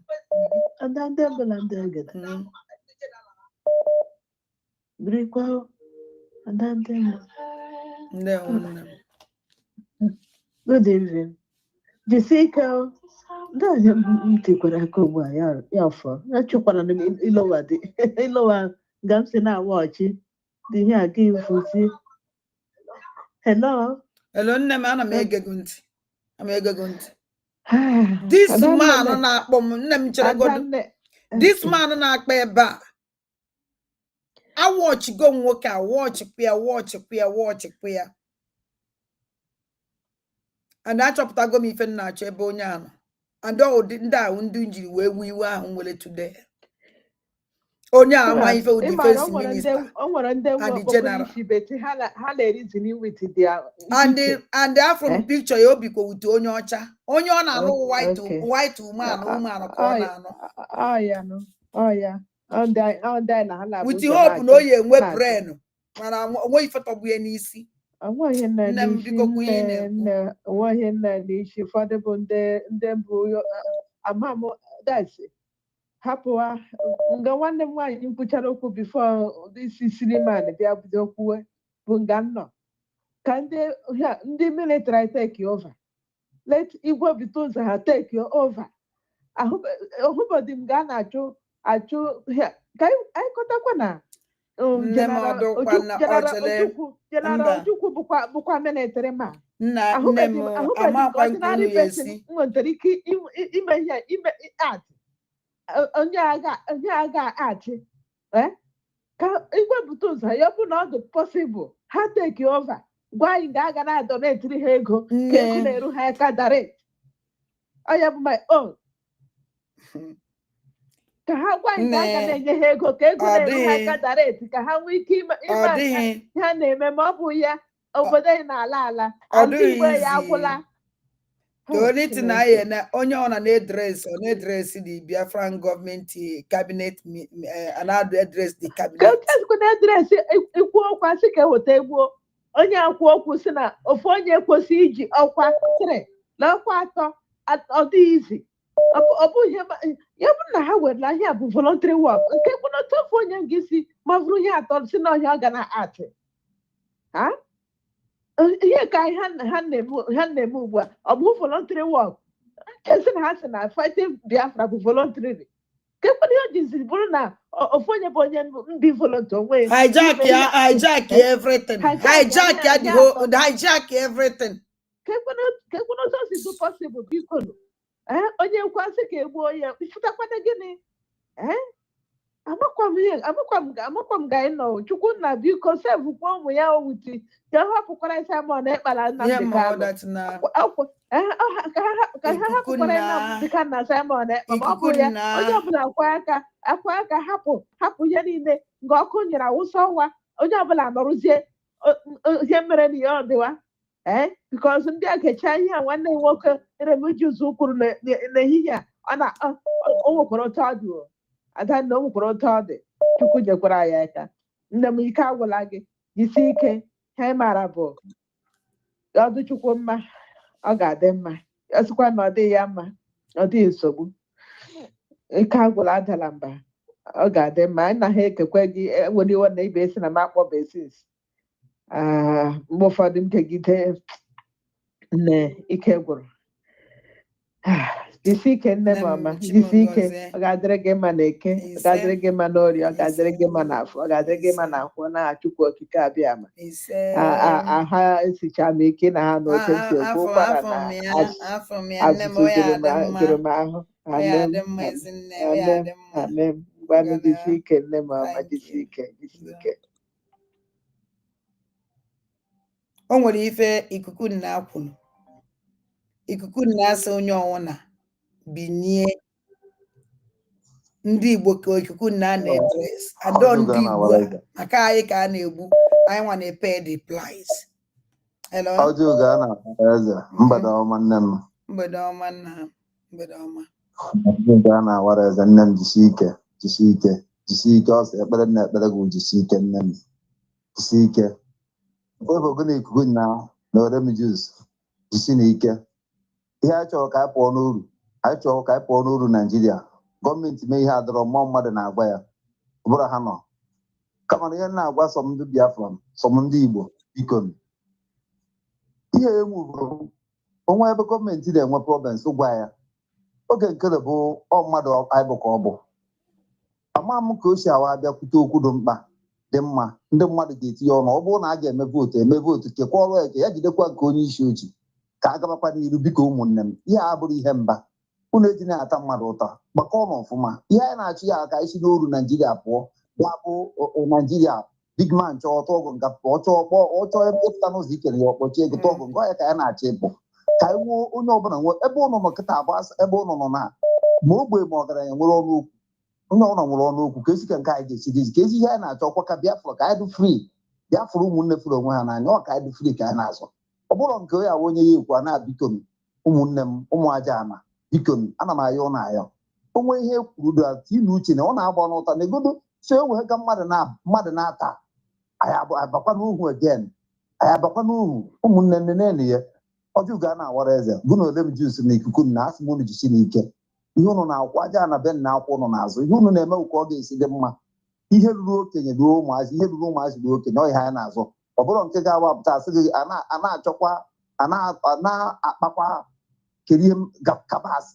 Ọ bụrụ ya bụ isi. Biko na ụmụnne m, biko ya bụ ihe nwanne ya na-azụ ọkwa ọdụm. Negede ebe nna m ọdụ Kalụ nọ, negede ebe Simon Ekpa nọ, ihe ọ na-azụkwa ọkwa ọdị mma. Biko ụmụnne m, ajara m negede nke ada ya nwaanyị akwụ kwutekwara kama na ama m ihe ị na onye ọbụla na-agbara. Biko ya agbawa gọọmenti ọ nke anyị adị ya chọrọ ka anyị bidie gọọmenti anyị ka ọ dị mma, ka o wee bara anyị ọfụma, ka a ghara ịwa anyị gbagoro ọsọ chiri olu nke apụ anyị bakọ n'olu ọzọkwa. Biko ihe nna anyị ụnụ bụ ike na-egwukwe m ibere n'aja na na-ayị ụlọ ihe a by my age. Biko ọjọọ ugo a na-agbara eze nne m jisi ike. Nwaja na adịghị eri bribe. Ihe nwaja na-eme ka o sevu ụmụ ya, ka o sevu ụmụnne ya, and the same na anyị na-eme anyị Chukwu na okike abịa ma ga-agọzi ụnụ. Egere m nke ihe ikuku na-akwụ na mgbede ama ọkpatụ ihe na-emepe ya. Onwere onye dị afta ihe dị mkpa wee ego pawa. Nwanne m pawa anyị na-aza kedu ebe anyị ji ya eje? Kedu pawa ị ga-enwecha nwanne gị agaghị eru gị nso ọkụ maka kedu pawa ọ ga-eru nwe ọhịa a ka e mere anyị ndị na-achị anyị pụọ ruo ebe a akpọrọ ndị asapọ ya ma ọ na-akọ na-echefa ụnụ achọ ka ọ dị etu a na Biafra land. Chukwu ekwekwene onwe ihe na-eme adọrọ mma nwanne ga-asị gị na ihe mere adọrọ mma iteke kọreshọn na ọ bụ ọ na-aga. Biko na ụmụnne m, biko wetu ọnụ obi jụọ gọọmenti ajụjụ kedu ka ihe shido etu a, kedu ka o shido na ọbata obi ka e nwere a na-ekpe ikpe ya. Onwebeghị ndị n'ụzọ mkpa anyị nwere na ya abụghị iku na wo na onye kwanyị na-ekọ Naijiria n'ụzọ na oje na-ebu propaganda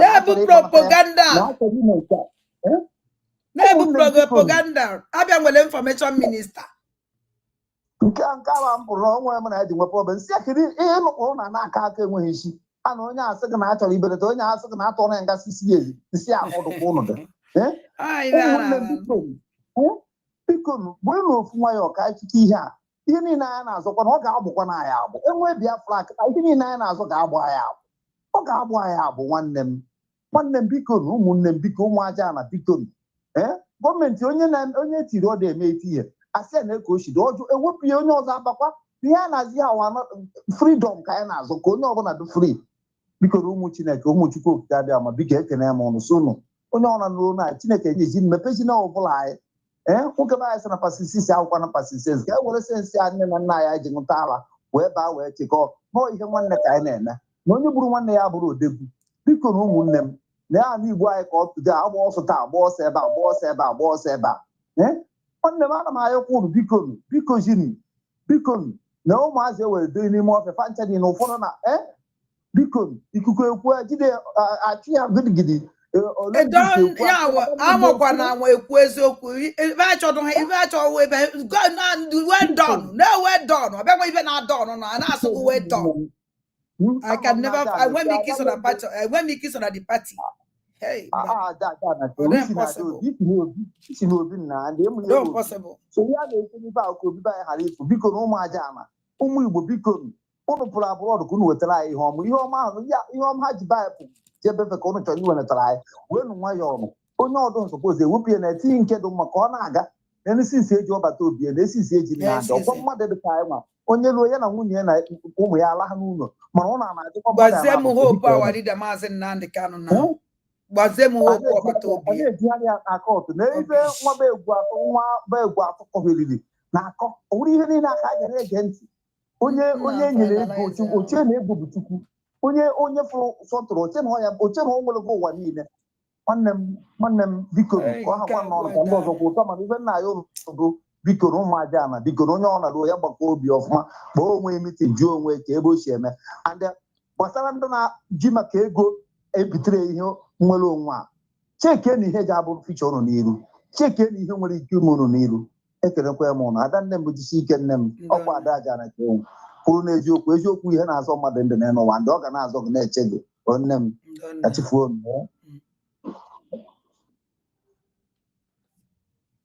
Christian may pick your call on one condition. I want to this MP call ga like ka Ekpa nkata as nwanne ka ịgwa ka njụọ ga ajụjụ ka ịjụọ ma ajụjụ mana ọwụ nọ ihe ka mkpọmkpọ iko adọ mkpọmkpọ iko anyị na-aka onye na-ewe m iwe ebe ị nọ. So let me pick your call So achọ nke ikulu dan ka mụ na-akpa nkata. Mana ọ bụrụ na wala asị gị achọ nke ikulu and mụ na ị na-ege m ntị asị m ị na-ege m ntị. Ọwụ dat na ịchọ ka mụ na na-abụ kpa nkata ya kpa nkata azụ nwanne mana ọwụ na ya ka mkpọmkpọ iko nke ọtọ ọfụ. See, ọ bụghị ịkpọtụ fon bụ ya bụ dimension. Ihe a na-ebe a bụ demokrasi, right? Ọchịchị onye kwuru uche ya ịghọta. And mụ na gị na-ege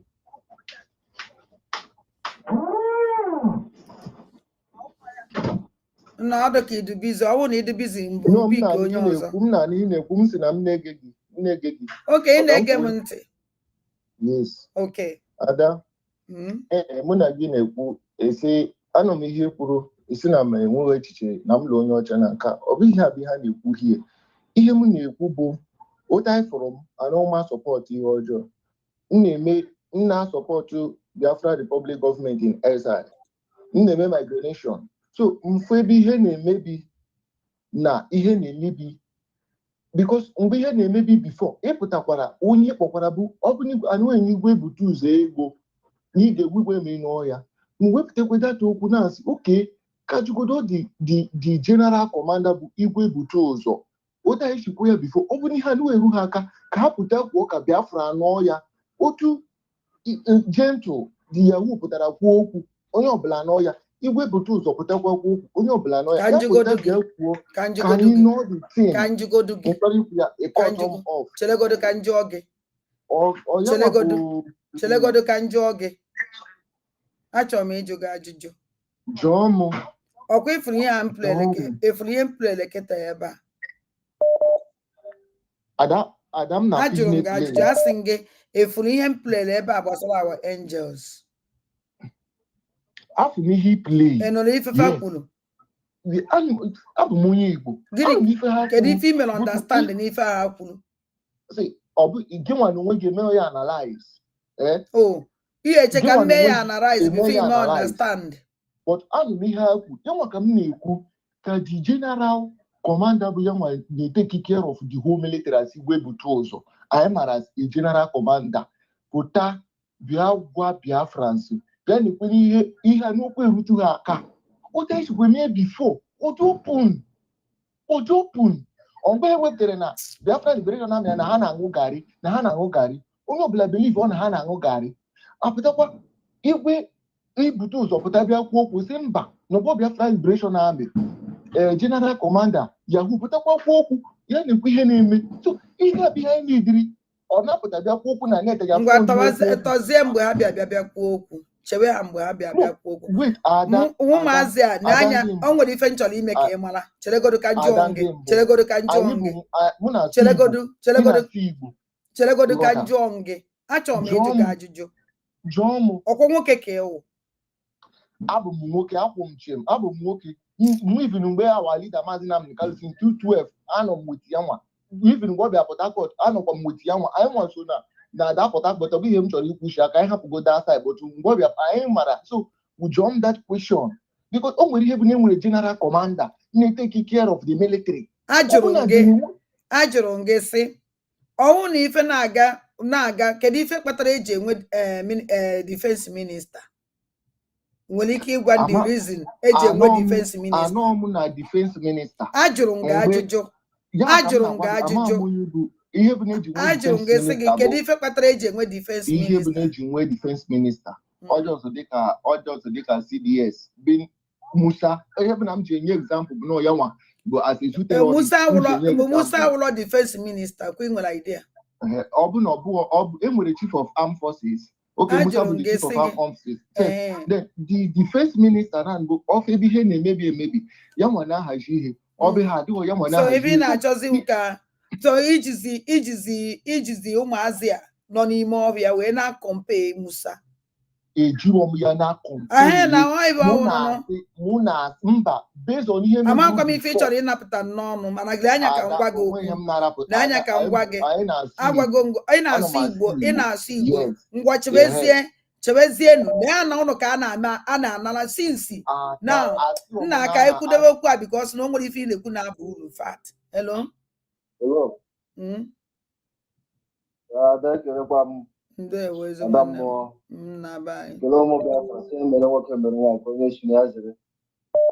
Ma ọ na-adịkwanụ mma anyị na-eme ha ya emekọ ihe wit ndị nwere brain.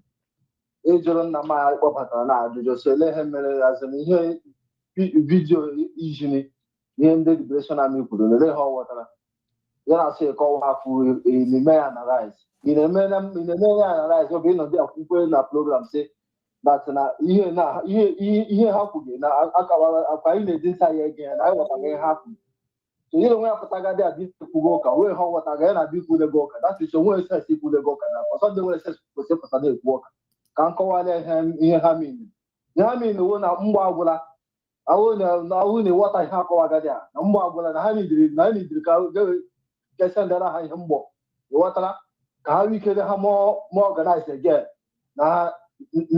na sapụla ha n'aka ọwụghị unu na-ege program unu na-ejọsa were imi unu were ntị unu mepee mọtụ isi unu anọ ya ihe ọzọ sị ka m jụọ gị nwaanyị jụrụ ajụjụ ịkpọga lee ihe ịkpọga ya isi na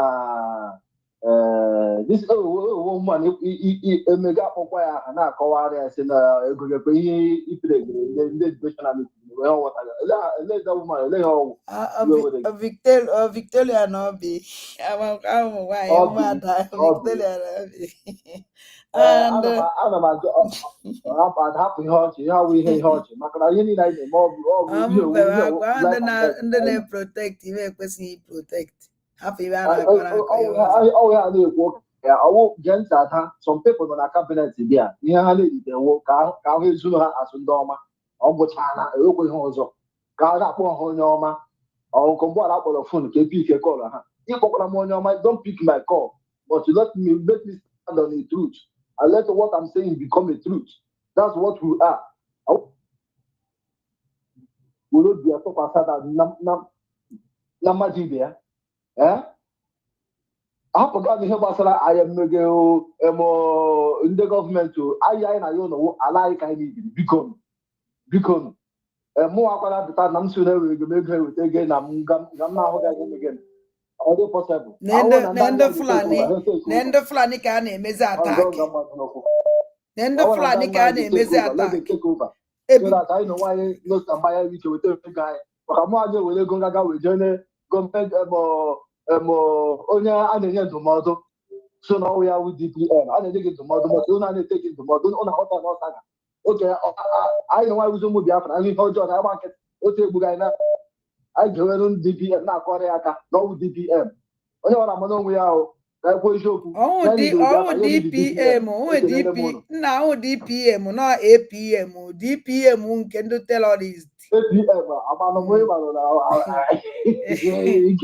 DPM nke ndị terrorist APM ị ga-amanye ihe mere m nla azụ ị ga-amanye ihe tọchịrị m nla azụ mụnwa bu azụ Biafra na anya m ka anyị ga shọt ekele onwe Biafra si eme ihe ọma mere nwoke mere nwaanyị ka onye chi ya zere ada mmụọ ekelele gị sị ka m kwuo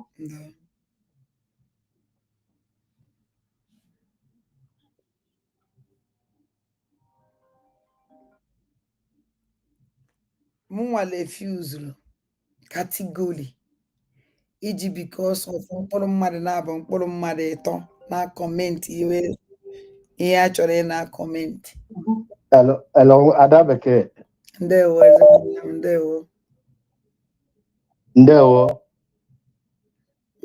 ezi nwanne m ka esi afọ n'isi adịghị gị mma efuna ka unu si wee daa nna m na-aga n'iru mgbede ọma ezi nwanne m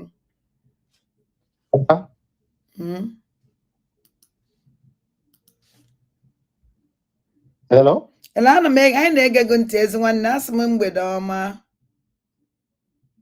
okay olu m ọ na-apụta ọ na-apụta okay ekelekwa m ụmụ Biafra ana m ekele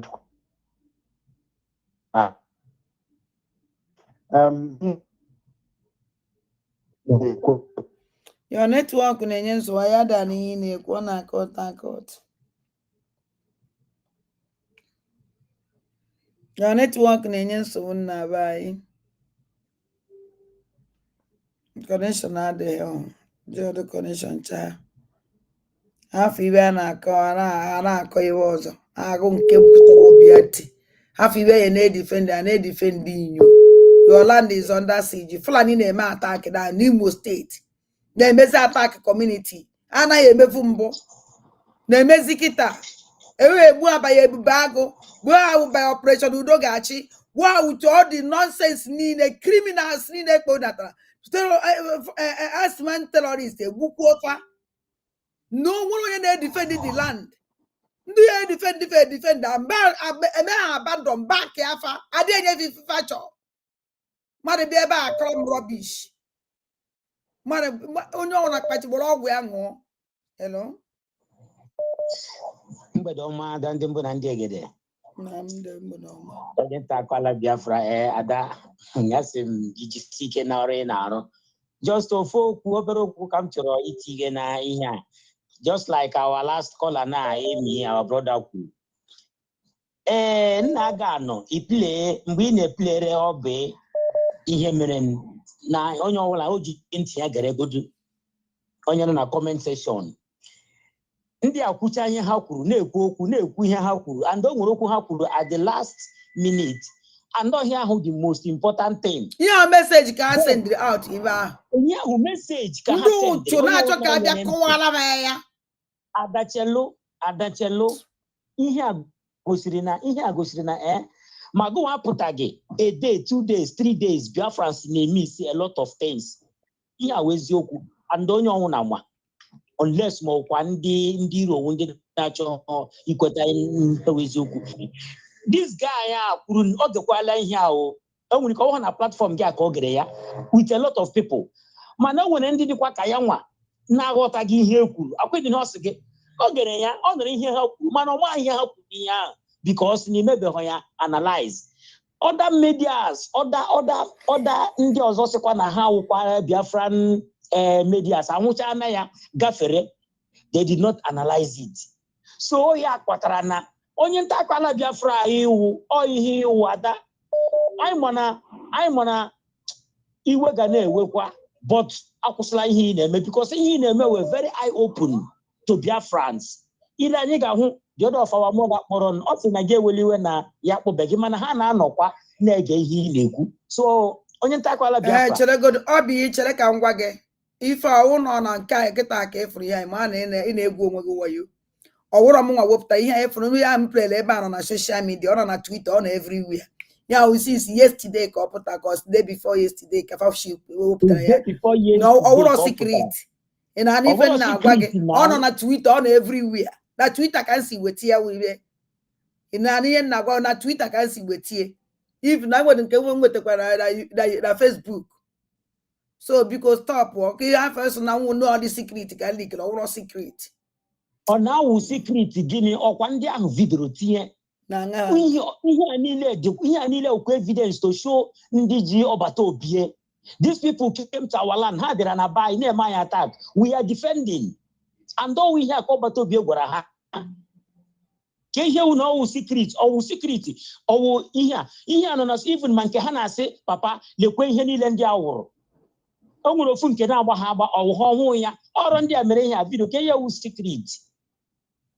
So ada oya uhia idi na-arụ ọrụ ị na-arụ no matter whatever ma ihe nọ na comment section ma ndị ụkwa ikwucha okwu ha were ze ya mekwa their own program because ndị anaghị ahụ ụzọ ha nwere anya mana ha anaghị ahụ ụzọ ọkwa ikwucha na ị ga-ahụ very early in the morning ha were ya humble idiot ha now with the first thing ha ga-eji because ọgwụ na agwa ha ya ha na-eme you tell them what to do and you tell them what to say. Ha amaghị na ha na-replay your program Biafrans na-anọghị ya mgbe ị mere ya na-anaghakwa ya again na-amara what is going on. Ha feel na ada na-ekwugheri nothing na but they are still giving that message gụnwa givru. Ha na-efil ya nụnụ ọ na-efili na mmegide na onye ọnwụ na na-eso gị ikote onye nka every days na-ele ya. Ọ dị ka WhatsApp group Onyaka na share that program he share maybe ndi no no mo ndi na no hombi menenya mo kwa no onye feed na ocho he no ya from your platform no ya from his own platform. Maybe no idea follow them. Maybe not for go idea follow back. Maybe. He na program on na watch. Ojigo idea follow back. Yes, he na program on watch cha ya kwa o were kwa ya no kwa the watch kwa ya on his own. Then we put akwa ngwa one ana akpo na akọ. They are bringing it up. Na dana arụ na arụ. Ọ wụrụ na ị mere assuming na ị mana mgbe wepụtara ihe a isi na ịchọburu iji ya abịa live. Mana because of ihe ọ bụ na onye a na-eme ka iji wee play this thing. And the kọwara ya ọ ya kpatara that man na-ajụ that question ji na-ajụ question I mean upon na agbara ya aka ọ na-achọta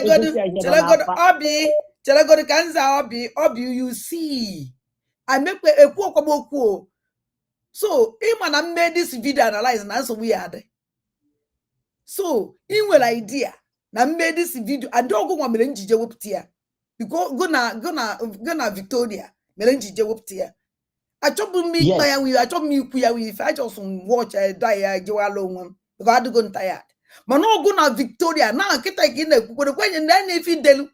You see how you see that one. I don't know now why you be me. Even that I'm gonna be. Even that I'm gonna be la Victoria. I say you need. Keep below that. Now we can finalize. Yes, don't speak me. I will be a fan. Someone ha mwanke wezioku. Ha mwanke wezioku. No matter na. You are gonna put that eziokwu ahụ anaghị ele mmadụ anya n'ihu na this struggle aya na ha azọ na onye na gị nọrọ there we are protecting you or we are supporting. No, if you are not doing ị ga na-eme ihe ahụ freedom need ịpụta na onye ọzọ mewe ihe ahụ freedom need because on the model there ọ bụrụ school ihe awụrụ headmaster or principal ma ọkwa gịnị. No, so people are watching. Maazị Nnamdi Kanu si anyị na na-eme ihe Biafra si na-ele gị ịgwawa ha eziokwu they will follow you. Ọ ihe a kpatara onye ọbụla ji sowo bata obie ị na-eme ihe na-ele gị mgbe ahụ na ihe ị na-eme ihu onye ọbụla bọta ị na-eme ya ihe ị na-eme na-aga na-agwa gị ya. We have to tell you we are not kids. Iwụrụ mpa ihe ahụ ihe anyị niile. So one of the reason why I get here, mahuna ihe anaghị onye anaghị emeti ya nkere anaghị emeti ya. We have to tell him anaghị emeti ya. And this is the only truth I suppose he didn't know. And eba nkanku and anabe just na the point ọpụtakwu okwu kịta ememi ya analyze ka ngwakwu na agwa o ọnabe je na the point ọpụta kịta akwu okwu aya we analyze ibe okwu pam. Ọwụ Biafra na ọwụ onye nta akpala Biafra ka iwu ọwụ ịkọwa ya ndị mmadụ ghọta because ịkọwa ha ihe mere na this thing play ka a lot of people like that man ji ọmaghị ihe mere there. So that is it. So that no matter whatever akwụsịkwala ihe na-eme ihe na-eme Biafrans are behind you.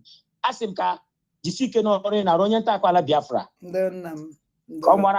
Apụkwa ndị otu a ndị ọbụrụ idiọtara ndị otu ha anyị nwa mma na-akpọ agwara m na-akpọgharị aka okoso mgbe nchọga ịbụ nke a na-akpọ kele nna mkpọ ha na-abaghị onye nchọba ekicha kịta ka ọ pụta kpọọ m abaghị onye nyopụta ncha kịta ka ọ pụta kịta mkpọ ha na-abaghị kịta ọgbọpụta ndị ụchụ agbanyesiwadere ha ọkụ nwa obere mana eziokwu dị only thing. After all, a lot abịala pụọ. Thank you very much. Thank you very much. Onye nta akpara Biafra.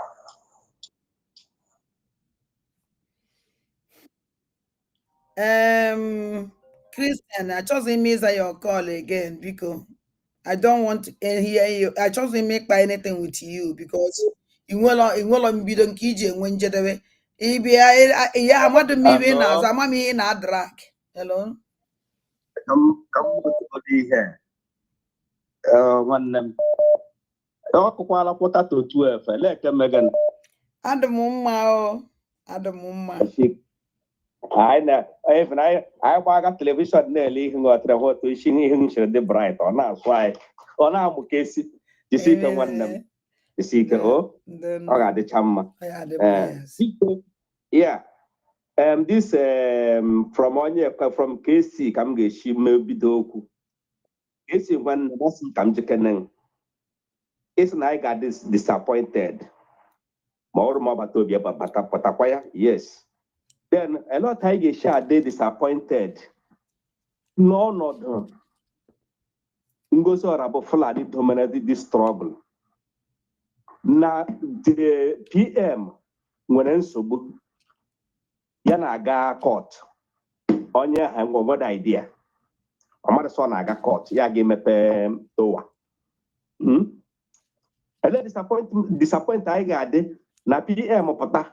Na nwanyị anọwo Ngozi Orabo Fulani agadi mere ya protest ka ọ na-awụla UAA bridge. Just tell me, were ire ngwa eze ọnụ elot anyị ga-eche ada oto ga-eche disappoint anyị na emedịrị ya protest ha kpọtado ihe na even nwede anything at all. And the Ngozi Orabo eze amado atọ ọbata obi ọ gabeghị ga eleta ya nna anyị na-ekwu okwu Ngozi ọdụ ka ọdụ mkpa onye a dị irrelevant onye a wee sabo ọbata obi have move on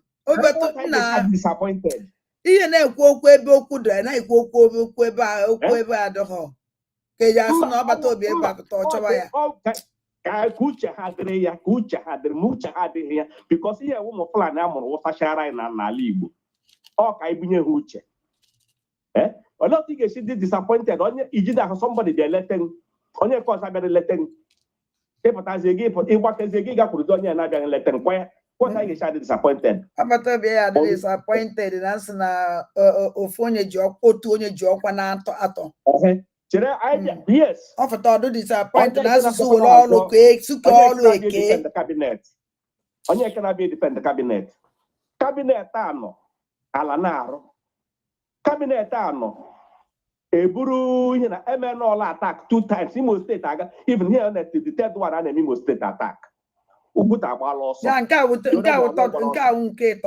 nke ịtọ cabinet ohu nọ where is that cabinet in a defend ọwụ ihe ka anyị ga na-anọ every day ụmụ nwaanyị ga protest na ihe amụfu cabinet nọ emedi ihe ha mere since rukwe taa ọkwa ịnọdụ ọda ọwụdụkwa dis bịa ọwụdụkwa ada dị ọra ma bụpụtara okocha bụpụtara na somebody local government chairman mere organize egbuola ndị be ha mee ha nye na ya mee organize vigilante group aga na-achụpụchi ndị Fulani n'ọhịa ha bụ deputy police commissioner mee nye invite ka a nwere ga-akpụchie na Abuja ọwụ ihe ka unu chọrọ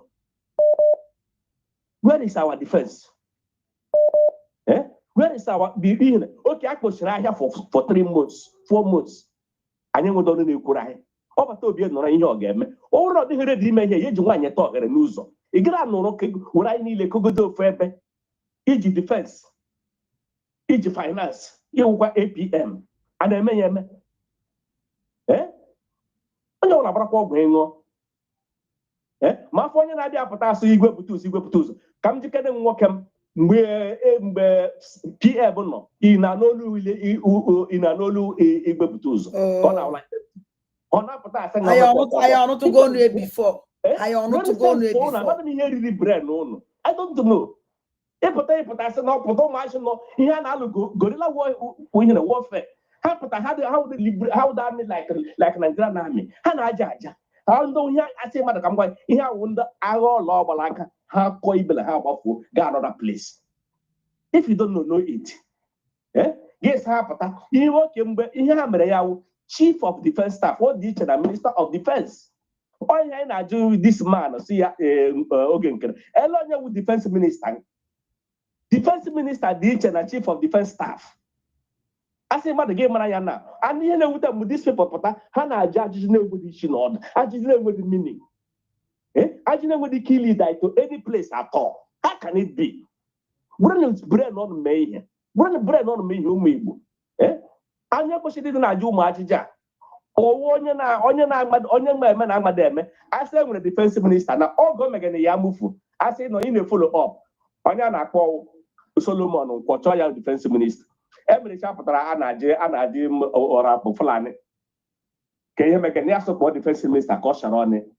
That is it, not a question. Then the defense minister pụtasị ihe niile enidiri ihe deliver ha akpọzi onye akpọtazie dis onye asị ele ihe jizi nkịta ọnwụ ọ nọ n'okwu echiche ọ pụta onye pụta ihe pụtara n'isi gị na-ekwu you have to reason very well. Ị ga-atụ ụka ata before na-apụta ekwu ọ dị ihe shi n'isi pụta onye ara asị mgbe a na-ekwu ọzọ na-apụta ya n'ọnụ onye ọ na-ekwu ọ na-enwere ike iche echiche pụta kwuo okwu dị reasonable chee echiche. As a man politics, go and sit down. As a man how the defense and everything was, go and sit down, don't comment. Don't comment. Apụta on pụta na-ekrete problem on na-ekrete anyị ọ ga-anọzi na anyị nwere cabinet ihe na-emebi agba nkịtị everyday adapụta ya sugar coat anyị ndị cabinet ọ na-agba mbọ ọkwa ihe ọnụ chọrọ cabinet ọ na-agbalị ala ọkwa ihe ọnụ chọrọ ala na-arụ alụba anyị na-efu ka m gwakwa unu mmiri a ọ ga-amarịrị anyị niile all of us ọkwa gị ya gị ọnwụ ihe dị otu ka ọnwụ oruforobe onye ruo eritere today ya erite tomorrow mgbe anyị na-anụ Benue nke ọzọ awụzi Enugu the next one ọkọmene na Anambra ọ bere n'Imo steeti ka ebe ọ fọziri ọnfile ọ nọ n'obodo oyibo yes anyị relax o metedị one day ị ga-anọ ya sịrị na ụmụnne gị ya famili agbaala ọsọ ụlọ na-egbuole somebody ịma ama ma onye mgbe nke oge when Nigeria happen to you gị mara ọ napụtara na-emezi ihe ọ na-eme kwuo na eziokwu nwere onwe ekwuru m ekwu kwuo na eziokwu nwere na onwe ọnụ anyị emeghị adị adọ kabinet ka ebe kabinet onye m na-ajụrụ ka onwefe onye jizi ihe niile ọgbazi nkiri ka onye m na-aga nga ọnụ ga-mee ihe na tacha ji achị eze tọgba taa ihe na lawụrụ onwe ọnụ cabinet pụta ọnụ bịa na cabinet ọnụ ha ma things ka ihe ga-emove this struggle forward ka this struggle anyị na-eme niile even not everything a na-eme ọwa anya anyị wụ the number one thing ọnwa ndị ka a ga-eji asụ respect anyị yes ndị a na-anọ but ihe ka mgbe ha ọbata obi ekwuru nwee problem WPN everything nyere ka ọkụ ọ nọ na anaghị maka Bakassi mgbe ọbata obi na-enwere every week ana ndị maka Bakassi boys Bakassi Marine yes why are you not people asking all under yes I wonder these people legodo ụmụaka asọ nwanne legodo emere nke na-agbahụ shoe emere nke na-agbahụ boot ya gwere ụkwụ nkịtị na-apụta ọ na-azụ ọnụ obiọma akpọ ọnụ ga-ehunye na-apụta ị na-edefend cabinet are you mad kwehu ndị abụọ igbo jechis ọgbahụ shoe na-edefend gị dị happy ọ wụrụ nwanne gị oh my god iwụlọ nnukwu eme ọnụ nwekwara conscience ọnụ nnukwu eche echiche ụda anụmanụ izo ọsọsọ Chineke na-azọ ha legodo ihe asara dị ọma na ka agbaga ya and ihe anọ since this last year ihe people ihe ha na-anọ with defense ha na-apụtasị apụta a na-afọ mbụ ha na-atọ ha bum obiọma akpọ ụnụ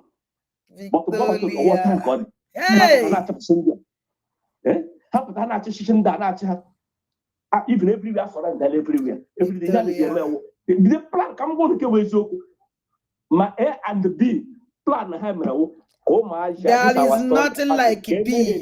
No, there is nothing like B.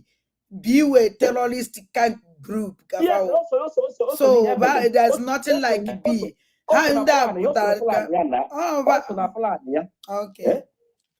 Also plan. You plan ya woka emende eliminate. Yes, I don't think you should know it will happen. Ihe nwanyị asị gara abụọ anaghị egbu awụka awega n'ofu akpa. Elihi ga-eji nọ ihe a na-eme. Why? Lekwa ka m gwa ndị a mmadụ abụọ na ofu ala ha ji ka ha na-achịrị whether you like it or not. Mmadụ abụọ na ofu ala ha ji ka ha na-achịrị because I don't know reason why ihe ga-eji na-emeji onye gba nkịtị onye enye ọkụ iwu defense minister iwu finance minister oge nkere wepụtara anyị defense nye anyị wepụtara anyị finance onye that is oset anyị mụrụ anyị ga-aja ajụjụ ị gara agụrụ ihe niile gogodo ọ na-anụghị owu mmadụ dị a ọ na-anụghị gị akwụkwọ what the hell ọ na-anụghị gị akwụkwọ ọ na-anụghị ma ihe defense, total cabinet, the most important post, gig go to Nana, those of the questioning you, and I didn't make it. Don't look like on cabinet, on shame on you people. Eh? Oh, my, that's how Biafra Glanyaka, these people can negarani. As what the Biafra Lura Nayaka. Biafra Ayana Rune, Ayana Rugo. Final touch. Very useless people. No, thank you. Finalize. What are you defending? In a defend the cabinet, in a defend the organ. Makaudu Lon Nabok, all the Branca, Leugutana, you run you good and you get a queen in you. You run Yamu figure out a queen in you. Because of the evidence. I don't know the thing I why. He got what is the cabinet, he got what is the organ. I don't care on your note, but one day, okay, return. When on feeling of that is also so. One day, okay, man, Mamma, you never papa. What are the number vote? Indeed, what are the number vote? But what? You she go with the on your banana so far. Because you put channel. Ada, the second on, yeah, that's it. You would don't know on everybody. You wait in obi munemu, you wait in obi. Oh, no, banana, we wait in obi.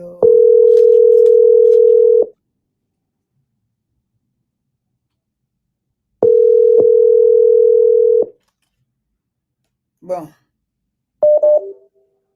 Hello. Hello, that is Bonandek. Anna Munde, oh, yes, your man. I just gonna what is it? Anna, bye. I could go wine. All of the Bondin Bonandek. Guinea. Doctor Professor, then I don't know. I are. I only pay a battery, my sister. Nanchileke Kozegi, you see, can all the Nika Chacha at all at all. Omo Biafra and make a lepo on your Marian and Coaching. Ndesibo way on the Biafra because he had not for this time around the night of a gallery. He had not for the lap down and not do with me here, but why here Puducha and Dapunucha without ya, whatever I saw black and when I hear Hana, so when we get our more. Hello? Namono good appetite, nigga good. Yeah, I done my job on this attitude. Or it was waiting new to go waiting down after that question. I'll be at you. Yeah, my sister, I dropped me for call. I just talk. I'm naked. Hello. Man, this guy, this guy, now yesterday. Now, question. I mean, only is here now you have this platform, good platform for you. Enweghị etu ọzọ esi eme ya abụghị eziokwu ịkwụrụ n'eziokwu. Enweghị any other way ị ga-esi eme this freedom abụghị n'eziokwu. Na ịpụtara ebe a jụọ gị question ka onye bụ defense minister. Most of us na-ege ntị nọ na western world. Na western world ebe ahụ ị nọ ị na-ama ịmaghị etu gọọmenti ebe ahụ ị nọ si arụ ọrụ. Ịmaghị etu gọọmenti si arụ ọrụ. Mụ na nwa m nkịta nọ na America ebe a. Ị nweghị ike ịnọkọta full chief of defense staff, the defense secretary. You want to get the fear na TV, na-ekwu. Oh, no, it's very, very hard because don't worry, the defense minister. Can you not put the public in their anything? Or finish going on and run a Pentagon or whatever they get us in a media, your defense minister. You have a defense secretary, to know the medical chapter. You have to defend the military. And the senator try to do all the defense secretary get on the Senate in her chamber. Try to do. I was saying that defense secretary said, only go the approval or budget with it. No, you go to the chief of defense staff. Then I was in the military, had that was again, and I can't have you with him. Eh? Hello, my sister, hello, my yeah, no, my nigga. Yeah, all chief of defense staff who he take care of the military, all the military under Nyangwa. All the mgbe ọ bata obi nọ ya enwere Ngozi Olabeze bụ chief of staff. Only have coordinate all the whole office need that coordinate here. The chief of defense staff, we just beside the military, all the military on that coordinate on that one. But the defense minister will appointed post, elected post, all civilian cover. Only have in or the mandam because any problem that me would have complained to the defense minister. And the defense minister will say to the prime minister or the president. Yeah, very simple, but if I buy an ago, I know how I go. Yeah, never for issue for truth. I don't do that truth. I'm here to say time free. I don't know if this is me. If I ask after chief of defense staff, after the public, I'm not saying location here, born like I just yeah, plan no. Yeah, plan no. No, the defense chief of defense staff. After the broadcast, who's the chief broadcaster? What is it? Social media. Information minister. Discontent. Okay. Here's the information minister now. Here's the information minister. All information minister. I want the chief of. I want the defense minister. Yeah, submit here to the information minister. Information minister broadcast here to the public, to the general public. I want to take to the general public in why. Yeah, simple something. Every the mother when you are public. If they pass now, done the book in I got you. Or where that tempo. Oh, when the doctors, the engineers, the professors on the ground. Now watch it very line in the social media. Here, let us stop all this nonsense and focus. Let us stop all this nonsense and focus and do something. I will like to him with freedom. I don't want to laugh at it. Different in open school abroad. Everybody who is abroad now. Bela se ben na ge who say apoki no say na mansion in the village. If I say what do you want? Obi here kinto. E chawo maka nda mu ga no e la ge for her life pegi. The last year and let him mo na me man na December mo reach. And let's celebrate na one like no the end. If they not defend here this normal. And when before they get 3 posts, 3 key posts, key posts. I will not other posts. Nobody cares because that are important. But the 3 most important posts when a government got 1 person. And they couldn't like English. Now my sister can that guy, but one of our brother can go to the myself. I can just bubble guy. Don't. You see, you can't go. You have a here. How about you can't go. All the one they grow more Biafra. Ndị kwune eziokwu but ndị ọbụla kwune ebe enwere ka esi eme ị ga ahụ obi aka ha dị ha ma hapụta na ya platform mana onye ọbụla bụ onye kwune eziokwu ọ ga-alaikiri ka oge gị ntị ahụ agaghị ezu oke. So my sister, jide ka iji na ọhịa ndị bara asị onye asị jide ka oji ama na nke o ji na ọ dị mma jide ka iji Chineke gọzie ezinụlọ gị nye ga-ahụ isi ike na ogologo ndụ because ọ dịghị izi ihe ahụ na-eme adịghị izi mụnwa m na onwe na wọnda agacha ọrụ apụtakwa anọkwa 6 hours 7 hours na live program ọ dịghị izi Chineke ya ga-akwụ ụnụ ncha niile ụgwọ ọrụ na ọ dịghị izi isi ike ya ka hapụ ka ndị ọzọ isi ike.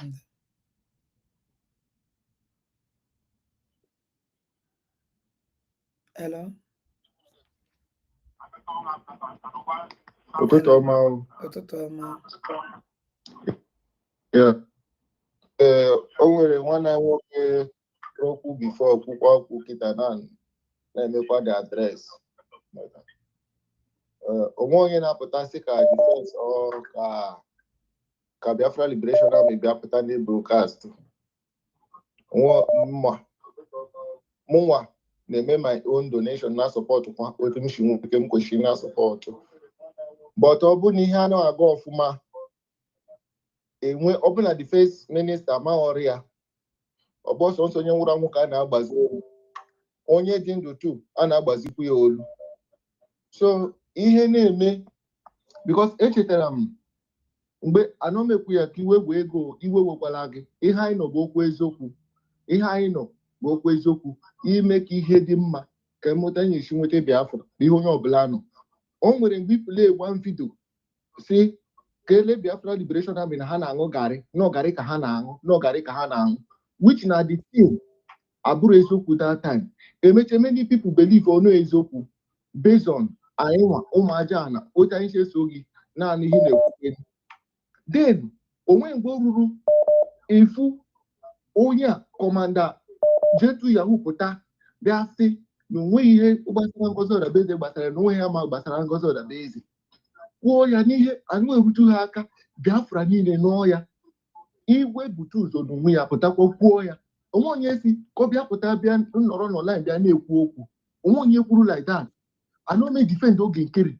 I don't make defend it. He have need to go kind of go down line force. But I have one on ground over men on ground on Arudoro. Open here, Biafrans need to need tea, and we haka. And I will believe in a Biafra Republic government in exile. The honey need the right thing. Open a one on ground. Nihanu haka, my own book. Kahapota would have she put up before. Biapoya open. Kadiho Biafrans full. Kadiho Biafrans no choir. And we put your female quarter. You put your female quarter, organic. Ima put your female quarter. So, here you go. By what the individual, need Biafra Liberation Army, Hanango, Gary, Opagari, Hanango, or no believe for. But today now, a major part of Biafra Liberation Army, Nango de Gary, ni have propaganda KGMA. So, go teach you joke, I believe, we had like this again. If I need to Obunego Biafra may donate and we will have Kajina or I have considered our defend our land. They should come out as they do because Gentle the Yahoo put up a before. Kwaha that thing. Now, defense minister, no, he have question in here. Now, no, we have question and we take a defend our land. The whole Biafra, no, yeah. I know not defense minister and Cabo defense minister. Mgbe Musa na-ebakwa on the one defense minister before Musa pụtara bịa na-ebakwa na social media. Enwe defense minister but Musa pụtara bịakwa na-ebe akwa. Ihe mere bụ na Musa na-ebe akwa. So anyị na-ekwu okwu anyị na-ekwu onwe onye m na anọ m na nke bụ oge nke anọ m defend enyi oge nkere onwe onye m na-defend. Ọ bụ n'ihe ego jidere na na-eme na-egbu ha aka ka ha pụta bịa kwụ ya ka Biafrans nọ. Because ha nwa on ground they know more than us. Nwa makari anyị nwa anyị ekwenye ka asị na enwere defense minister anyị nwere ka anyị nwere ka anyị nwere ka nna ekwuchana aka okwu ka ị na-elepitizi ọkwa ikwusigo ada ekwuchebe m how many minutes ka ị take wee kwuye no because if ị na-ekwu ebe ahụ repeated in this thing ibe dị niile ekwu kịta sọnsọ okwu ofu okwu ka ị na-ekwu 2 minutes ka m na-ekwu ikwu karịa na 2 minutes ofu okwu ka ikwu n'okwu 4 minutes kịta bịa mapụta bịa kwuo ya n'ọbụ so ngwa mụọ 2 minutes. Then mgbe ihe na-eme Ngozi Orabaeze ịpụtakwara asị Ngozi obilichete n'ihe Ngozi Orabaeze anụghị igwe bute ụzọ ha Biafra Liberation Army ego n'igwe ga-ewe gị igwe bute ụzọ pụta hụ ha kwuo ya na next onye ọbụla nọ ya na ọkwa ihe a na-enye ha. So ihe bụ ihe nga na-eme ka anyị mee ya kodu legit ọ bụ onye nke apụta osiri nke oge nkiri oge a na defend oge nkiri bọtụ unu hapụgodi ihe oge nkiri n'oge nkiri ịbịa na ya defend ya ọ bụ na n'owe eme ọfụma ọ bụ na ha na nna be anyị ma ife nna chi ime ka ị mara ma ife nna chi ime. Hello.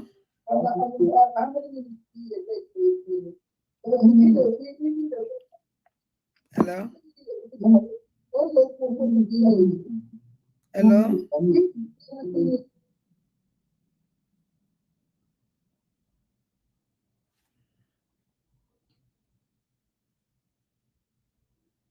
Ndị na-eche ndị o nwere ndị wụ n'ala ikike ebulufa gafee ama na nnafa bifo ha mata nke wee eziokwu ọpọ na ife ụmụazị ya kwuru pụtara kwu ndị a chọrọ nnọọ ka I just dey smile anyway.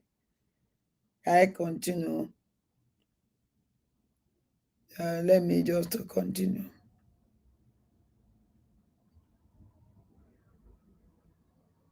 Now I defend oge nkele. Even in on the everything on the that defending now. I be not here defend you. They're confused people.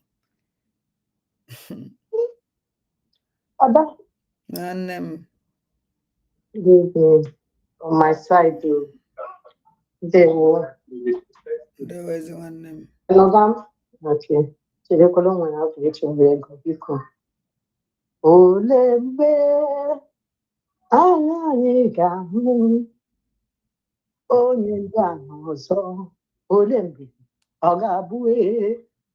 Olembe, ayayiga, oba tobiye.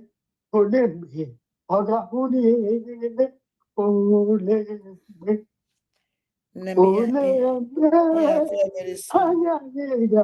Akachukwu Di Ya,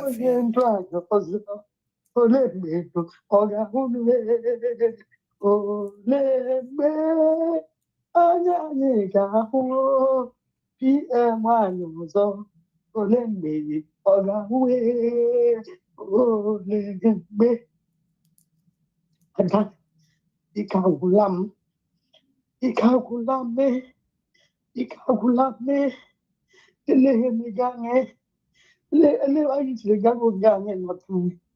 Lehemegangi to the Gagongang and what time. Equal make it for Ola. Lehebeke for Ola. Watching my mind that I was about an orca. I was about animal state.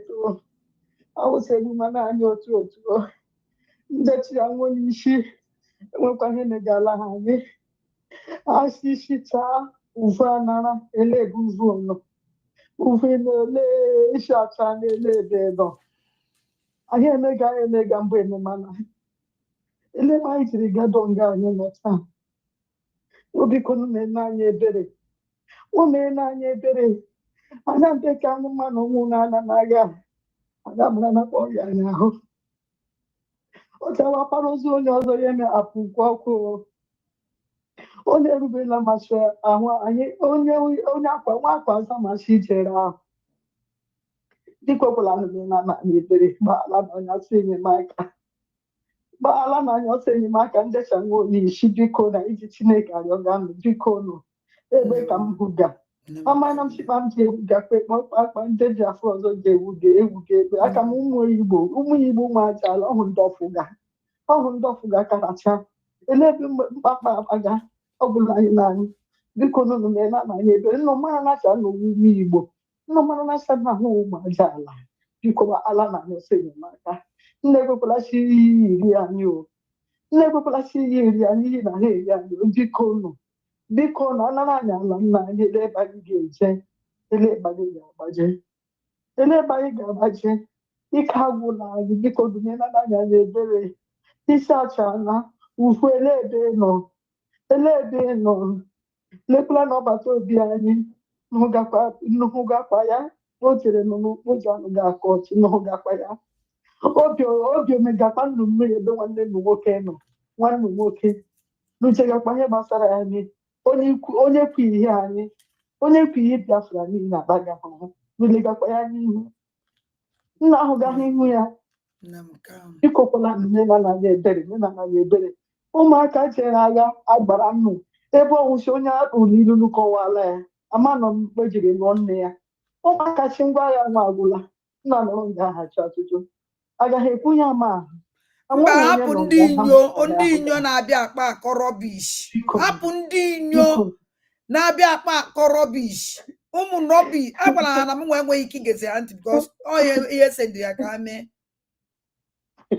biko kwala mgbe ị gara n'ime ebe biko gbaala na ose enyemaka ya enweghị ike a sị ekpume ego anyere n'usi ọsọ akpụ ego ya ndị ka akpụgakpụgele ebe oche biko ego ndị ka akpụgakpụgo oche go ole gbanọ na anyị gbana anyị biko adego n'ihe ga-ekwu oge marụ biko ime na anyị bụ ọchị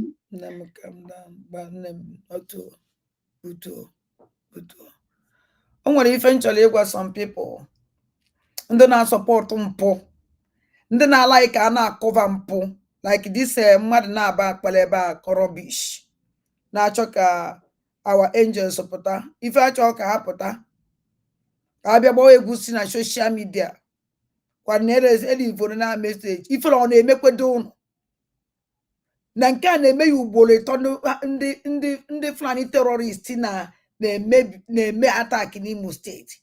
Ha eme na attack n'Enugu, na-eme attack na Anambra steeti 3 times now under 6 months. Ọbata obi anọ ya afụrụ m ebe olewunne sista okoles ma na ochene mother okolet mother sister ebe itwitiri ozu ndị egbulu afụrụ m ebe itwitiri ye n'Imo steeti. Ị na-etwitiri nne gị ozugwu na nne gị gburu, ozugwu na mother ngị gburu ka ị na-etwit. Ị na-ama ọkụwe anyị nwa Biafrans na unu ebi oge igbu anyị. Olewunne ị na-ama ọka anyị nwa Biafrans, ị dị happy ị na-etwitiri anyị na ndị Fulani egbuo n'ozu men terrorist egbuo n'ozu ndị mmadụ n'Imo steeti. Itwitiela anyị ozu kwụọla gị aka. Iwe very good sister. Ọ ife a ka ị chọrọ. Ọ maka ndị na-asị na Biafran angels na take care of them. Hapụta bịa kwuo okwu, hapụta bịa a na-take care of everything. Masa na-eme mpụ, a na-egbu ụmụazụ be anyị ka ebe ifu ha na-alụ ọrụ ahụ sọsọ only defending ka a na-edefend onwe ha. Only one place. Achọrọ m ikwu okwu for now. I also want to keep my quiet. But when may break my silence is coming. Oye tezi ezigbo aka. Because we can never continue hiding anything. I go for one that the only thing in support with anybody they make I will support that person. Now, not with you, or not with the Biafran government in exile, does not make me a woman kitten or silent. While I'm putting men abai, I can never do that. The only thing make good is can make whether you like it or not is not my business. Do not judge rubbish or one again eluaka. Fabia Kuoku. If not like say this when they good you're getting even captain everybody see the quiet in a buy. Case even the terrorists they meant by attack. Case you got the terrorists which are sent them mad. Case you got them bag of terrorists lead by goes all of Golo from the commander chief of terrorists. Jet terrorize our people. Case you got them bag of jet terrorize our people. Case you got them Pukarelam Punjabena Nibo. Here I am ever before. Are you not ashamed of yourself if I've been here? For not your rubbish. Kuno chanunu ya silence more than them and negative. Nobody can silence me. Or don't possible. Ezokwa mmekuye, ajuju amajuya. Whether you like it or not is not my business. I will never be here watching. Keep quiet. Or because I found a chair that announced and came goes all about Golo from the commander in chief of terrorists. But you follow back. Otosi where someone follow back. Now for the back. Museum pump for do even a menu and a cabinet on ya. I don't want keep on quiet because now I follow back. I told you even the money you could because of now for back. I don't get I will more the mother I will more the mother. As you I will say it. Or I can you journalist. You journalist too. Whether you like it or not, or if you want. And no one ever talk all this kind of content creator on use when how can you hijack everything? Oh, when hijack their name, oh, when hijack all those things, name some years now, so I don't it's everything I go for, but you hijack them. Oh, what on key name? What are you told? What is going on? I want animal judge you. Can even a menu? Okay, should come and tell us what is going on. You hijacked the 3 major posts. 3 major posts in the cabinet. You hijack Kenya. Obemune hijack ya. Ni na lolo. Ni na new question ime. We need to ask you questions. You need to come and answer us. Whether you like it or not, I'm going to ask you that question. What is going on? What is going on? Can you follow? Our land can be attacked by Fulani terrorists. Terrorists they go terrorize our land. Even I remember before. And the woman will get killed. You're there. You're there as a gallant man you are. I didn't sure that when somebody like you will get killed. With this kind of thing, I name in our land. Terrorists and they terrorize our land. Never just our mothers and the fathers. And umaka. A one kitty. Even on social media, but go say how you need dike. When on the land they buy was equals dike, won't take that place. There is something going on. So I was saying, what is going on? We are asking you a question. Because enough is enough for this nonsense. If you're not capable, drop down. Only the capable be near. Anana, as I keep quiet. I want it. Today, can do terrorist will attack Nemo State again for the third time under 1 month. For third time under 1 month. For third time under 1 month. Okay, Kelly. You the PM, APM, Biafran government in exile. Go on defense minister, Biafran government in exile. Go on finance minister, Biafran government in exile. We need to ask you all these questions because you have everything in your hand. So you have to do the best because or because I want to go on the finance minister now. I think maybe no one go na can help well go. Or would that new finance minister who APM? I said maybe the APM when you been God. Or no one in new APM we would defense. It's not now we would take under defense minister they are warrior. We need to ask you all these questions. What is going on again, Kelly? If you think that you are going to keep on keeping quiet, we can never keep quiet again. No one than the boy. And you may keep quiet. Tana ye juju na juju elugo and other charges and kaina ju. Kedivo on 1 way kejula mahabu, kona agbadra jurado honko. Because I asked na agbadra honko. A woman, nobody can come out to tell me so now agbadra honko. I didn't make that nonsense. Because I wouldn't make easy. Okay, I can say, I don't know because what the know. And when we keep on kitty, not to do today. We see over 3 days now, 3 times in under 1 month. Came in attack 4 times. I mean to say 3 times in Imo State, once in Anambra. Also in Kedem side the Enugu State kind of walk way. Ebenka, I want to go. And I kuzokuha. My neighbor and I may go attack.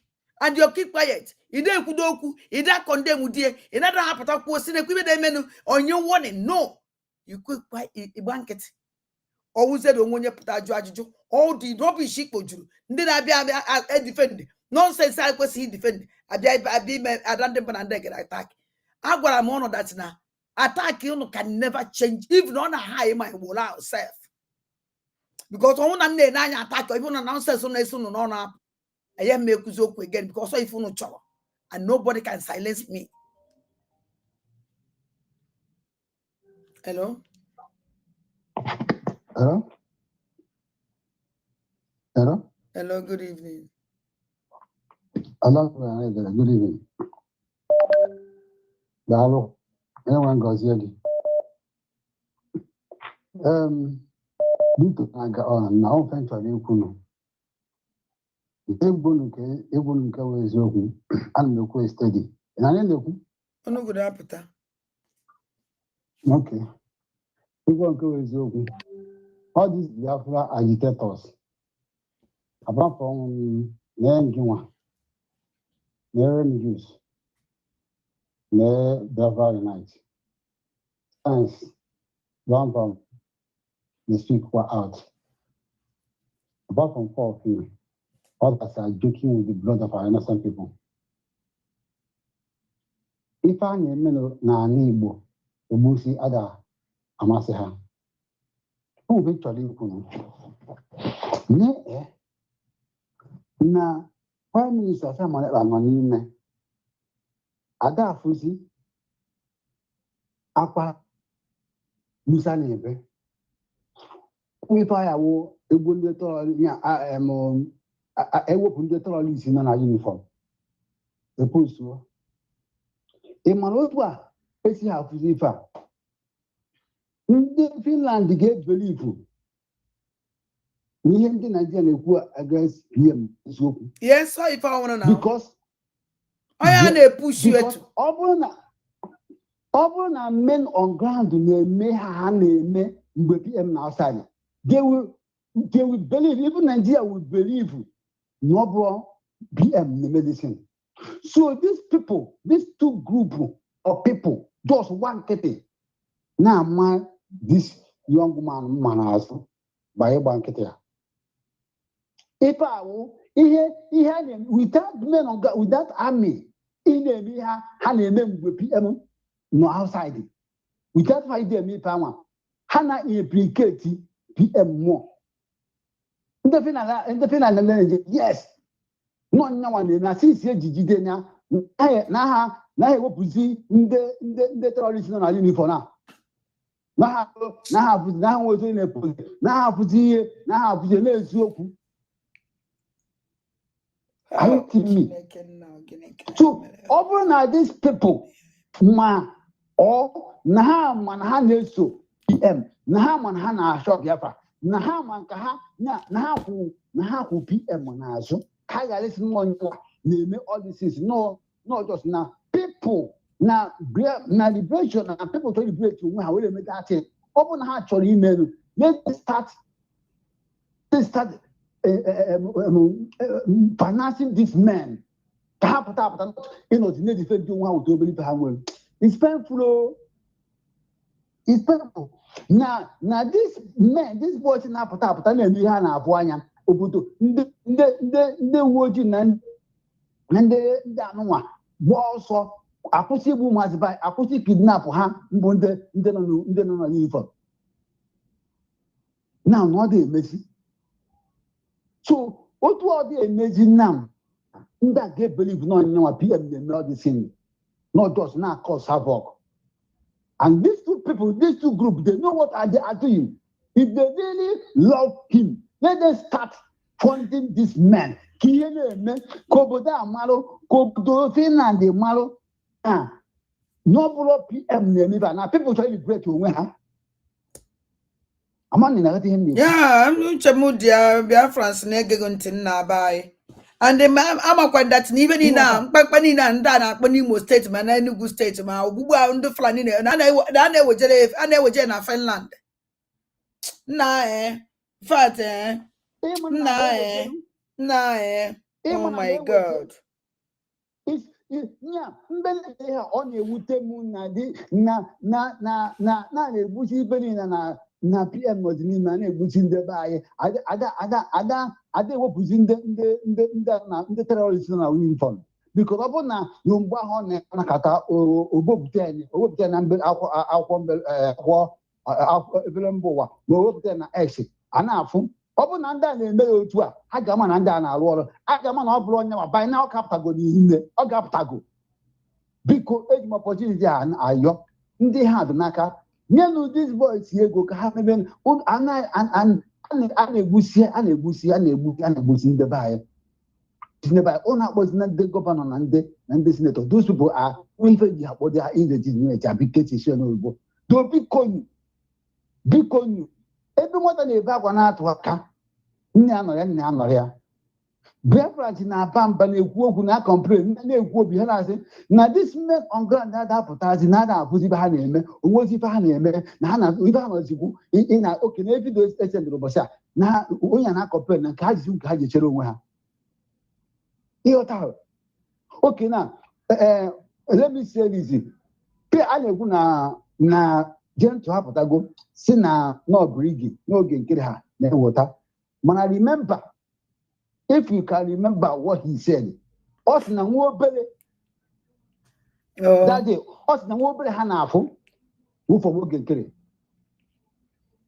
nwa obere ha nwee ike ọhụrụ ha desi ha ji na-akpụzie do bikonu ndị ha dị n'aka mee ihe dị mkpa ndị brigi ụna afọ ajizi na adadiola ma ụna afọ ajizi na Biafra na emegide n'ike agwụ ha ezu ike na-ekwu eziokwu anyị ma ndị abụ ndị na-ekwu eziokwu Biafra nsị ma ndị abụ ndị anyị ma biko ama na believe nwa gị you cannot tell me na Sabon na there but God will refuse them out biko continue to this thing PM na-eme ka o wee nwee ike pụta ọsịsọ ka ndị prevent the man ma ọ bụrụ onye nwa na-eme ha that Biafrans want to liberate themselves from this country called Nigeria Zoo. Because if people will keep quiet, that means now all implicate here. Thank you very much. Thank you for giving me this opportunity. No. Yeah, self-defense is not a crime. Afobem no bodo self-defense we climb. Afobedo mi afo. Mwebe no bodo follow us na self-defense we climb go nalo. I never see such a thing before. Or ma was if I name na buy now. Only eventually ku incholi ku. I jimola when they dress Biafran government in exile. Ona forgot that na Mazi Ogenkele Biafra like here. And they have them Mazi Ogenkele that place. We maybe nnukwu ihe. Ọ na-emebi nnukwu ihe.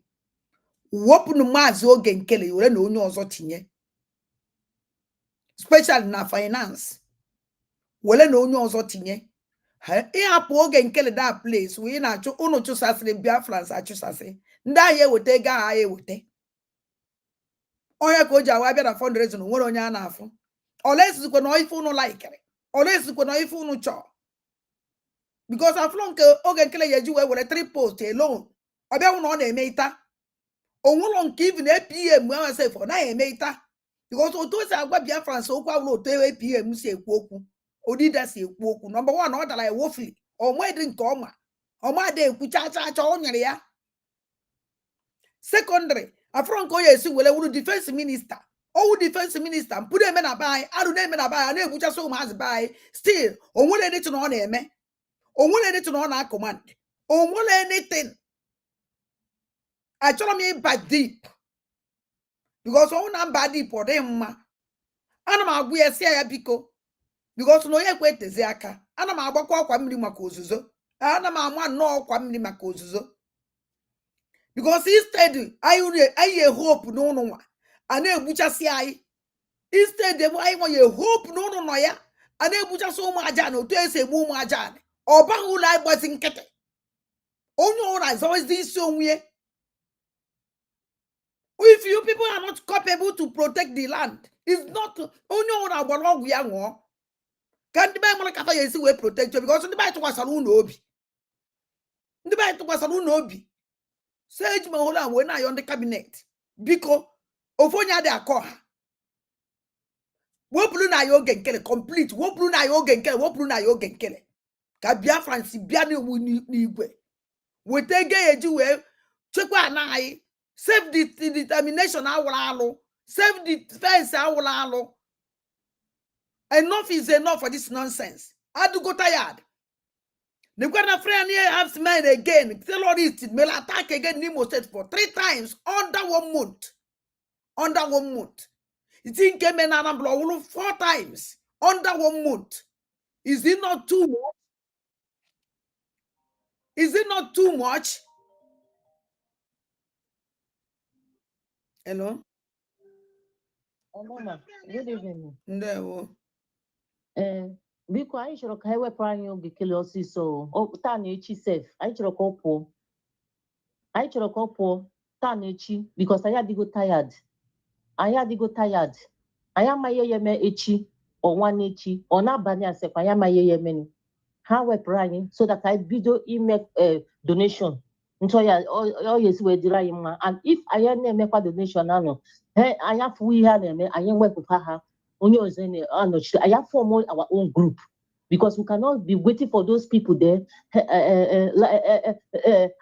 anọrọ ntụ asị wee nọrọ before ị mara ndị Fulani ewerezi obodo anyị onye emekwa ọ bụ na anyị tiri anyị onye ọzọ orukwechi onye na-emekwa ikele onye emekwa. Hello, nne ya voice I apụta network gị na-enye nsogbu. Hello? Na nne m network gị na-enye nsogbu.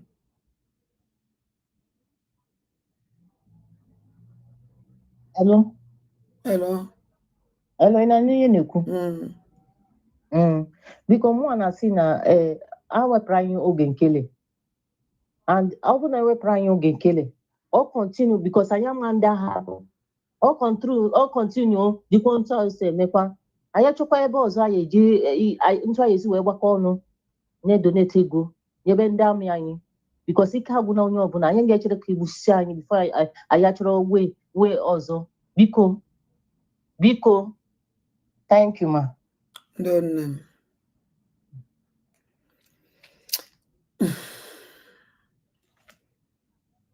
Again.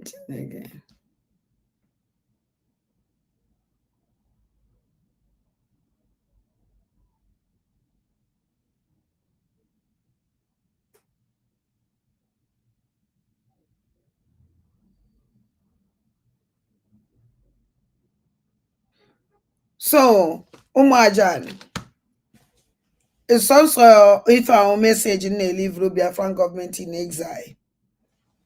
I want that na if a name and a buy a name on arrow.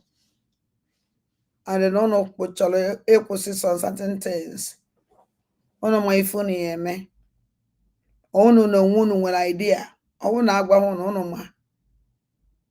Also, when if it's a laser, when anything, when a secret.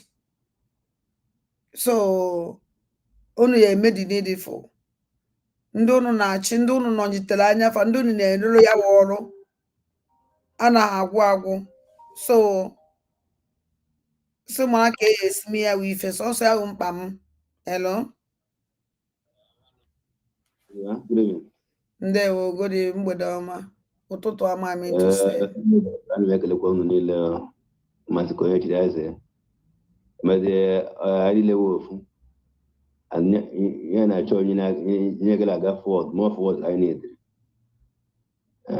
amatụrụ na-asị since 2 days ago ife m ịma forward gị ama m na ijigwe okwu today oge m plere nye gị hụ na anyị nọ online nwere some comment and some voice and call people na-ekwu ọkwa ya augmented ya m forward gị because always okwu na ụmụọma gịnị ka ị forwardụrụ m ihe wa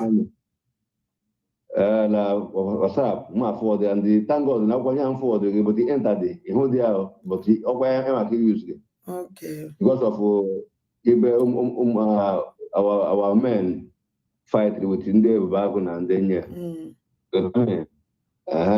and that was the last talk one person could say that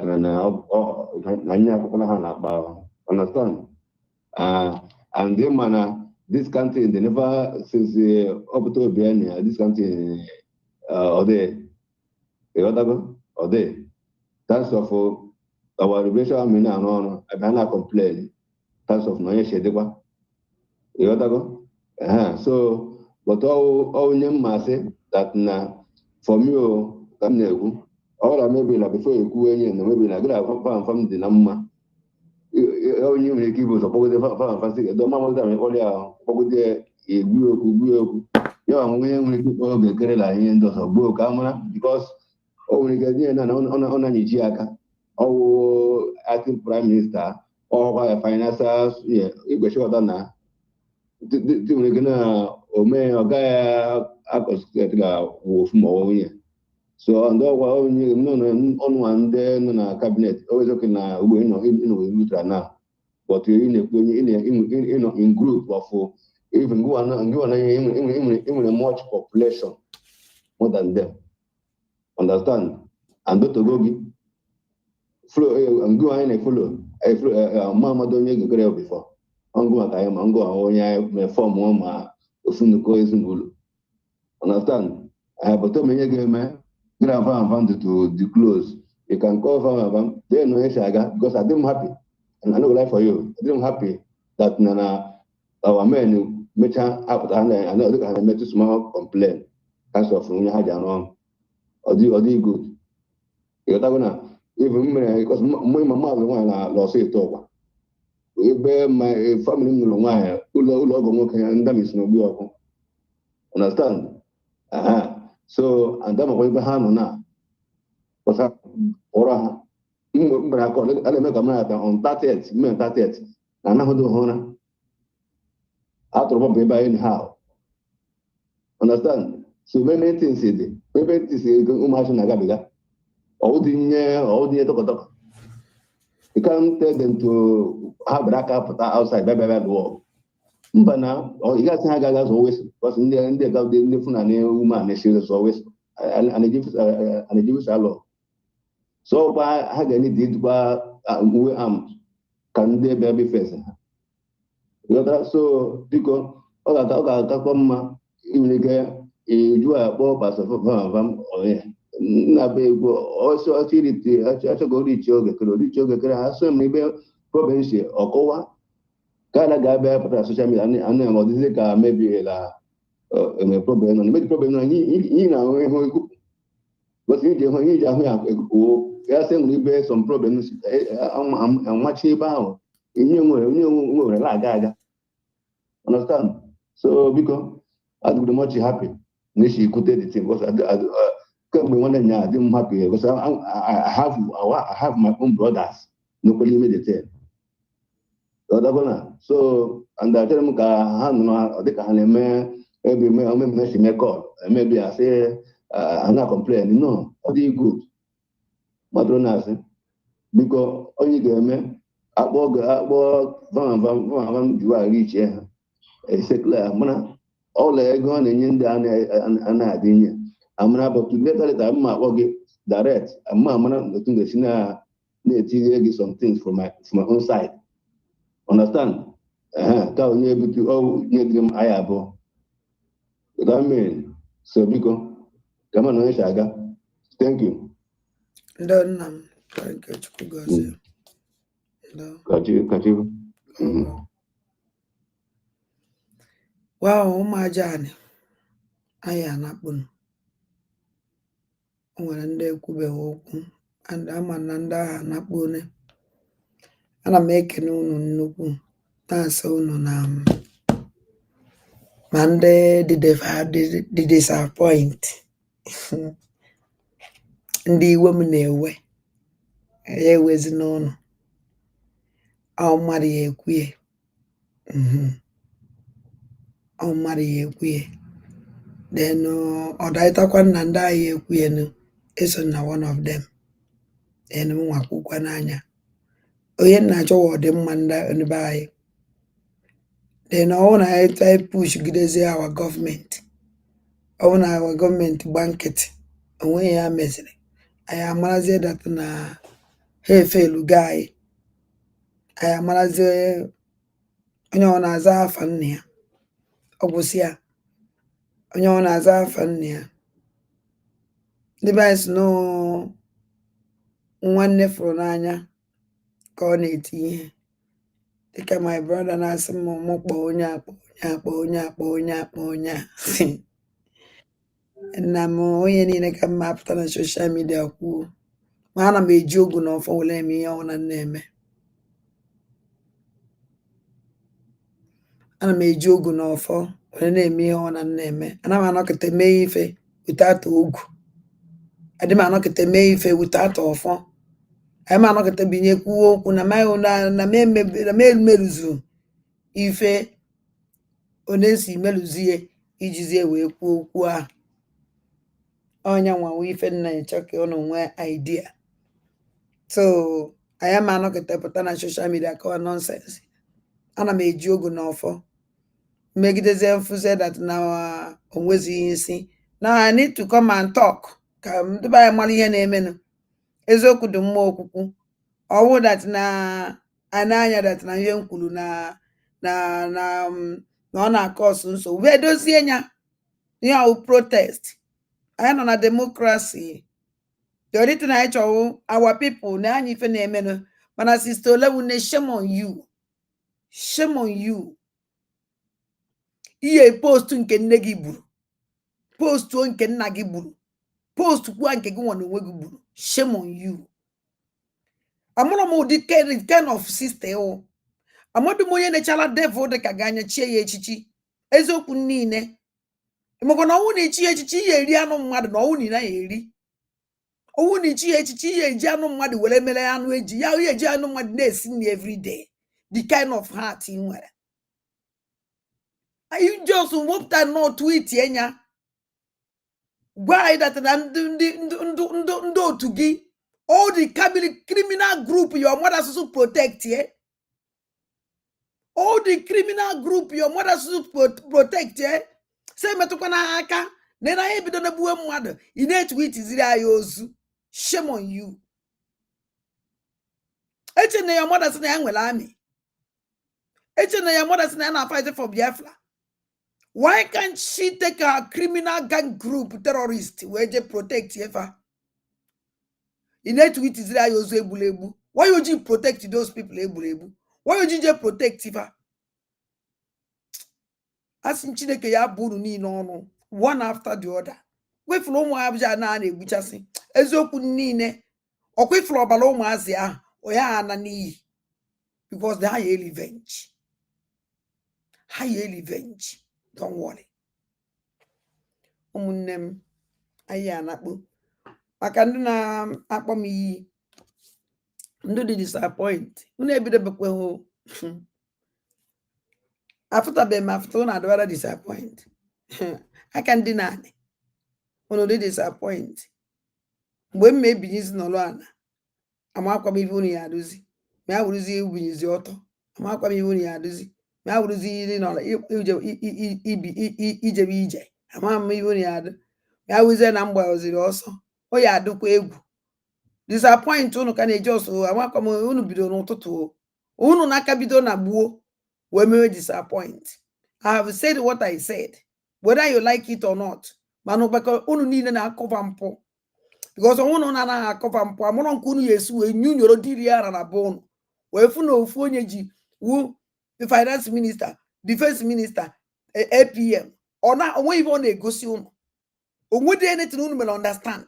Obia una the person na ife kwesịrị ime na arụ ọrụ ya ọfụma. Unu na arụ ọrụ ya ọfụma. Who cares? Mme bunye enu mme etie. No, those things are my problem. No, we are my also because what they will open in the bar. I don't care. Hence, not a metal of ma. Ya warrior, menane metal eye of ma. The only place I need the most security of our people. Can save the life of our people. Also, so the problem where let our people be saved, protect. That's all. Obey other people here, my melie. Ndu wa ye mela ye na the thing do too much. I told me you could make it no be catch for no more jar. Coordinate because he was throughout today. I don't new way. Throughout today, I don't want on new way. Yes, so on asu mass. Unu na program me na school. Tata we way. Obi ada mama. Also when if na pass, when if na agbawa ma obi. So when them chimgozie catch phone. Victoria ndewa gona obi unenyera m nsogbu tata ndonu so ya do shine nne m kachifo jisi n'ike ụmụ aja anyị mana ndị Igbo tetanụ n'ụla ụmụ Igbo tetanụ n'ụla ụmụ Igbo tetekwanụ n'ụla ụmụ Igbo tetanụ n'ụla ọnwụ na-emegide Imo steeti were daa asị na Biafran Angels nọ n'Imo steeti na adago Chineke ekpekwe na gba nkụrụ ya afụ nke tọrọ biati otu aka m esizi nọrọ na-ene I won't say anything gịnị ka m ekwukwa ọzọ ekwusigo m ihe niile m ekwu ka this thing hapụ ime onwere onye gere m ntị now anyị nwere mmadụ we have men Biafra ụmụ ajanụ ndị Igbo ka anyị na-agwa okwu maka ụnụ ka m ji wee nọrọ ụnụ nwawa ike nji aba ụnụ ka a na-egbu ihe niile egburu today n'Imo steeti ọ mmadụ ka ọnwụ ndị niile egburu today agụ ibe egburu na Igbo today wee aja asị m ka chi m gọzie unu mana